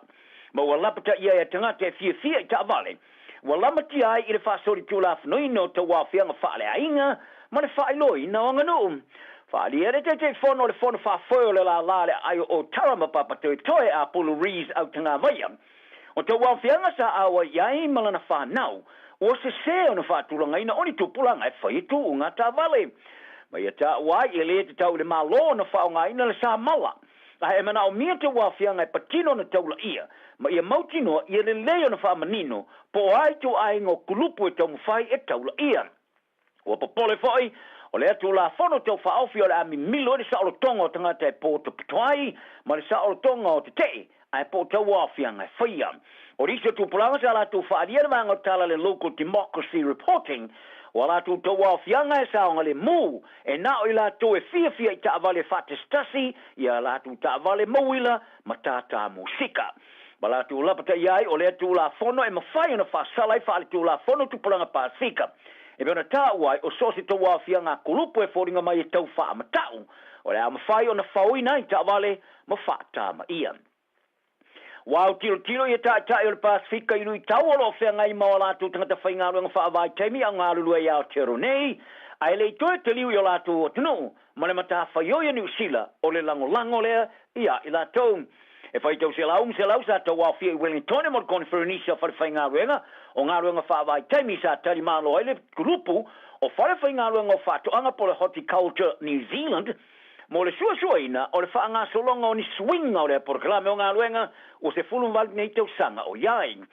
O le se fulu maleo no pasene o tante whai ngā ruenga i whaatoanga i sila o i la tau e malanga mai atunu i whafo i ngā ruenga wha. Vai teimi, i tangata o le loto e whale, e whaatumuina le tusamari toru kuata o le whesu toru wafe o tangata whai ngā ruenga leipa.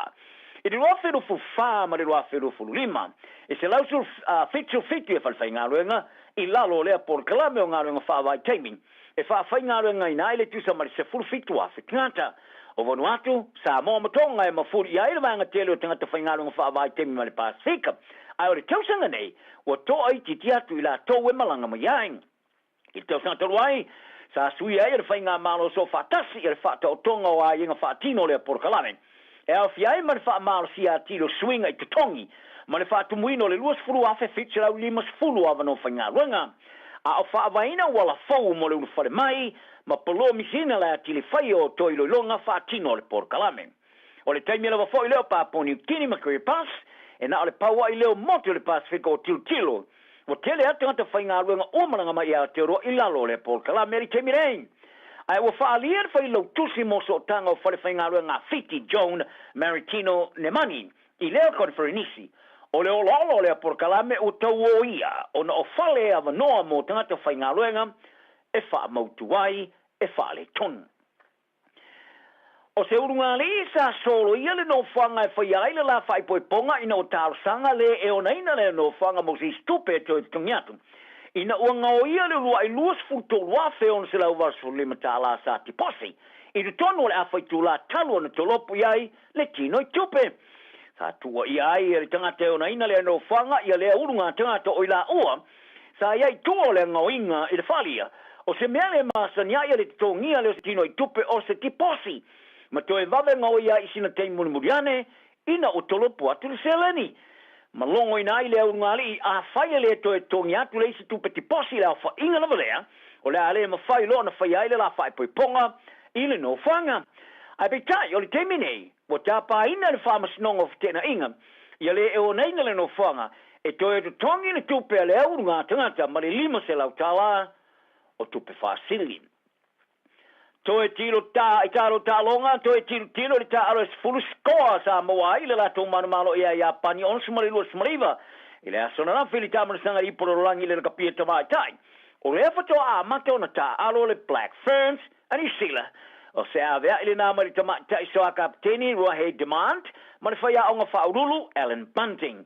Ile mai ai o le fast food ono ai sa manu malo ia sepania, wa wha mauti no ai ele awa New Zealand i lo lātou tū maua i pele tūlanga mua i lo lātou pulu i lei unga sa iei mai a pani.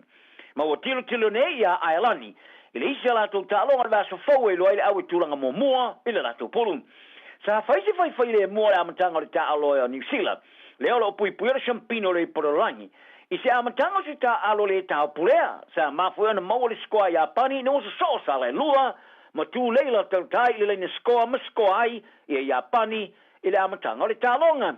Ai le temi lava sa to ai le latu ta alo sa ai lo le telo le ta alo le Black Ferns, se yo lava fai unga. O tamata tulanga wingia Portia Woodman Wycliffe, wa ave nei matanga ta alo ni sile fa tuina se matatia, o le sko silia i ta alo fai tolia i awali mtamatai il ausia leo le limas fulo score. O ne sko e limas fulo o ia maua mai ta alo fai tolia tos fulo o ta alo ai mo le Black Ferns, ma pasi ada matatia sa fa tuina le wingi mo le All Blacks Dark Howlett le fast rivan score sa maua i ta longa fai tolia. O tau tino le whaiaonga le All Black Scott Robinson o le tālonga ma le Springboks Africa sauti le stonai nei le malai Eden Park iau ke lani. O se tālonga pido sili atu leo na tāua talu mai o na ia tau avea le tofinga whaiaonga. O ia whaai loa i leo whaili poti lea zonanafi sa le i tui titi ai Robinson ia le tāua telo le tālonga mani champino le pororangi. I le malai le i toi whaia ina i lava le All Blacks telu mai le afe iwi salau iwas fulfa. Il temnei, mo limas futalong faitoria, ele toe malolo ila war peuli le malai lau loe au klani. Au se fisui inga tele wo ye nele au All Blacks, mo pui pui o le matatia. Whai loe Robertson, ia le toe tapa ina atu le tamatamo ile numbers fulua mre wingi a lista, whai ngā nuku ile au. Whai ngā nuku wa lua tau sanga ile toe te alo ile All Blacks, ina o malanga te alo I kalapu ia tune whafo. O lea whiwhiringa mo na mai, ina o ngaule limo Timothy Tavatava na wai, I ta alonga le whae ngore vai asio le ta amarisanga o whae tumalo ni sila. Sa whisini nia fo I Robertson pe o se whewhe le whae ina le sonai, e ye le sao I sa ununinga o ye ne le All Blacks. Ai sa re tau mwhaile li whaia o ngai alfia le visili, ai po le matatia o ye le malai inin pake au na pui puia, leo o limas futarong whaitoria, e le whae ina I love them.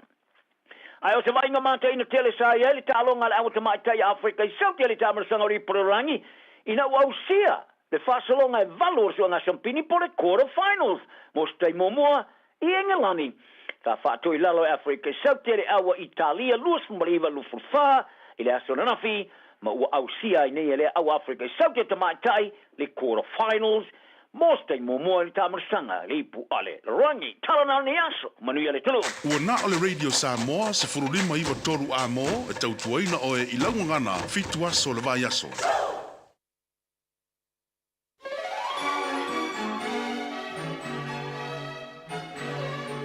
Talo falava o eti fui mona McCarthy o solua vai asta itasi mai le sifulu le Taeao o lo o wina atuai le por kalame to te pai le ainga.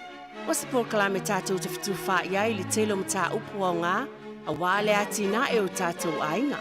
O lo fina ngalo e tā ua whaatasi me so mātou manatu. E fisosoani lea a wā se lumana I manuia o tātou ainga maloto I fale. Manatua le por kalame to tepa le ainga whaatasi mau e te fui maona McCarthy. Ia so lua vai asta I tasi nei le sifulu le Taeao. I lunga le Radio Samoa, sifuli mai vitolu a mo.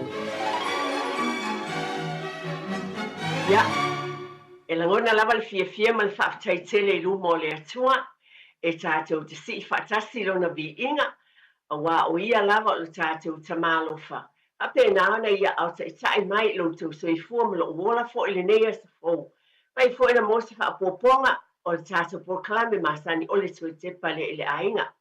Tātou tau whai langona le whaaftai I le atua, Moni ai upola na fiong pa ia le lei lava lo tātou wali. Ele upo se lilo lo tau sila fia wa ia tai mai lo tau soifua ma lo tātou wola. Ia lava le tafal ke lope o e mafuta mai ai. Ia mai se fo le tātou tinu pele o Samoa ma New Zealand nei. E vi ia le atua. Wa mai alfa ngā palo tā le tātou o tinu. Tātou te whaafetai ai. Wa sa tātou punu no ma vatu leli. O ia ua manui ai. Nei Taeao fia lava o e mafuta mai ai. O le swafa manu malo o Yesu Kiriso o le whao lalofa. O ia na taitai mai lo tau soifua malo wola. Le te tawa ana whaafo I le vi inga I a te ia le nei Taeao. Pa whelo I whapitoa foi I le pa ia mala mamalu mawalunga o le tātou o tinu. Iau tūlanga whaalupe Samoa. Le o whai ngā luanga te tofia le atua I whatawhai taulanga I fia. Pa pena fo I na ngā lulue o malo lo manu malo ia vi ia le atua. Ola o tau tua pea ma tātou ngā lulue a wālawa le tāla I na ono na whina ngalo. O tua asina sina o le tātou watinu. Pa whetai te le lava. Ia I lava lo tau tunu ngai tonu I o tātou ainga. O tau lava e le ngata I o tau te tālo o le taita inga alo o tau wala lofa. Pa pena na atina e heli whina ngalo pa ia o le atua. O lo o tau tau mwhai e pēr te tālo, a wāle manuia o tātou ainga, pa pēnā o na manuia ai, o whānau o whea lava le atunu o lo iai. Pa whitai tele lava I tua asin sina. Nisi whai o tau, ia ua iei te tono ma o tau tangata mātutua. Ai nei ma whaina whaangaloina o tau mātou te alo lofa te leat, pe o kifo I lau le tio ma e whaafonga mai, ia whaafetai I le lofa o le atua. O lo tātou o tinu, I se fo I te tono New Zealand nei wa e lalan pāpā awai. Ngā luenga o lo whenga ia I le nei Taeao fo, wa ala whai fo I whanunga I le lei, whawhitai tele lava, whamalo lava, ai ma mole I whawhitai pe lava o na le tuina I lau whawhitai vai sata itas. o nana e fio mai ma o sau sa ili malo. O le ngata le whaeina I tonu e ka le sia e fia. O le mea moni lea. O le manuia lea o tātou tangata nu Samoa.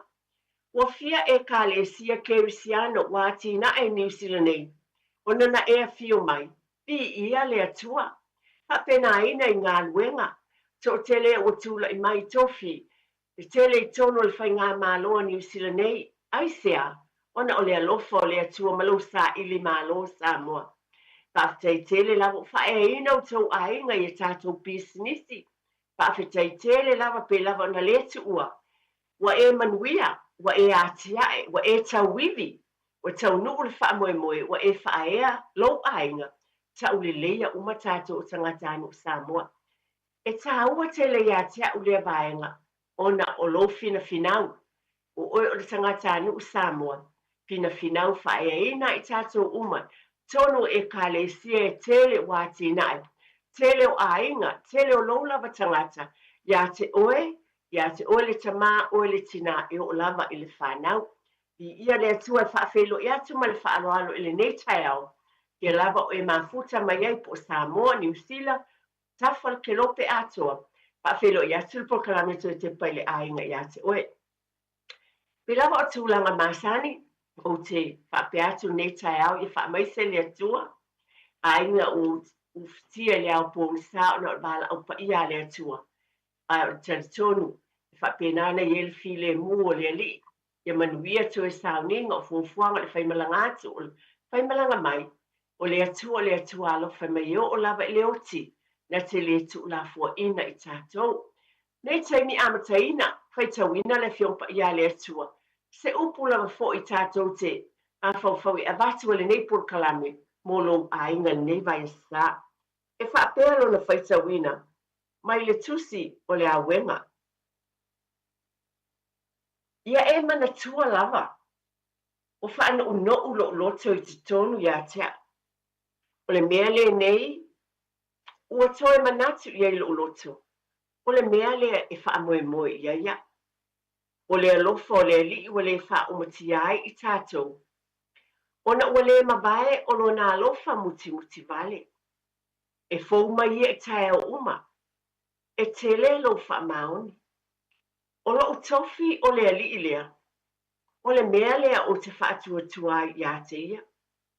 O lo oanga le leile ali I e whaatalitali ia te ia. O le tangata sa ili ia te ia. E le lei o na whaamoe moe. Ma le whaalolongo I le o la tanga. E mai le ali. Pai mai la na whiongo pa ia. E fōu ma whaamaoni le alofa o le atua ia te oe maa. I Taeao uma masa uma mai moni ma whaamaoni lea. Tau te sila Fiafia whiong pa ia le atua. E moni lava. O loo tu ina mai ai le whaamanatu mo I tātou uma I vai a sata I tase au te ina I foi. Lo ainga ma lo foi ainga. Ia e whaafitai ai I le atua. Mo mona mo te reatu whaafitai te mamatina. O te loa, ia nā fo I sa usu le Taeao nei. Whaafitai pe lava na watu whaafitai masani atu te pele ainga. Whaafitai le whaamalosi. Na e usipō foi te mama tina. Ia po mātua foi o mātua. E mo moli alo ma whanau I le aonga. A pena fo ina tāpina pena. Whaafitai tele lava. E le whaititia le whaafitai ia te outou. A wai te le loutou wala awina. E te le fo I loutou whai outou tiu te pe ona whaamaoni le atua. I lo nā lofa I Taeao uma. E whaapena fo I lo lofa whaamaoni whaale tamā, ma le tina I so uma lava. O lo whaapena ona e tui nā tuai le whaamuamua I alo ma whanau, e te ala puai le Taeao, whaapena ona ave sio watari o sio wawhio na sio whanau, o lo whawhangu, o whaapena ona momoe fi le mu le pō, a o oe lava. Ata seima le alofa tele o le atua pe ona upu na whaitawina.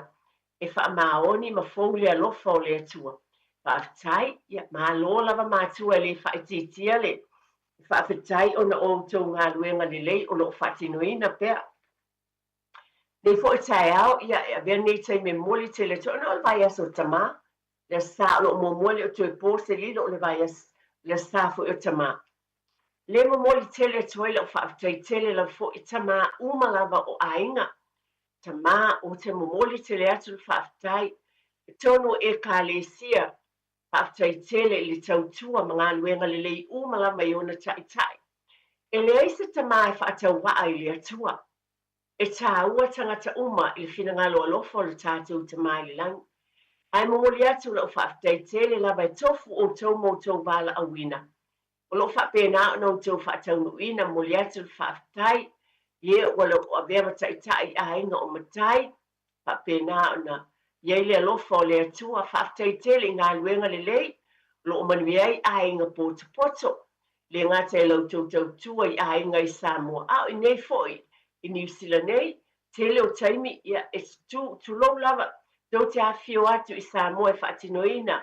O tofi matiute. A inga poto fo I mai I Samoa I New Zealand nei. Haftai te mao no ngā lulu e tonu le o whai ngā lua ngā le atua. Pata whai tau nanga e fia. Whawhitai le wha malo losi. Whawhitai le lo tu te tele. E tau le tau e le lei a wale tala ino le whina ngā lo le atua. O le fi ia ai le atua whawhitai tele lava. Mai ta mama te tua se I o lava I se ta mai ti iti tala bou. Whawhitai tele lava o le te talo lava. Iei pele anga le lei o le atua. Tō mtawina ai ma maua sau tau whinangalo ma le mahalosi. Whapena on taita ina ai a inga. Ma o fo I le alofa wa o tau o ulu a inga. Pio na whai mai ele whinangalo pa ia o le atua ia I tātou. Tōna leo toi pōse lilo. Tātou por kalamer vai a sa o tōna I. Sa o tau sila fia ai pio na o avatu mai le langona ia te o tūlanga māsani. Iai lava nai me alofa taimi whapene tau sanga uma. Ia ta pena I fo e nei por kalame nai me alofa tupe mo le tātou por kalame le nei ia na iai na vala o mai le vaiasa o tuanai. Ia la telefoina tātou leine stei muliane. Ia e tuina o tau swafa I tātou sei le amawai mi nai me alofa tupe monis. Ia o le nei taimi. O te loa e tele tā ua o le atua wa awala mai I tamaa. I te tono o tātou ainga. O se taimun muliane o le ati talaina le tātou telefoni e te wala au mai ai. Ai pe lava o tūlanga māsani. O langona ia te au tāu o tele lau. Le wala awina o tamaa e le atua. Peo na avatu se tala le taimi o tuanai ma le whaalo o tele lau. O lo wala awina mai le atua. I te tonu o le ainga.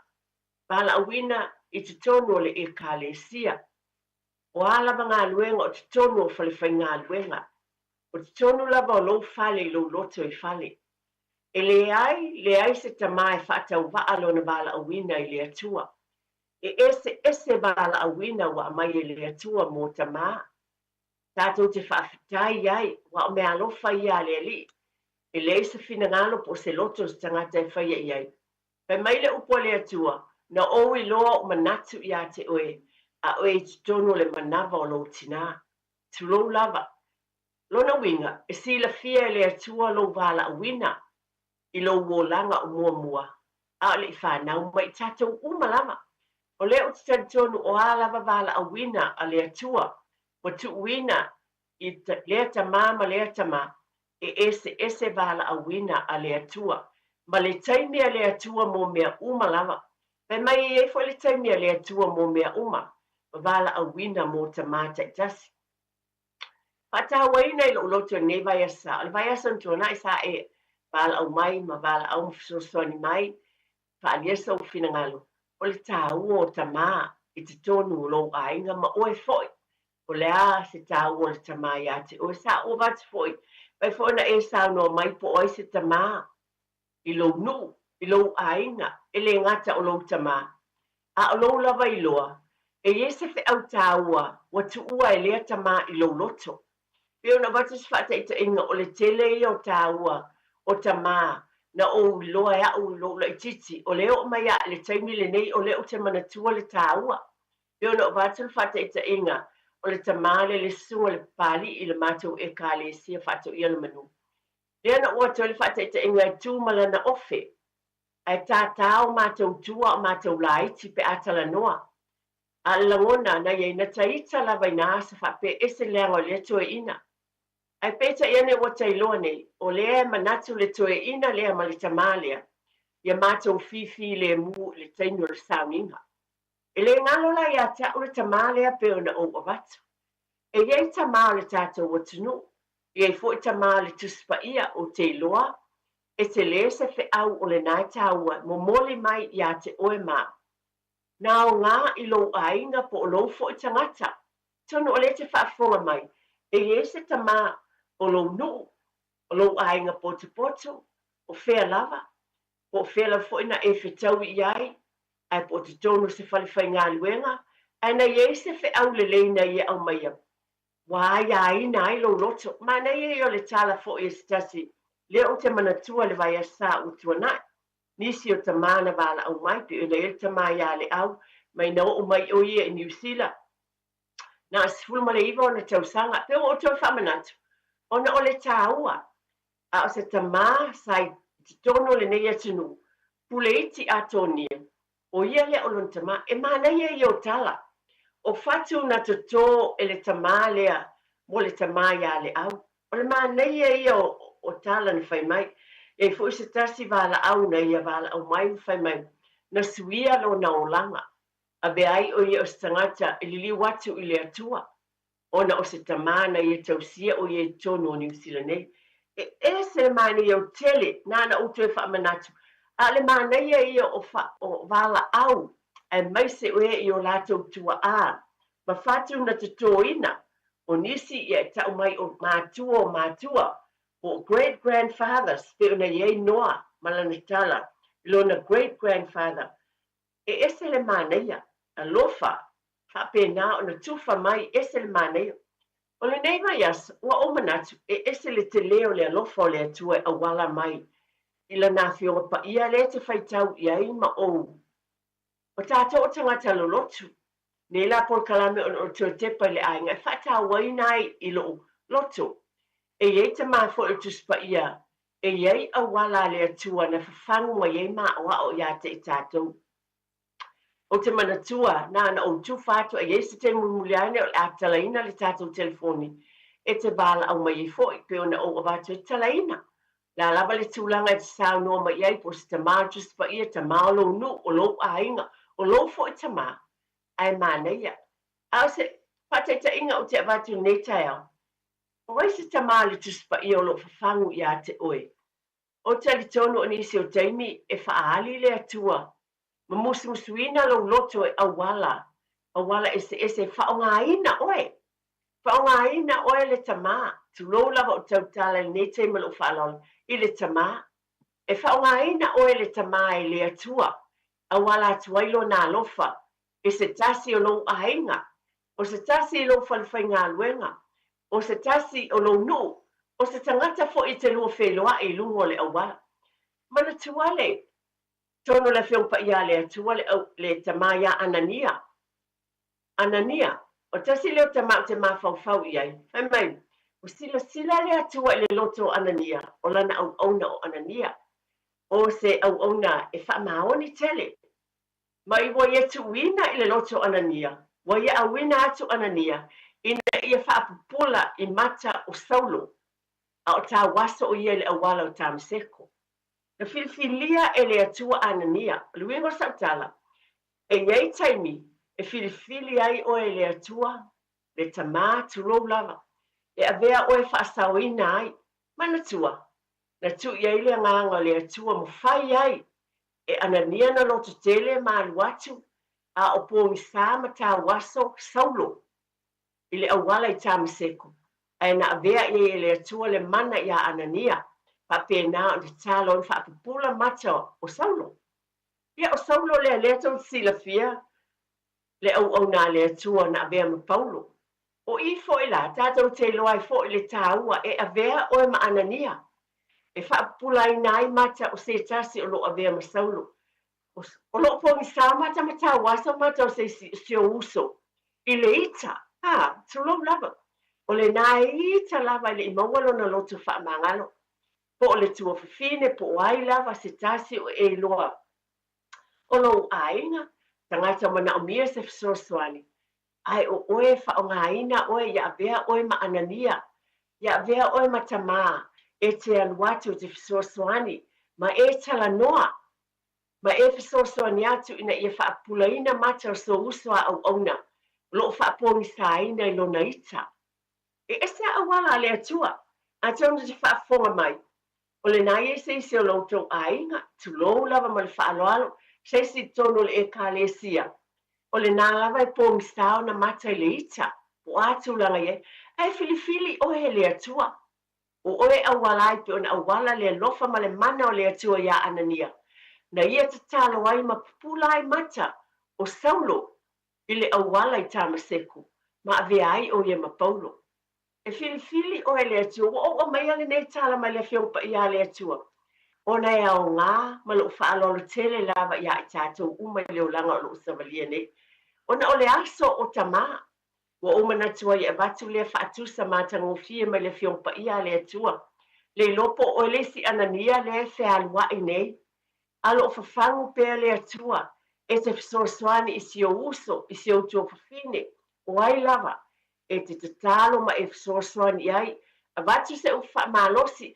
Wa ne te sila fia o le tele o tātou ainga o a whaafi tāuli o lo o iai. Ai o oele na. A vea oe ma anania. E whapena na batu ele malama I te tonu o lo ainga poto. Ina ia pupula ai mata. Ina ia whapena na tiai le ita. E whapena na manuia le ainga. O ni whata ita inga. Life application. Tau te sila fia. E se le mana ia o le alofa o le atua.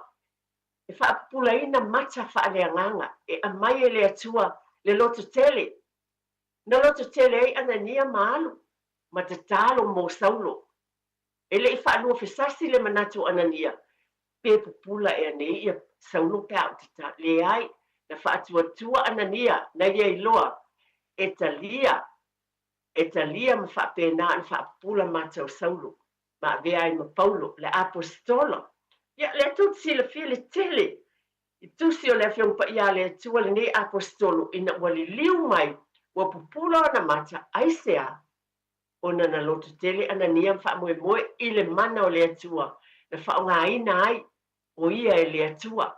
E iei la ngā luenga le leia le atua. Le au ina ai tātou ta mamalo whaalolo tele lava. Ia vi ia le atua la atu ina atu sunga ia tia. Tātou whaasalau whaapisinisi. Ia, ona whaapena fo le fo I mai te tala tātou leina. E te bala au mai ai ma le whaalolo tele lava. Dai lava tia. Radio Samoa. Taslima ivatolu amo.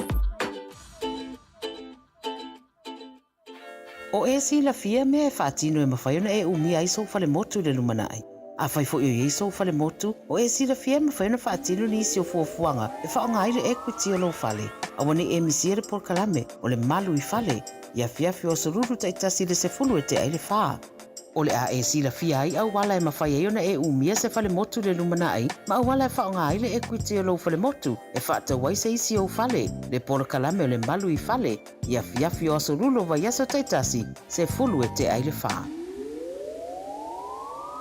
O le Casa Beds and Appliances, o le tali o manaonga, I o loa e whaatotonga ailo maota, ini tau le lei, toi anangata, e mawai moenga ngā o si tutona ni usila, whaapea se tino fōa o le potumalo lo, laulau ai manafoa, TV, la au pese, usa aisa, masini tā lava, telefoni whiaweai, maisi. A whiu ane loa I le whawhituwha Great North Road o tau, po le tolo whituiwa Great North Road I Henderson, le Casa Beds and Appliances, telefoni o valu se lau, lua, lima whāwalu, o valu se lau, lua, lima whāwalu.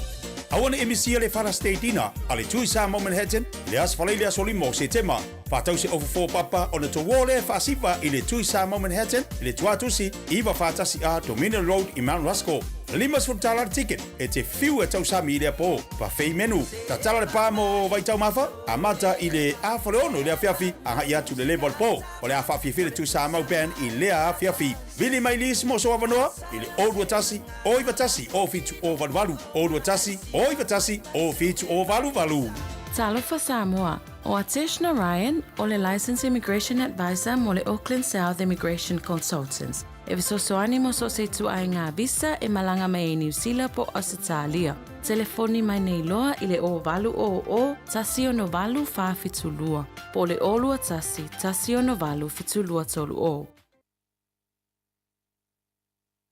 Ia, te whawhelo ia tu man whaalor tele lava a whai o le whatua e whafua mai. Pea sisila mai tulang whanei ona po fwoi pe ona mawai tia tu por kalame. Tue te pale ainga nei vai a sape ona o whai atu le vai asu utua nai. Ina amatai nai ona amatamai tatu por kalame lea. Ona ole aso sao tama alo umomua. Tape nei nai fwoi ni nai mea lo whatupe. Ta ise lau tā la. Ia, e whapena e tolu, o lo utapena ina ni mea alofa e tolu, ta isa lau tala mo nisi o wala au mai. Nana o tau whamanatu atu, ma lo whaalo tele lava, whaftai o suafa neo i lātou o lo o iei mo le tātou se i mulmuliane, o le o mara, le au, solo au, mataia, te mukisa, ia manoa, o i lātou ia o lo o iei le nei taimi. Ai pe ona ofa yatu o le fo ila ato te tala tātou telefoni e tsānoa mai ai. Ia na tu uina lea o lo suafa le tātou sei. E whaatino ina pe a whauna tātou por kalame. O se me alo fatupe e se lau tāla mo se o le amanu malo i le nei aso mo le tātou waso tamā. Ale nā o tu ina ato te tala le leina e mawhai ona e wala au mai ai pe ona o whaaso atu. O le ase tāu o tamā tele. E le mawhai taulia, le alofa o le atua i tamā pe ona o avatu. Tofu wala awina, e le se tamā e whaatawaa i le atua. Mai tamā mātitua tua a sina sina, wala awina se i o lava in tamā talabou. Ai ono o iai wala awina mo o tau umalama. Ai pe ona avatu, o ai se tamā o le tuspaia wa o mai mo oe. Ia, po e fo i se tamā pe ona e sila fia titono le tātou watunu. I taimi o tuana i atua i ese fe au tāua na tuuina mo oe. Wa al me moni lava lea e tele tamā o mai o lo tau aveina. Ta ila ia te oe ia. Ai o au ia e le ngata o le tamā o lo tua a. Ia, ai whapena o tamā o tua ngane. Oe na beama tamā. Ai o te loa lātou. Ngā luenga le leima me o lo tau aveina lo ta ita loto a. O lea la, te tala ai le telefoni vala au mai. Ala au mai lau whaasoa. Wai fo se tamā le tuspaia e te sila fia e te le se awa onga peon o watu le whaatusa lea o watu le tala le ia anania ma le whaonga ina o ia le atua e whaapula ina mata o le au ona o saulo na vea ma paulo na ave iei le alofa o le atua ma le mana o le atua. Wai se tasi wala au mai leo tala ina le tātou telefoni. Ia e mawhai ai fo na tuina lo suafa i te tono o le tātou sei. Pala au mai whaamon mole lava ina i whapena fo o na whaongaina le nei taimi tāua. E whaailoa ai le alofa o le atua e awala le whaamanuianga. O ai se tamā e te sila fia, tau aveina pea e o lau fo i lotua a o a upu lelei o tulanga uma pe ona e sila fia. O te iloa e se le alofa o le atua. Whaamanatu ia te oe maa tonu o tātou ainga. Ainga poto i Samoa i le alofa o le atua. Whapena ana whai e tiu teo matai. O le o mai ale whai ngā pālota a le tātou o tunu. E ese le tāu o tofi ma tiu te tonu o nu o ainga. Tofi o matai o tamā. O tamā lea pe o nau tau sila fia whaafitai. Tā alofa o le wele tātou wala au. Talofa o Emma lea. Hello? Talofa o le suafa. O Emma. Ima. Aptai. Emma. Saunoa. Ia, o lo whasua, mana ia whasua, i winga i tamā. Ia o tamā lea o mosi. O i le maritara o te spaia, sa ia te tainu o Israel. Maritaimi o le au tia i mosi. Ia lea sa ia tau mawhai lava ma whaamanati a Israelu. Lo lātou tofi ina ia lātou whaamalolosi i le li. Ia peo nāla uia vaai iai. E ui lava na tele ia excuses a Moses a whai lea tua oa ua tanga tele i lo tautang. Ia pita sa le alo lava ia le tua ia musi. Mato fia musi fai mata i lo nu. Ia pia na sa faso ne taia. Whawhitai tele lava tina. Ia whamanuia lava lea tua whawhitai tele lava lea so le tama. Ia ole fasilia tu atona lea whaina. Tulo lava nei sala ese le fasili. Tono le ainga o ia le tama le ainga pele ai.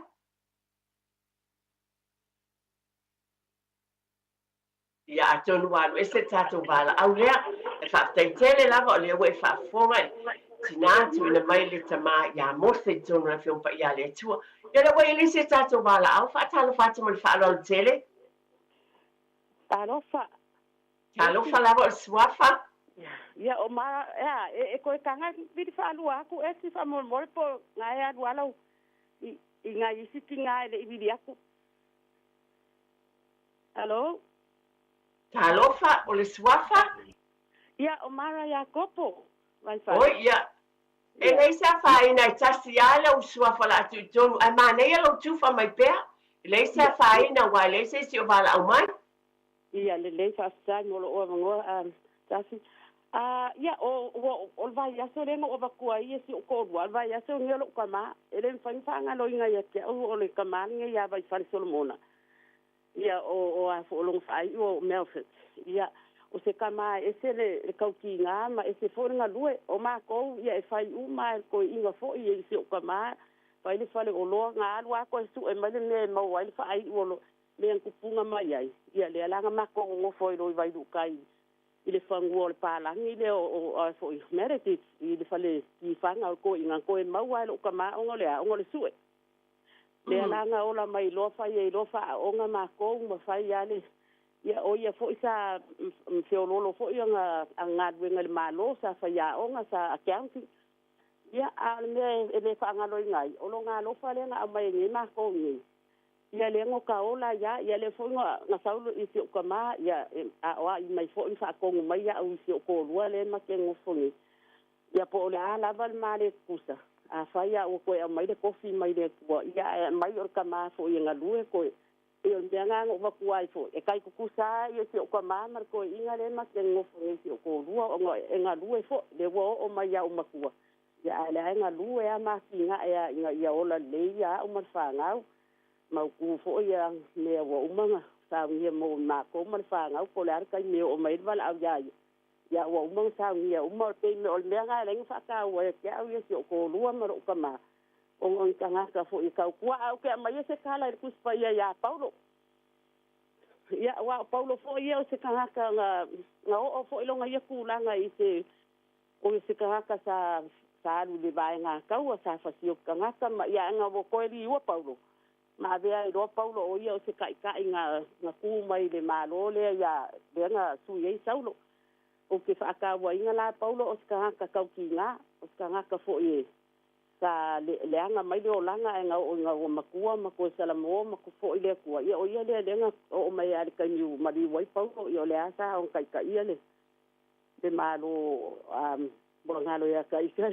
ya te me nga fa ka wa ya o ia pau o ska ka fo fika ma nga due ia le wo o mai vai kai ni ia wo ku mai ka ko malo sa mo ia ska ka fo ia la au mari ko se ka fo ia ka nga lue ma le wai nga manguia mai langa ku ni ka usanga ia le ko ku mai la au le mari ko ia fa kai dava e si mo lo wa vangoa ia o si o ko vivi aku nga o fa ro ko nga e open mai ala u ia la wa mga umiengi si vivi aku ia fa kai ma fa ro alo e si fui ma ia manguia le aso alo fa fo ia kama ia sia ma le o fainga nga uma le radio Samoa ia manguia le aso kama fa stai pa tele lava mara ia o le langona le na pe ona ia ta o tinane ne bala o mai vai aso tuanai sai fa tai o no siona to lua o sama au nga pe ona to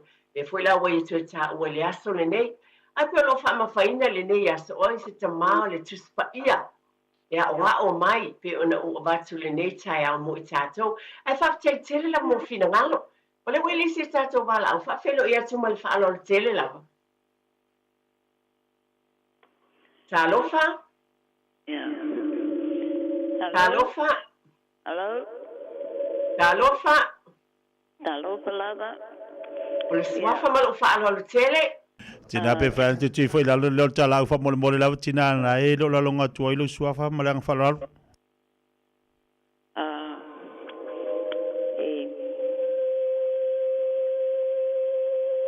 Talofa tina? Talofa lava? Ia o le suafa ma le whaaloalo wha mole mole o le tātou fisota inga e whaingita e alangona le leo le le tio ma lo whaaloalo ai saunoa ia o le suafa. Oh, tua. Hello? Yeah, saunoa.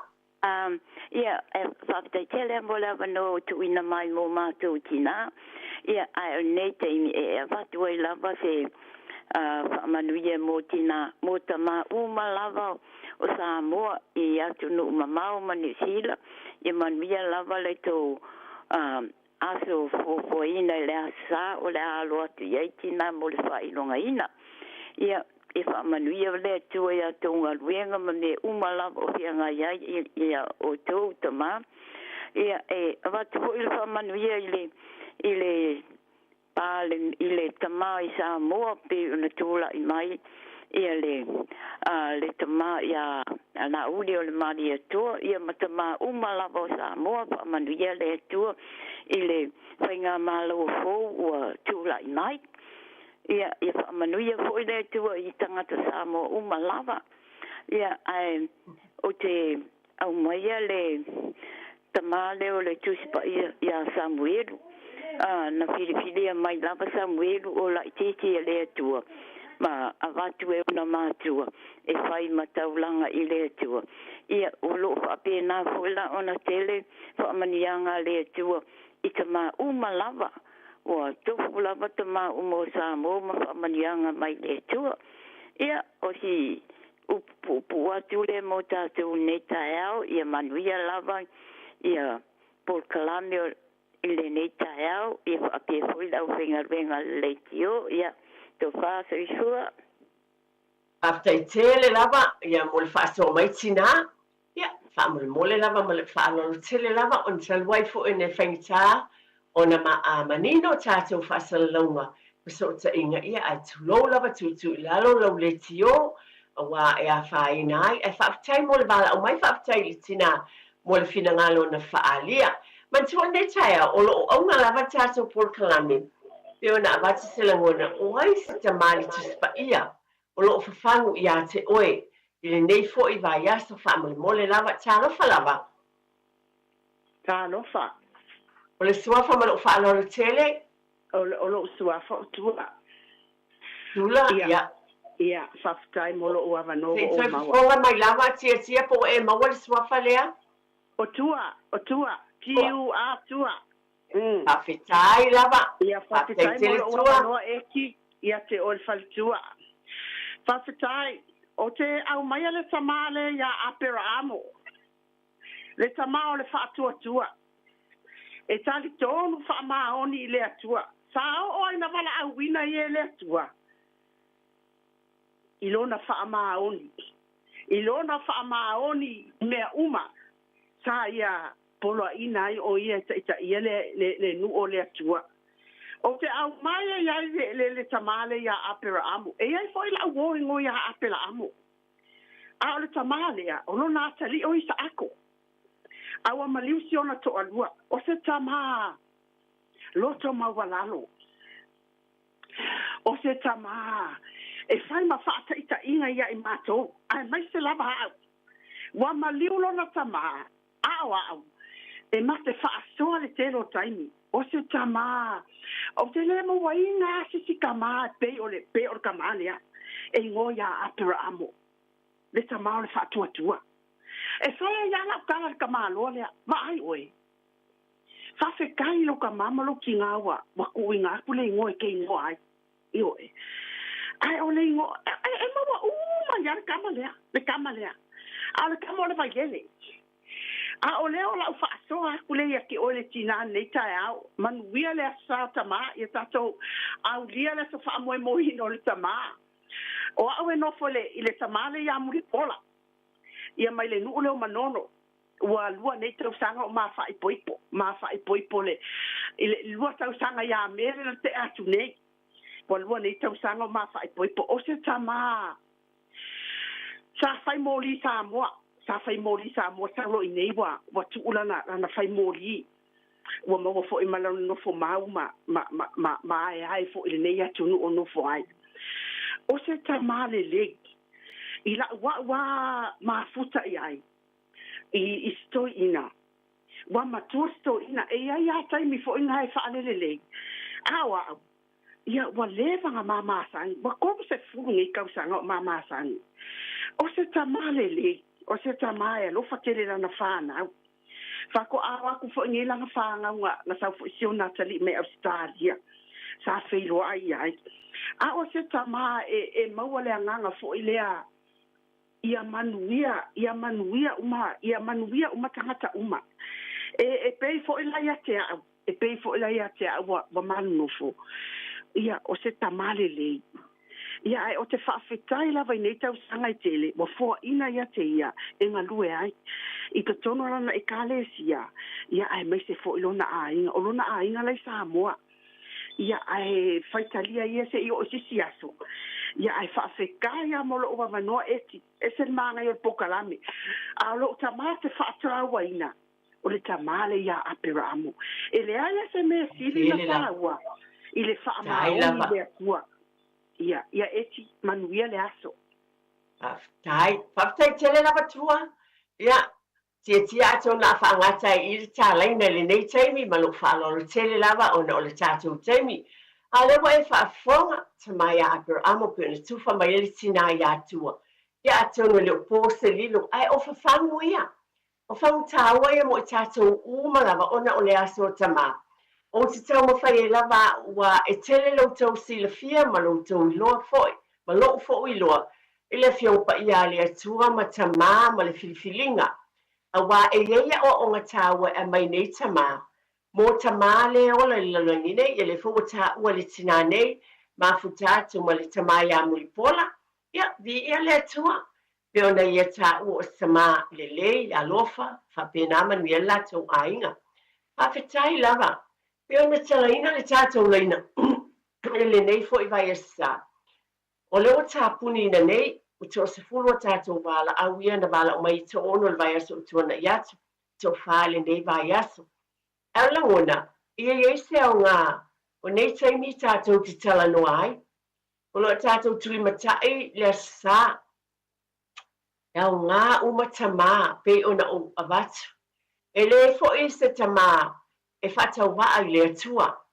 e lofa te tusa le atua i tama malava o le ale ngangana o le ale lanu ai tofu i tātou ma wala uina i tofu tama mo lātou wala uina i lo lava le talitonua ese uma wala uina o tangata uma mai le atua e tofu a tangata ia malona wala uina io e iai e te tusa ngā lue ai avatu le atua le fina ngalo i le tamala va ia e whatinu i nai lo na wala uina o le poto ma le atamai mai le atua malona file mu e auta ita i nai le fōlaunga ma le whainga malanga a le tama o le mele na ufatawa i nai le nei Taeao le amai o tamai te tonu o le fionga pa ia le atua pēna vato le whata ita inga ia anania e le iloa e anania ana filifilia o ia e le atua le mana o le atua na whaalotu tele ai a anania e alu e whai le wala unga lea a tauna nei loa e anania o le tangata nei o saulo o tangata e sawa o tangata pe o nou tau Fiafia tangata e Taeao sa fita malos a tanu pena o ia anania i nisi o teimara ngona o fefepe ai whamaina lotu tele anania man ai sea le anga wa iei le mana ma le alofa o le atua ma lana whaunga na mawhai le whaataunu ina o whaapupula o le tatalo e talo anania e pupula ai matu e ese le tele e Fiafia tātou malava o se whawhangu na alo o whaamanatu ona oi por kalame to te pele ainga e va ai I tu le manuia I le tino loto ma fau ma le anganga o le fo mawhai ina avatu sa foi tala no atu whaamalosi le tu wha le anganga a wai a wala mai le alofa o le atua I lo ainga a wala le tamao le ainga pe a fai o lo iai le nganga o le atua. Ai a bea fo I oi o tangata, e ai a ina se loto o tangata, o se tasi tama, o se atali, o se afifine o lo po misape o saulo, e fai mai na pupula mata, pa pena na pupula mata fa le nganga, o lau tala, a fai o e fa fonga mai nei taimi.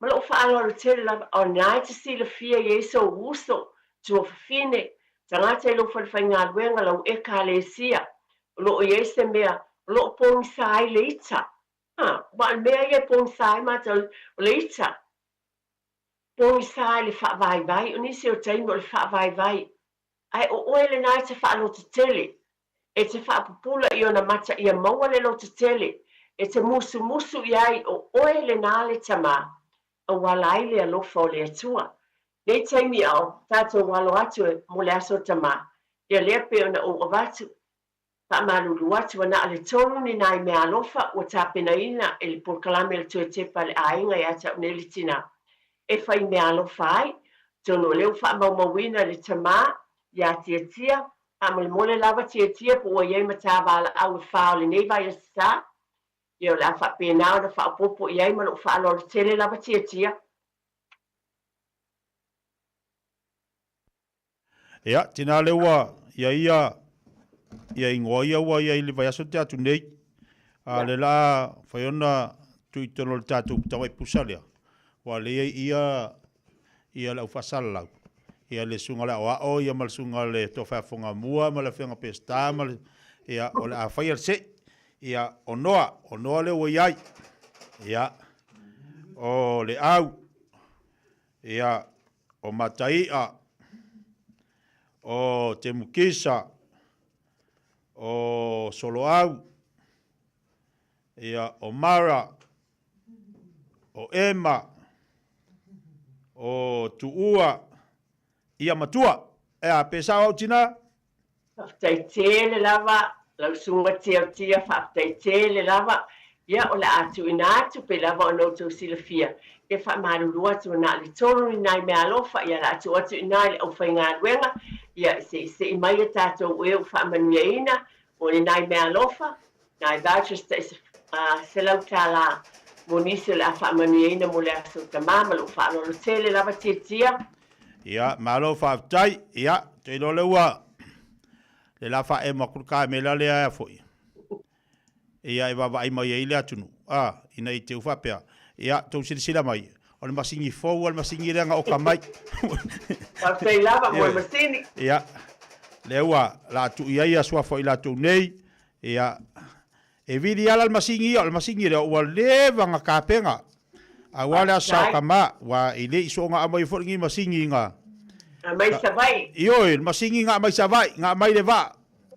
Mai fale a lupo. O le pusa palo ka mo abuale ka mo. Ia, lewa, wa awaku kou, o le whai kau alo ia la kako paloka. Ia. Ia. Ia, lewa, ia loa, vai, lewa, ia, wa kou sida mai. Ia. Lewa nga ia ku ia or su kau va mua. Wala ku sunga la wa mo bod. Se ia mai su kau va mua o. O mo ke sala fai.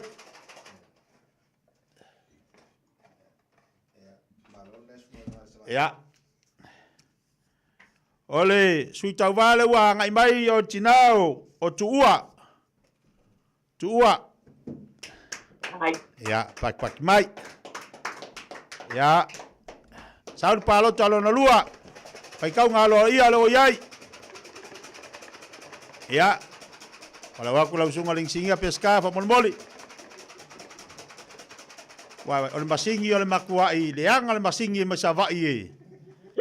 Levo masingi ngai. Ya. Ole sui tau wa lo na lua. Tasit palo tari fa ngai no mawa Yakopo. Mawa Yakopo. Wow. Ya, Mawa Yakopo. Ya, male. Sui tau wa tu totas. Ya. Ol masini nei, olona fa ngai na mua lea, olona fa ngai na muli foi lea. Ia la tuatu le, to whai a whonga mua.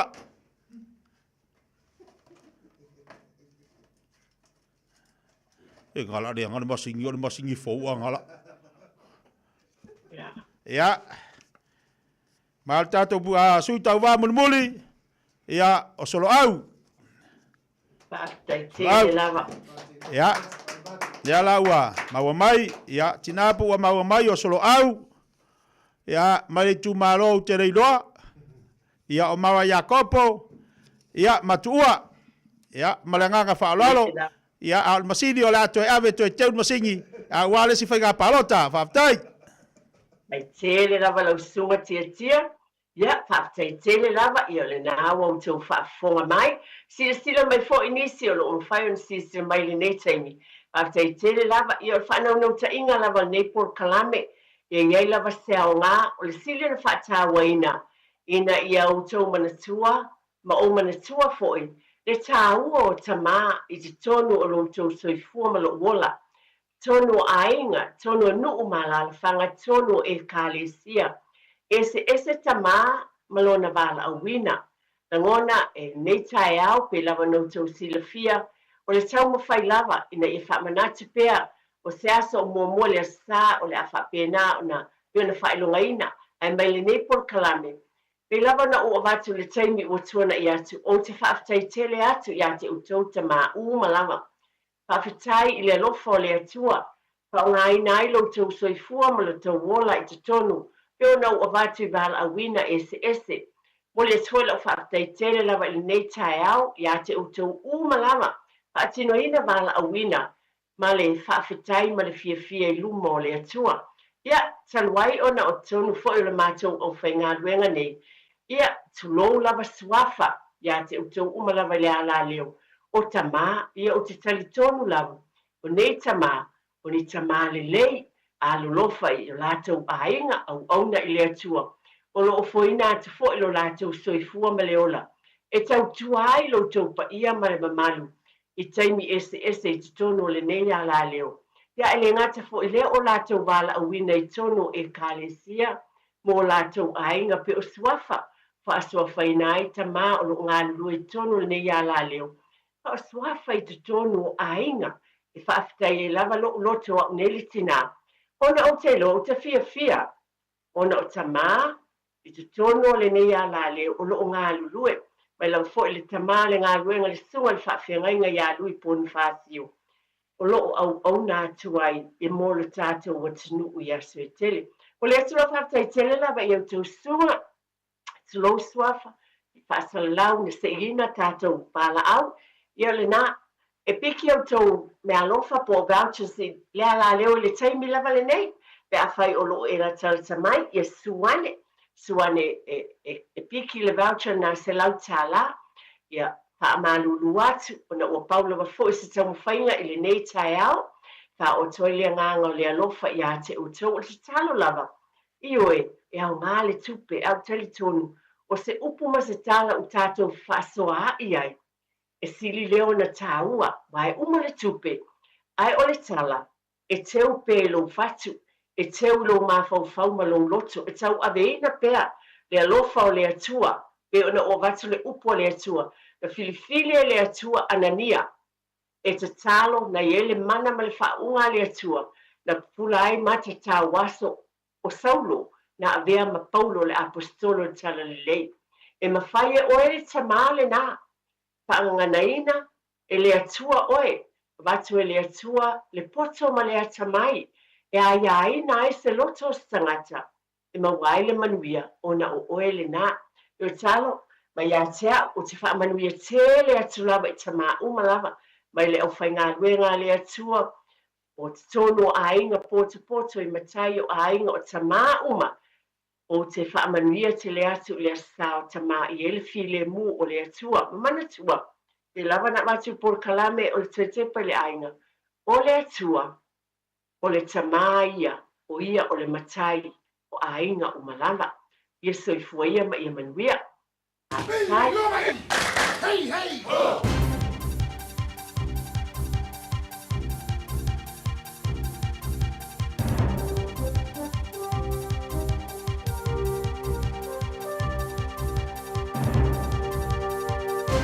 In this update, Amazon's confirmed its New Zealand-based data centres have already been built and are going live today. The tech giants just made the announcement at an event in central Auckland. Jordan Dunn was there. Amazon Web Services is investing $7.5 billion into the centres, which are expected to create over 1,000 jobs. It says it's the largest known private tech investment in New Zealand history. The company says the centres run on fully renewable energy and can withstand a power outage, flooding and even volcanic eruptions.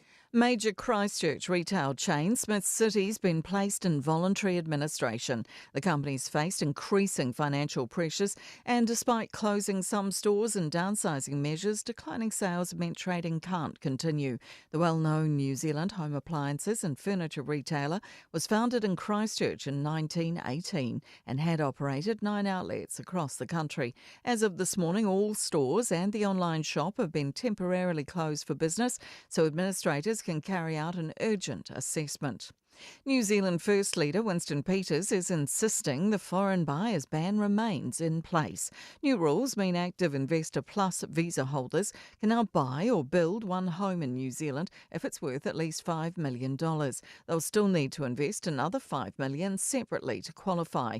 Peters says 99% of the market still denied to them, so a foreign buyers ban is still in effect. We want a policy that actually accesses the interests of the investor in the New Zealand market, accesses their funds, but also gives them a right to live here. Homegrown Music Festival has announced the lineup for its first festival in Hamilton this summer. Hello Sailor will bring crowd favourite songs Gutter Black and Blue Lady to life, joined by headliners 660, Devilskin and Supergroove.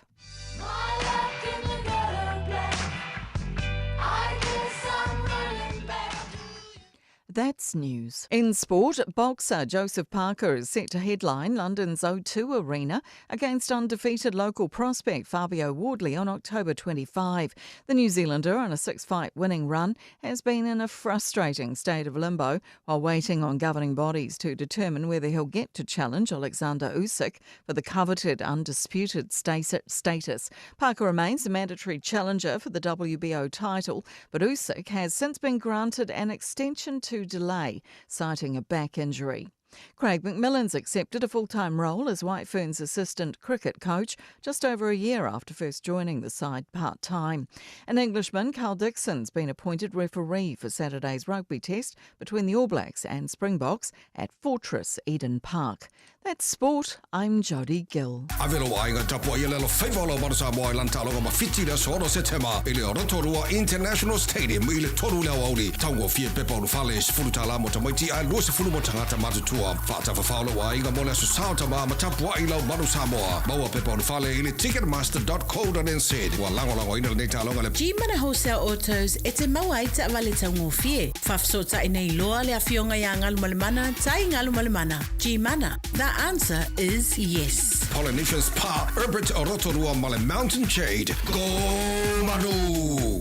O si lia male luas fulu tausanga le tautua le Aro Memorials. E ngau sia lantou maafa amanantou I o loa anangata. Maua maa e fua I lau whaasoa. Ma whaifoi ona lei bai, whausia I lo manao, malafoina I Samoa. Tatala mai le asunga fua I le asfarei le mai leiva le Taeao I le lima I le Fiafia. Ma le astona I mai leiva le Taeao I le tasi le awoli. Awhia ne loa I le lualua o Massey Road I Mangele, tolu tasi tolu Great North Road I New Lynn, po le tasi fan tolu Cavendish Drive I Marukau. Peter Yane e le arrowmemorials.co.nz. Le Arrow Memorials was idia ma le luasful tausanga o lana tautua. Nurses' strikes are planned for Tuesday 2nd and Thursday 4th of September.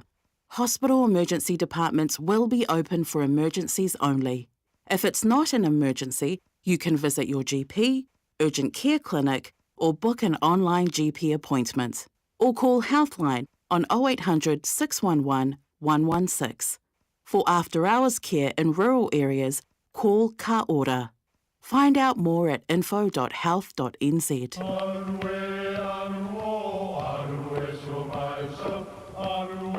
O Samoa o le atunu ua mai au na tofi. O le la au ua mai au ngā tātulanga e le to e tau au whangaina. O le vai fo I ua malili ua mai au na saili. A o lau polo kalame o le vau filifili. Ua na o se toi wha manatu. Ua na o se toi fangu ia wanga nuu Samoa, mau upu ta oto, mau upu tu. E ala lea i ala ngā upu ma muanga ngana, ma le vaunga ngana. A wane i emisia le tātou polo kalame, i Fiafia o aso lua ta itasi le itu lae valu, i lunga o le Radio Samoa. Ia manu ia tele, lau mai muanga, ma lau whaasausaunga Samoa. Tasi lima i watolu amo. Radio Samoa.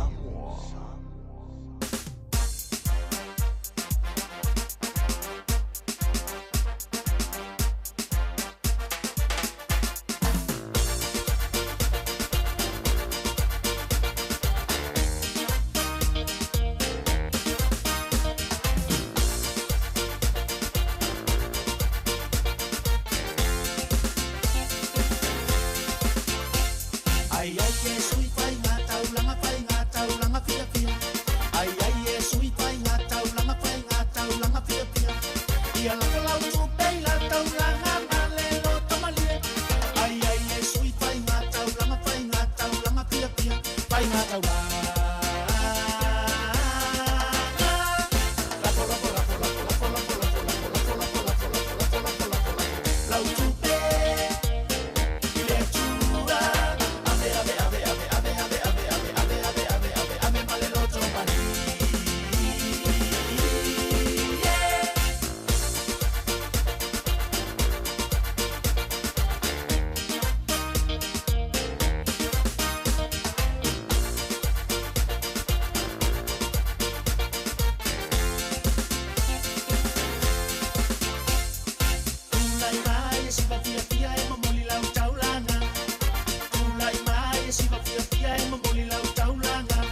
malele ina mai si au fala ole pogi sa ele a mi toni malama le Taeao a e va ai atu e pe ale toni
te mana tuaina si o u ainga ile a matanga sayai ile matitiva si o u tamama na matafangota masi o utina ile umukuka masi o mato faleo o sayai Etau patu patu lo na fola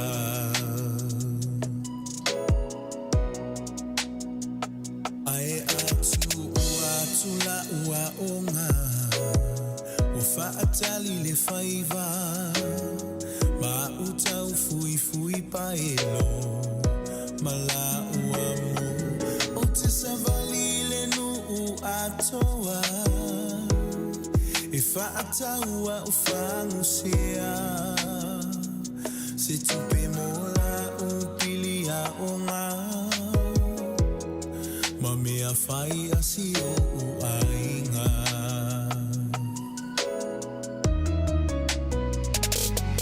Ele alo le mativa, le le tango le masi o ainga. Te le ifia ai pe o te falolona o la sa o lo to i le fale o na mativa i le tino.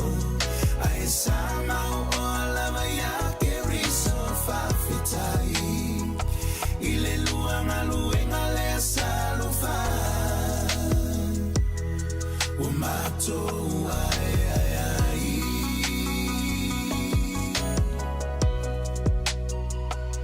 le mato tua o faita ito alua a esusu elava le fa malama mato e te pai tua ile fainga ta ole olama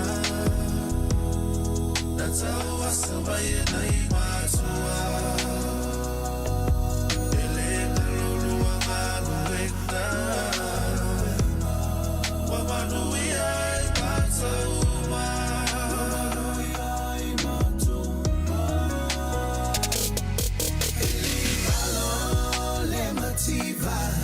le le tango le mausi o ai te le ifia ai pe o te falolona o la sa o lo to i le fale o na mativa i le tino ai sama o la maya ke riso fa fitai i le luanga luenga le salo fa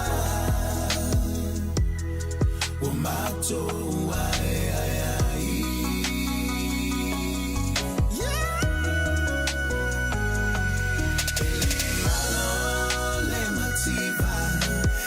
tango le mausi o ai te le ifia ai pe o te falolona o la sa o lo to i le fale o la mativa i le tino ai sama o la maya yeri so fa sitai i le luanga luenga le asalo fa o mato ai ai ai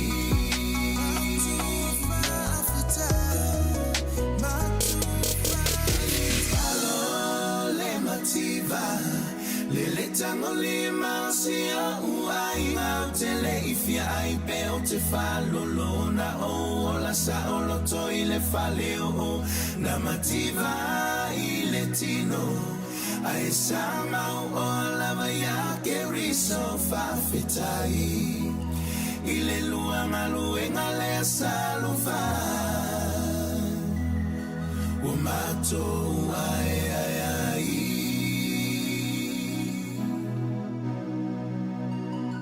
Last time I walked to the dairy, there was a big dog roaming around. I don't want to get bitten at my age. It's better just to have no milk in my tea. My daughter will do the shop for me next week, so I'll just wait till then. Roaming dogs make kuia like Panisi afraid to leave their homes. If you own a dog, make sure it doesn't roam. For you, your dog and your neighbours. A message from Auckland Council. Tāmaki Tūriki, All Together Auckland. Beta Drive Doctors, i le taulanga whaatau i mangele, whaapea manrua. O le vainga o sosingasangase pe amana o mia. E whaatino e fo i matupui pui o le whana witi, o tupui pui le COVID is fluiva, mo i lato is fuluan tausanga malunga atu. Whaapea matupui pui o le flu. Wala au telefoni, 255 iwa valu. Mo so wanoe whaatino ai nei au nanga. O fisa fo mai mangele i taftafane o McDonald. Aman rewa i taftafane o Faletusi po le Public Library. Peter Drive Doctors Clinics. O e Fiafia e iwa tesi ma le tolu wha miliona tāla le se leni a le UTOS ua toi whaasafua atu i ona sui whai unite i le lua o lua wha. Whai sau teo ngā tupe e teo whaafainga luenga ai lau se leni ina ia vave whaatau nuu se wha moe moe tā ua a lau ainga whaape e ka le sia. Whao ngā au nanga le ANZ po le tālofa voucher, le M tāla, ma le My Cash e ala i le Click X. Whaafso tai mai le ono valulima lua ono iwa whaiva, le www.utos.ws, po le e-maili o le info@utos.ws, po le Facebook, le UTOS, le whaaputu ngā tupe teo whaafainga luenga o le mawaenga tau Malaysia Samoa, te whawhaingaluenga e mātou lau seleni, ai sele e oe le manuia. Talofa Samoa, o Ateshna Ryan, o le Licensed Immigration Advisor mo le Auckland South Immigration Consultants. E visosoani mo so se tu ai ngā visa e malanga mai e New Zealand po Australia. Telefoni mai nei loa i le o valu o tasio no valu wha fitulua. Po le olua tasio no valu fitulua tolu o. 24 hours a day, 7 days a week, Radio Samoa streaming live on www.radiosamoa.co.nz.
o tātou whaafiafianga le nei fwoi Taeao. Luas fun malai wa minu te leo te nei ia le tula. Le tula se fun malai tasi. Malo lava le mafuta bali tātou watunu. Ia, malo fun ono sai, malo fun lava bali. Tiu te mga lua ngapi ona whianga iai.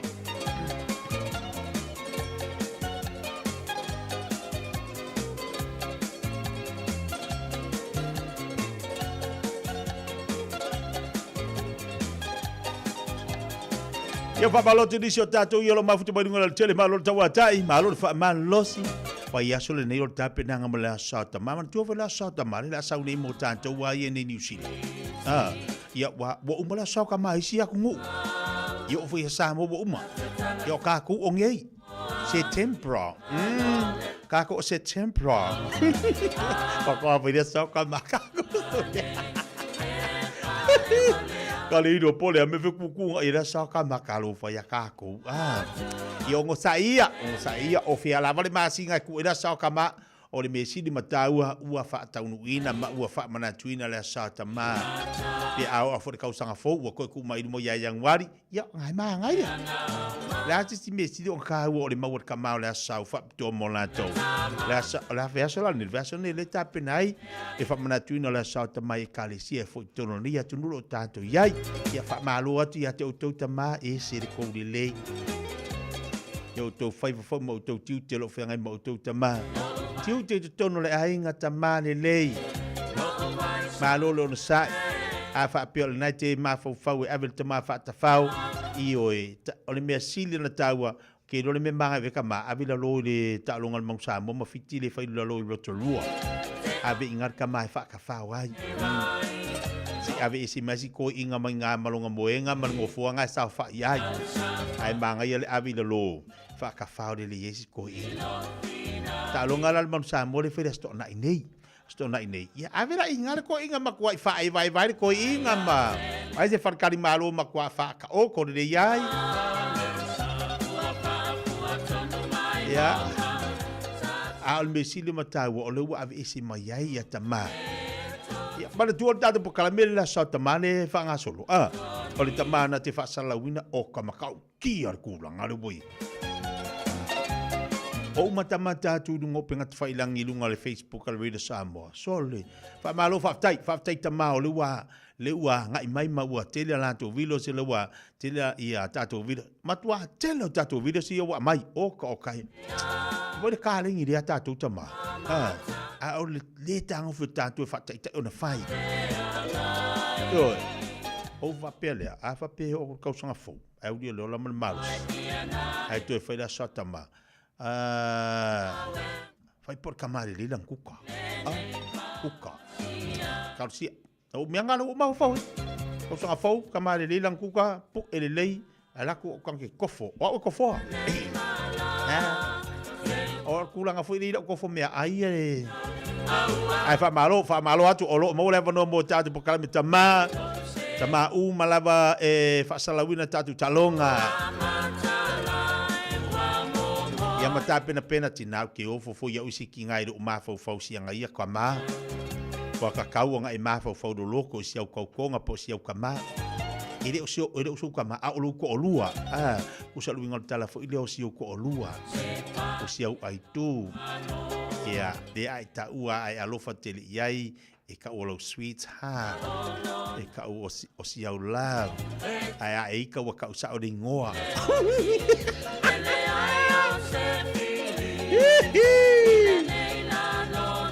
ia po fa kai ka inga fa pe o lingo si ko lua o lau kele ia ai alo fa ia tele lenga nga un o lo tele la tele fa fo o wala nga lu ko ai alu tele fa ngal benga o mar ko kong yo tele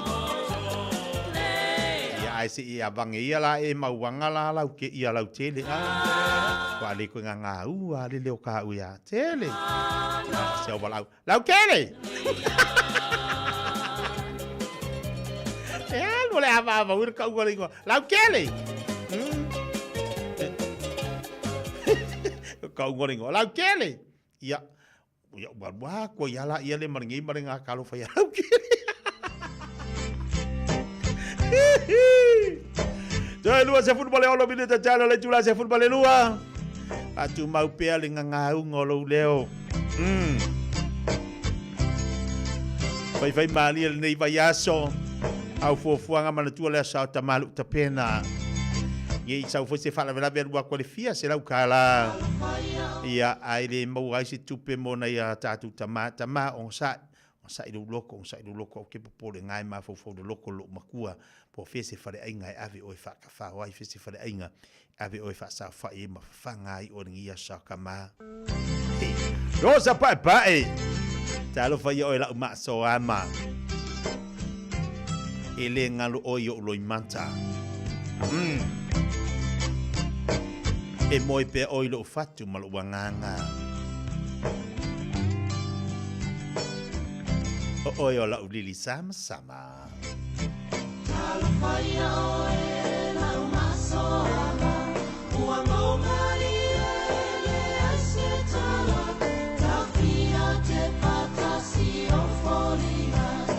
Mama nuele fatau nuina. Eta sala e wana oe. Funa e ilo lotoe. Le alofa mate momoe. Le alofa mate momoe.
Radio Samoa, tasilima ivatolu amo.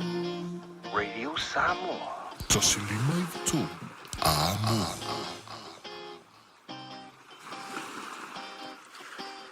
Ua mawhai o na aura tula polo kalame le leimo o ia so taitasi o na o le langolango malo si le whale maliu a se alo le atunuu o ese tātupu Funeral Directors i Manukau City. Kalame leimo e talo falava. Mo wape te re lima alo na whai ue balo. I o tau wha au tau uta. I o tau māta ala o lo tau fili o le te apo. O lo whea lua lua i whapei o se leo na tangi sa ili se isi e aina e ia. O mātu le wha mai o le COVID. Ai o sa wha ia te tonu o tau langa wha tau. E tupulanga tala vau whale o loa ma o loa. Wha anga uia e nei tupulanga tala vau. Na so e ina ma wha tala noa ia tupulanga tala vau. Pe ai sia ua le whewhea i le tūla pono. Ai o le tani ia isi tupulanga bimita, vale. Ma tau te fia whata i ta ia mio kengi malolosi whaamata. O le whaamai lewa a fia ai talapau, o le copycat. O ai tu atu o le copycat, o satani. Tusi mai pe te o satani. Ua fia a mio leona fo. O ilo e satani, o Yesu, e whatu sa. O le leona o yuta. O ia oso rovo i satani. Ma fia leona tangi. Ia mai whalo wai. Ia e whaaleanga ina tangata masa ei mai. Lapa tai mai ia le apostolo Peteru. Au ar ta alo. I le malaya satani le au tala bo ue. O le malaya ta alo satani le aise tu la fon. E le aise lau fani. E te le fifiri fo i le taimi e tau ai. E le tu ina mai fo i se taimi e te kolengi ai. E le wala au mai fo i satani. Ta pena o le wa te whaita fi tau wina. E fusu le anga satani. E whaatari tani. Se iwa ai mai. Ua e vai lava ma le aiso malosi. Ia o so wha i loa matatou. Ia wa ai tātou le au copycat. E toi o so wha ia tātou e satani ma wha po oe. Le i tatawan tātou wha tai tai ma muli ia Yesu. Ua e le ma whai e satani. Ona wha ato i la loina. Ia tali Yesu. E te ola ai ma e Fiafia ai. Ua manatua. E le lei mo oe. O le ese tatupu funeral directors o se fale maliu Samoa o le tali foilea o taimi whengata o na o le malanga al maliu maleoti e mawhai foi o na latu awinatu ma awina mai tino maliu o e pene mai so se atu nuo lalolangi wala auno le ese tatupu funeral directors i le lua no lua tolu fitu lua no lua tolu fitu pea fiu ane ele se fulu male balu Norman Spencer Drive Malu City.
mai si o lima maalanga la whakatai ya Yesu le tupu o ia ua mafuai I o e lalo mai ai sau si mai a mi I o le matai ya Yesu le tupu o ia ua mafuai I o e se mai si o lima maalanga la whakatai ya Yesu le tupu o ia ua mafuai I o e lalo mai ai sau si mai a mi I o le matai ya Yesu le tupu o ia ua mafuai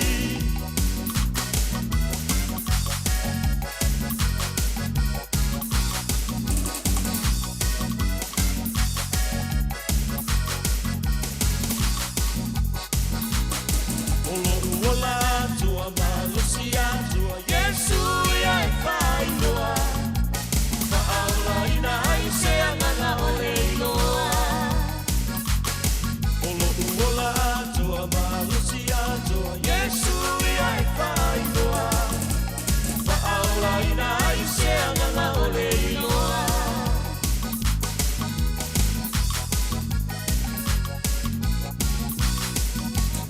O kalama le mo e pe ana fa fonga ye nei foi Taeao le na watu ina tu ya te o se fa mo le au fiong pa le tua fa te le tua le no fall fa te le tua mo le abnoa te le tua o le mo fo ia abnoa tatu te fa longo e le na fiong pa ia fa ile masudi o tatu vai ma le mamlama yo tatu wala o le lui taulea ma le fa mo au le mo tatu tapena pena i le tatu sa valinga I le aso ma le aso fa fitai le sunga fa fenga ngal tapena ngol le pokalame taua ma le matango fie mo tatu yas o malava I le leia le upoleri I mo oe le leimo tatu uma o le ale telo vesinga ma betu tupu le olanga le nei e le mawhai o tatu manatu mo tatu langona na suia tasi ale me mawhai o na suia ai na o le upoleri o le tatu te talo I le atua e fisoa soani mai.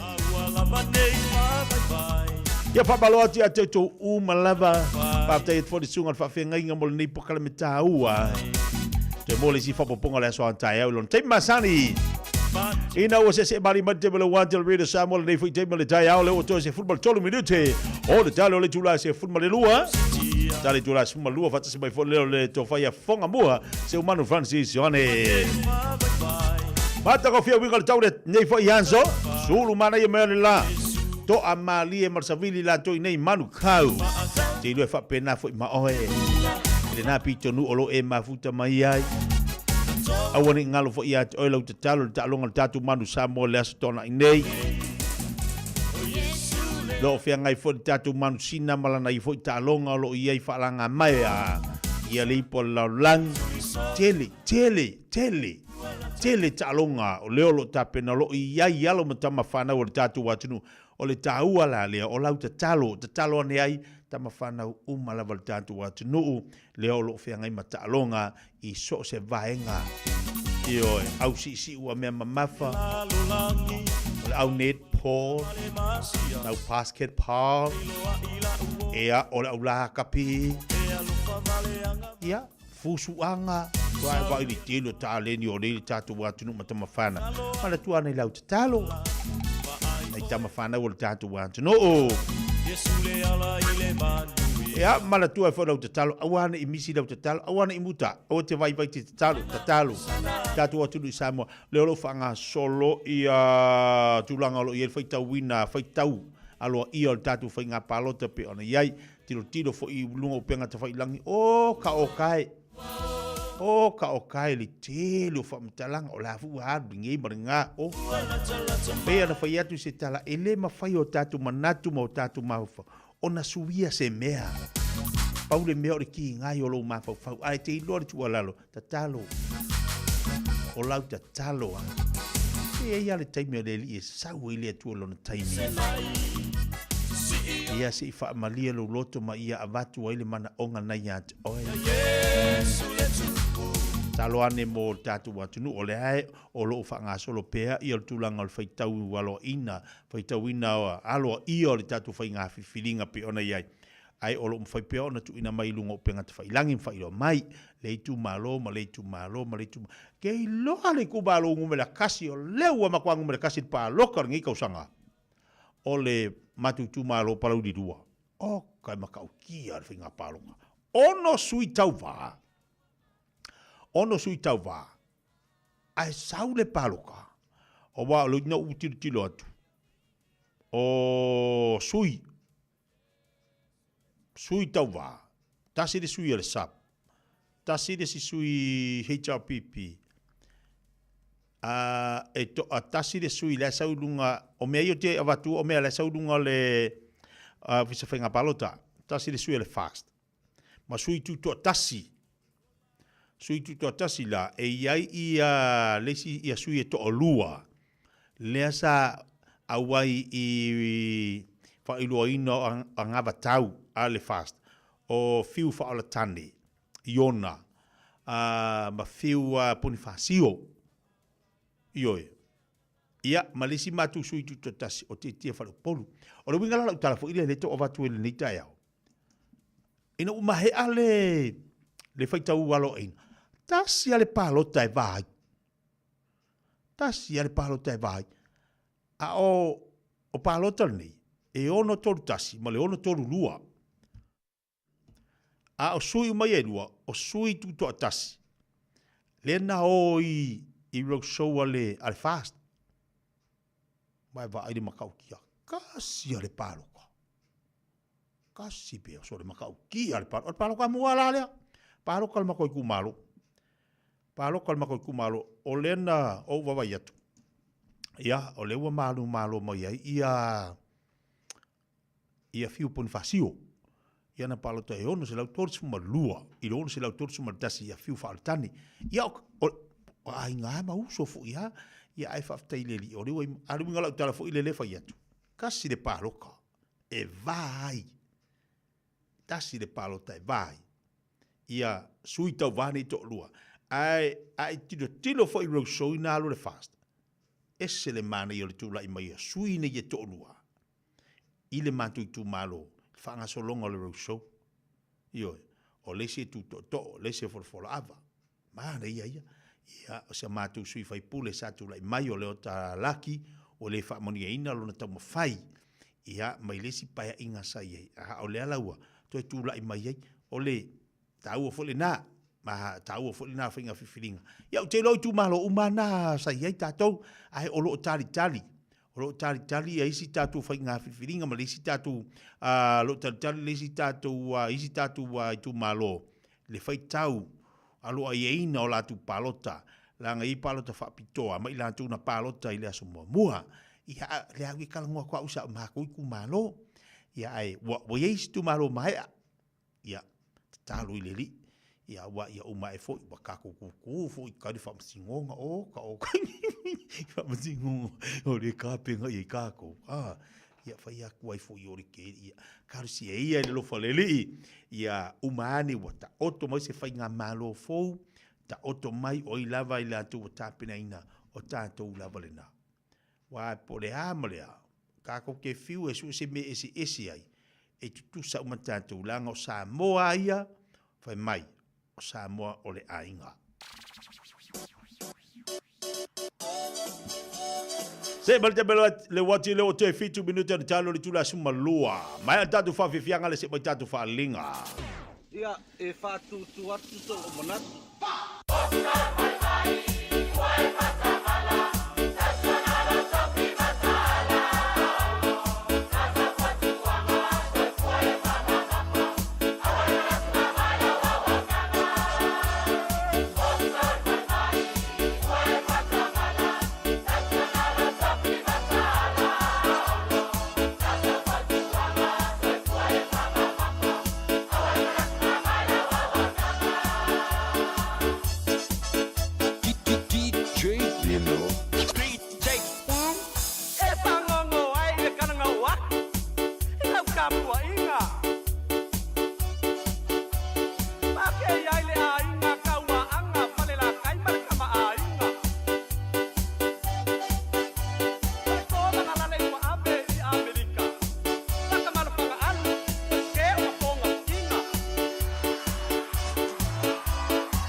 Ya, tolu minuto le talo le tu la suma lo le tolu ngato si tu ma sauna ngati tia ma fa mo la tatu te filo le sa Taeao i le lo fo le anga le o le tua manuia tele to ma tanga ma le to faia fonga mo se manu Francisane le fa sauni mai wale to we no tatu pakame se pa e staimi o le Fiafia manu te le na le yaso so i fu ma ia manuia. O te me whaari ai le tāleni al tama i lunga o le leitio. A wale aso whapito o tama ua tamai. A whai e whiwhia lau tama e tautala, whai tala maalie, pe whai ana whamtalanga e winga i talonga, ma tau te wala uria o ia e awai, i le taubanga, tama whaasaralau a le Radio Samoa. Po e se vilo po e tusa ma le tolu se furu leono se furu se kone, o lo whaatino ai lau tama le whonga ino le talonga le Malu Samoa, o le kauni tikta. O le tama e Siliana Reactions i lunga o le Facebook, o le amanu malo i se whailonga, mo le aso whapito o tama. La for mai lau vilo lo penga te whailangi, radiosamoa.co.nz/dad. Po le Facebook Messenger le Radio Samoa, e whaangata tato vilo i laso whao se tema. Ma o le nei tauwanga, e whapitoa mo tamai ni sila. Ia manuia tele la sao tama umalawa o le lalolangi. Talofa lava, you are tuned into Radio Samoa coverage of 2025 Samoa General Election. Proudly brought to you by Enterprise Motor Group Manukau. Right now, our Enterprise Prize Smash Sale means up to 3,000 cashback or discount on your next vehicle. Save big, drive happy, and find your perfect car today. Visit us at 567 Grey South Road, Manukau, or call 0800 616 418. Enterprise Motor Group Manukau, driving great deals for our community.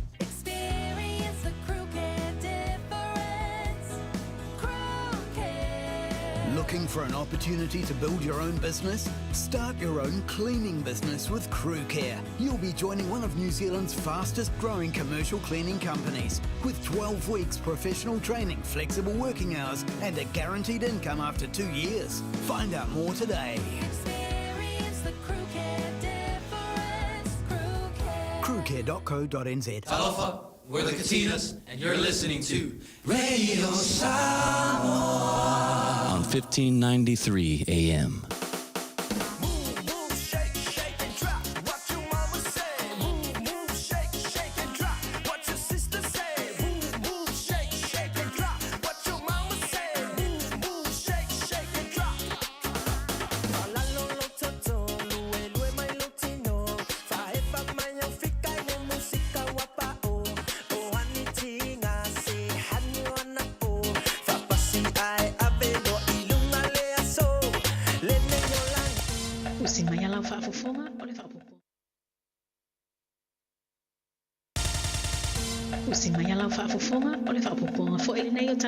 Samoa, awina sa mai mo oe e lau leiti o whalongolongo le Radio Samoa, tasilima iwa tolu amo.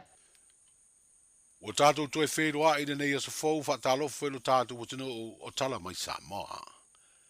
O le whaitau ngalo i o le whainga palo tale atunu o lo whanga solo. O sui ai le whai unga le tu malo sa whatalua i le aso na nafi. Le asa mori mawina e 5 palo ta sa tu langa mua muai. Le sui tau vāo le whaatuatua i le atua Samoa o tasi. I le whaitaunga mua e le ialo ia po o le provisional count, ai tūlanga lua ai le sui tau vāo le vāenga e pui ai a te tau o tangata. O le mai o le whaitaunga aloa ia ma to e whaasao nisi o whaamaumaunga, a le ofisa o whainga palota le ana mafu ai, ona ave sea uma mai le laupapa i le Taeao le asonga fua whaamaumaunga, o palota sa whatalua talu mai le asfareile na te nei, ina ua tāpunia whale palota. Na tūlai mai ai wa tūlanga mua palota le fionga atu ia pua fuatongi pai le toa. E ono se lau 5 se furu. Ai tūlanga lua ai palota e ono se lau 2 se furu valu. Ua maua le sui tau vāo le whātua i le atua Samoa Watasi. Le tō whātu pai Saimasi John Mathis. O le sa umire no foa o se minsta o le kāpeneta o le malo tausi, le fionga lau mati a Manu Rinko Purcell. E lua se lau valus furfitu palota ua ia maua, ma o le sui tau vā o le vanga wha upufai o le Samoa o poto. O le sui tau vā ta maitai o le pāti o le Samoa Labour Party, le ana tau vā i safata lua le fionga to le afoa, Rosalia sanga lala niu mata, o ia maua le au whainga e lua sfurvalu palota. O le whaitau ngalo ia lea na whaitau wai palota mua, ma palota wha apitoa mo lea i tū malo. O nisi o whai unga walo ia nei de whaitaunga aloa ia. O le tu malo lea o a ana alofi numera lua. Ua whiriwhiria mai ei le sunga ai ono Alec Egeroma. Sa tau vai le vaenga wha upu whai o le wha tua i le tua Samoa o tasi. E lima se lau fast furufitu palota ua manu malo ai lea sui tau vā. Pito i ei palota na maua le sunga ai ono tile ngafa. Na tau veina le nofua o lea i tu malo. E wha se lau fitu se futolu na palota. Tūlanga tolu palota e se lau male iwa. Ua maua e leisi sui tau vā le wha tua i le tua Samoa o tasi. Le tō wha ape de unu moenga so whara. Ai tūlanga wha ai le sui tau vātu tō tasi. Le sunga ai ono tuala mea pelo frost, fitus furvalu palota ua ia maua. O le sui tau vā ua manu malo i le nafua ana lua, sa avea ma wha atonu sidi au au le sui fua malo loina. Ai na wha mawai ina ua whirifidi e tau vā, i le whainga palota tele a Samoa au au.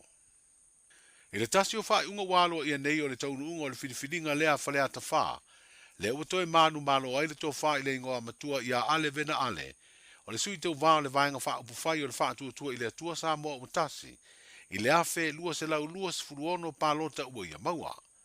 Ua pito i ai i le sui sa tau vā, mo le vaenga wha upu whai e pui pui a ia te tau tangata, le fio ngā pepe Christian Fruen, e ono se lau fitu se fururua palota ua maua.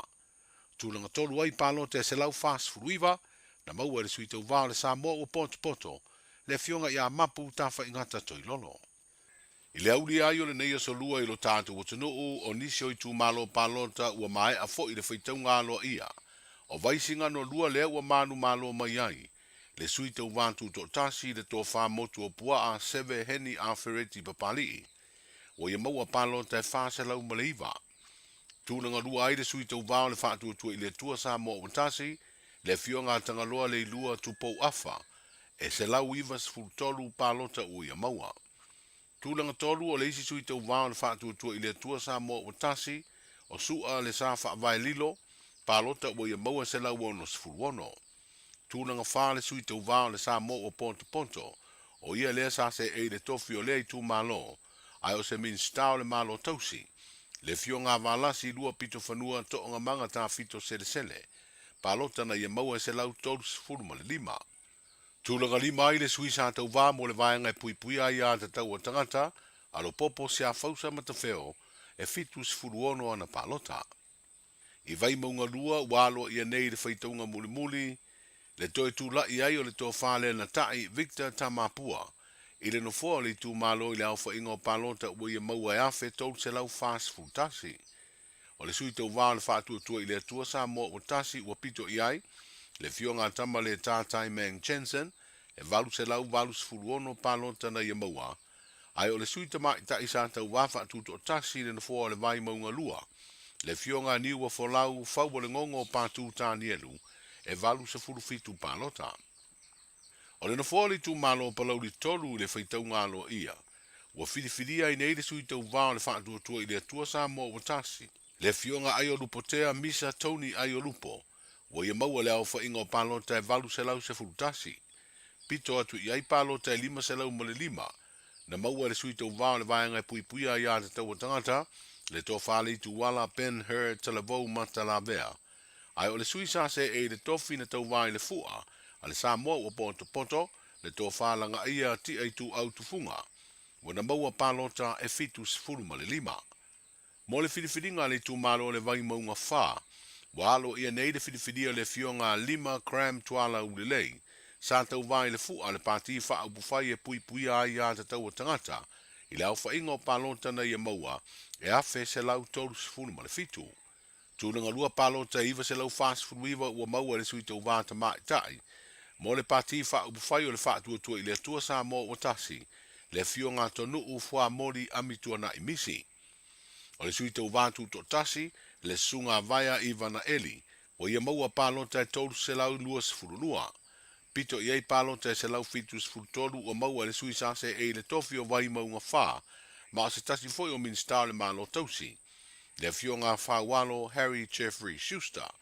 Ma palota e luas futasi na maua le sui tau vāo le vaenga wha upufai o le Samoa leipa, le fionga wha o le sa kato pau ainu u. O se tamali i sa se e fo i le na fua, o le tu malo le nei ini paia inga ua mawai. I le whaitau ngalo ia li tu malo whale ata tolu wa toi whidiwhidi ai le tō whale ala i le pule rimoni e afi, au wha ingo palota ua manu malo ai, e afe whase lau fitu sfuruono. Ai tūlanga lua palota e afe ma le hiva sfurulua ua maua, e le sui tau vāo le whātua tua i le tua Samoa o tasi, le tō whāpaloa Louis Towers. O vai maunga tasi o whaamautu i le whaitau ngalo ia le manu malo le sui tau vāo, o le whātua tua i le tua Samoa o tasi le fionga paunga te o matavu i tala le paunga, o ia maua palota e afe lua se lau tolu tasi. O le sui tase e ira na fōle i tu malo, le fionga sula manaia turi au popu whetaya i tau ili tui vasa, o le sui tau vāo le pātia pui puia i ata tau watangata, na ia maua palota e afe mari iwa sfuruono. O le sui sa tau vā mo le vaenga wha upu whai o le Samoa o poto, le fionga whata li i tofele milo vale, fitu se lau valu sfuruono palota na ia maua, ile ma le sui tau vā tu to tasi, o sa whai o sua sele, na ia maua palota e lima se lau wha sfuruono. O vai maunga toru walo ia neire whidiwhidi o le sui tau vā le vaenga e pui puia i ata tau watangata, le fionga tai o li i seu fiti ai masu, palota o manu malo ai e afe whase lau ono sfurulima. O le sa se eire tofi o se minsta fo i o le malo tausi, le fionga lau timu ia a fōwa le se vā ai, ua tūlanga lua i le whidiwhidi ngā lea i tū malo i le au wha inga e afe toru se lau toru sfuruiva, palota ua ia maua.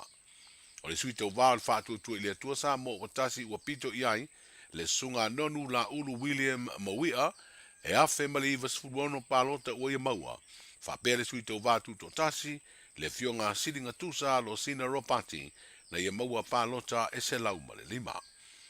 O le aso e te tau na maua i le tau nu unga o le whaitau ngalo ia mo nisi tu malo, o whapena au na maea, ma ua whaamautu fo i leo whainga o palota ua maua, e o lato sui tau vā.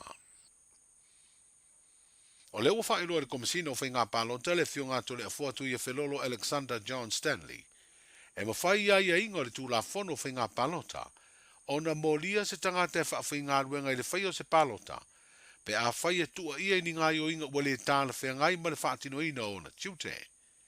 O le whingalo le fionga ia to le afuana ia whaeroa i tūsitala, ina ua whesiringia i mafua anga, o le whaitauina i le pōle as freile o mawai, o le au whai o palota mai ni whale palota se whai se vai. Le ana tau nuu le ofisa le tu mau o le ofisa komisio whainga palota i tuana i mato pusa palota, ua loka whaata si ei ma pepa o lo i ei wha mau maunga o le au whainga o palota.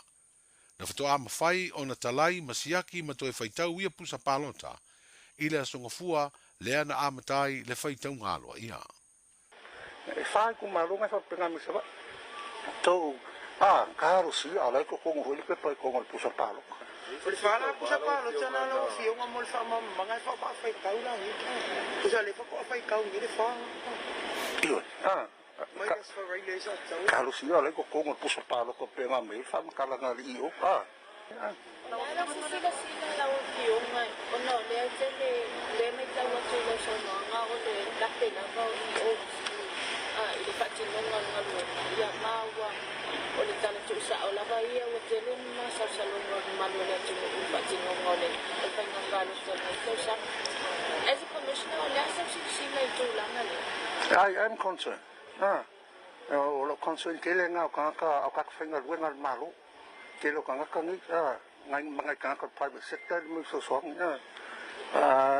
le fa maun ka sanga ka le ako kong fatino nga ruenga male fa ma ia pa wan sa mara nga ka me fa le kong i o por ei o e mo li la lo kula ko nga pa o stasio mata upu na fasiringi ia tu stala le komisina o whainga palota o ni sui tau vase to whao le vanga wha upu whai o le wha tua i le tua Samoa o tasi na o atu le isi le no whanga lo whai ai le whaitaunga o palota i le sa a o isi na nga i le no whanga i tuana i mato i le asonga fua ia le sui ka wale nga sa ya le nga mo ma yang ka fe ko fe ko ma fai do ku la fongo ma ko fo ye ko sul mu e se la su le sui le nga fa lo ku se fa le nga su ma ye se ve su le nga o ma ye ki mo se ma nga ye le nga ma fongo fa fo ya concern le mai pe be nga sa fa ka le nga ta mai concern. Eu sou concern le ba ko ngal benga sa fa des ko le fa pun ka isi le fe le ngal wena le ka umalo fisan saya lah siapa ngo isi tu rol fast le saya apa mai lo piongan tire nga kasel ka le nga mga ofi ba ya ngal fe lokus le nga ka me miska ka ko ngo fa ko fa formal kit le fionga to le fo tu ye felolo Alexander John Stanley o le komisina o whainga palota. O tau fau sua uma pensini lo tātu o tanu mo le nei masina fau September. O lewa whae loa le minstao tupe o le malo tausi, le pa ua i o le tau o le pensini ma le kalasini, ai si tia le tau o le kiso po le tiso. E ui ina iaini suinga i tau o lea o loa mana o mia le lulangi. Ai ua whae loa le minstao tupe o le malo tausi, le fionga lauti mu ia a fōwe le se va ai se pe po whaasana longa whalau i tele, mai le mtanga aruenga o tupe le malo, o le a Fiafia le tau o le sua au e le i whaama maina, ma sua au ua mai o na whaama maa, e afu atu i fe ese a inga i tonu o le tunu o Ukraine, ma sa sa e tu tonu. O tau fōu nei o loa mo le masina lo naiva o le nei tau sanga lua o lua lima, o le pensini o lua tā laiva i vasene le lita, ai o le tau sa iai le masina o kuso, e tolu tā la ma le lua sene le lita. O le kiso ua tolu tā la se furu ono sene le lita whaatu sa le tau o kuso, sa tolu tā la se furu tasi sene le lita. I le marakalasini o lona tau fōu, e lua tā la ono se furu ono sene le lita. O lona tau sa iai le masina o kuso, e lua tā la ono se furu iwa sene i le lita. Wa tau nui o tātou lau whanua le au masi i le kapiliki e tamaitai a politi ma le motu o Torres Strait i Australia. I le wha moe whaia ni ana tā longa manisi au le kapiliki e tamaitai o le atano. O le ua wha ilo mai se pepo wha amtalanga o le asolulu o le nei vai aso. Le lātou tā longa mua e whaia i loto whanga. O na malanga i lea i sawa i mo nisi o lātou tā longa. Wa tolu tau sanga so o si ampini lea au le kapiliki e tamaitai. I tā miro sanga i tonu o Queenslandi. Ai o le vala ulia le pulenga le kapiliki e le atano wa mafu ai o na afea Samoa i le vai aso mua le nei o le masina fou o September. O tala ia o le nei aso, so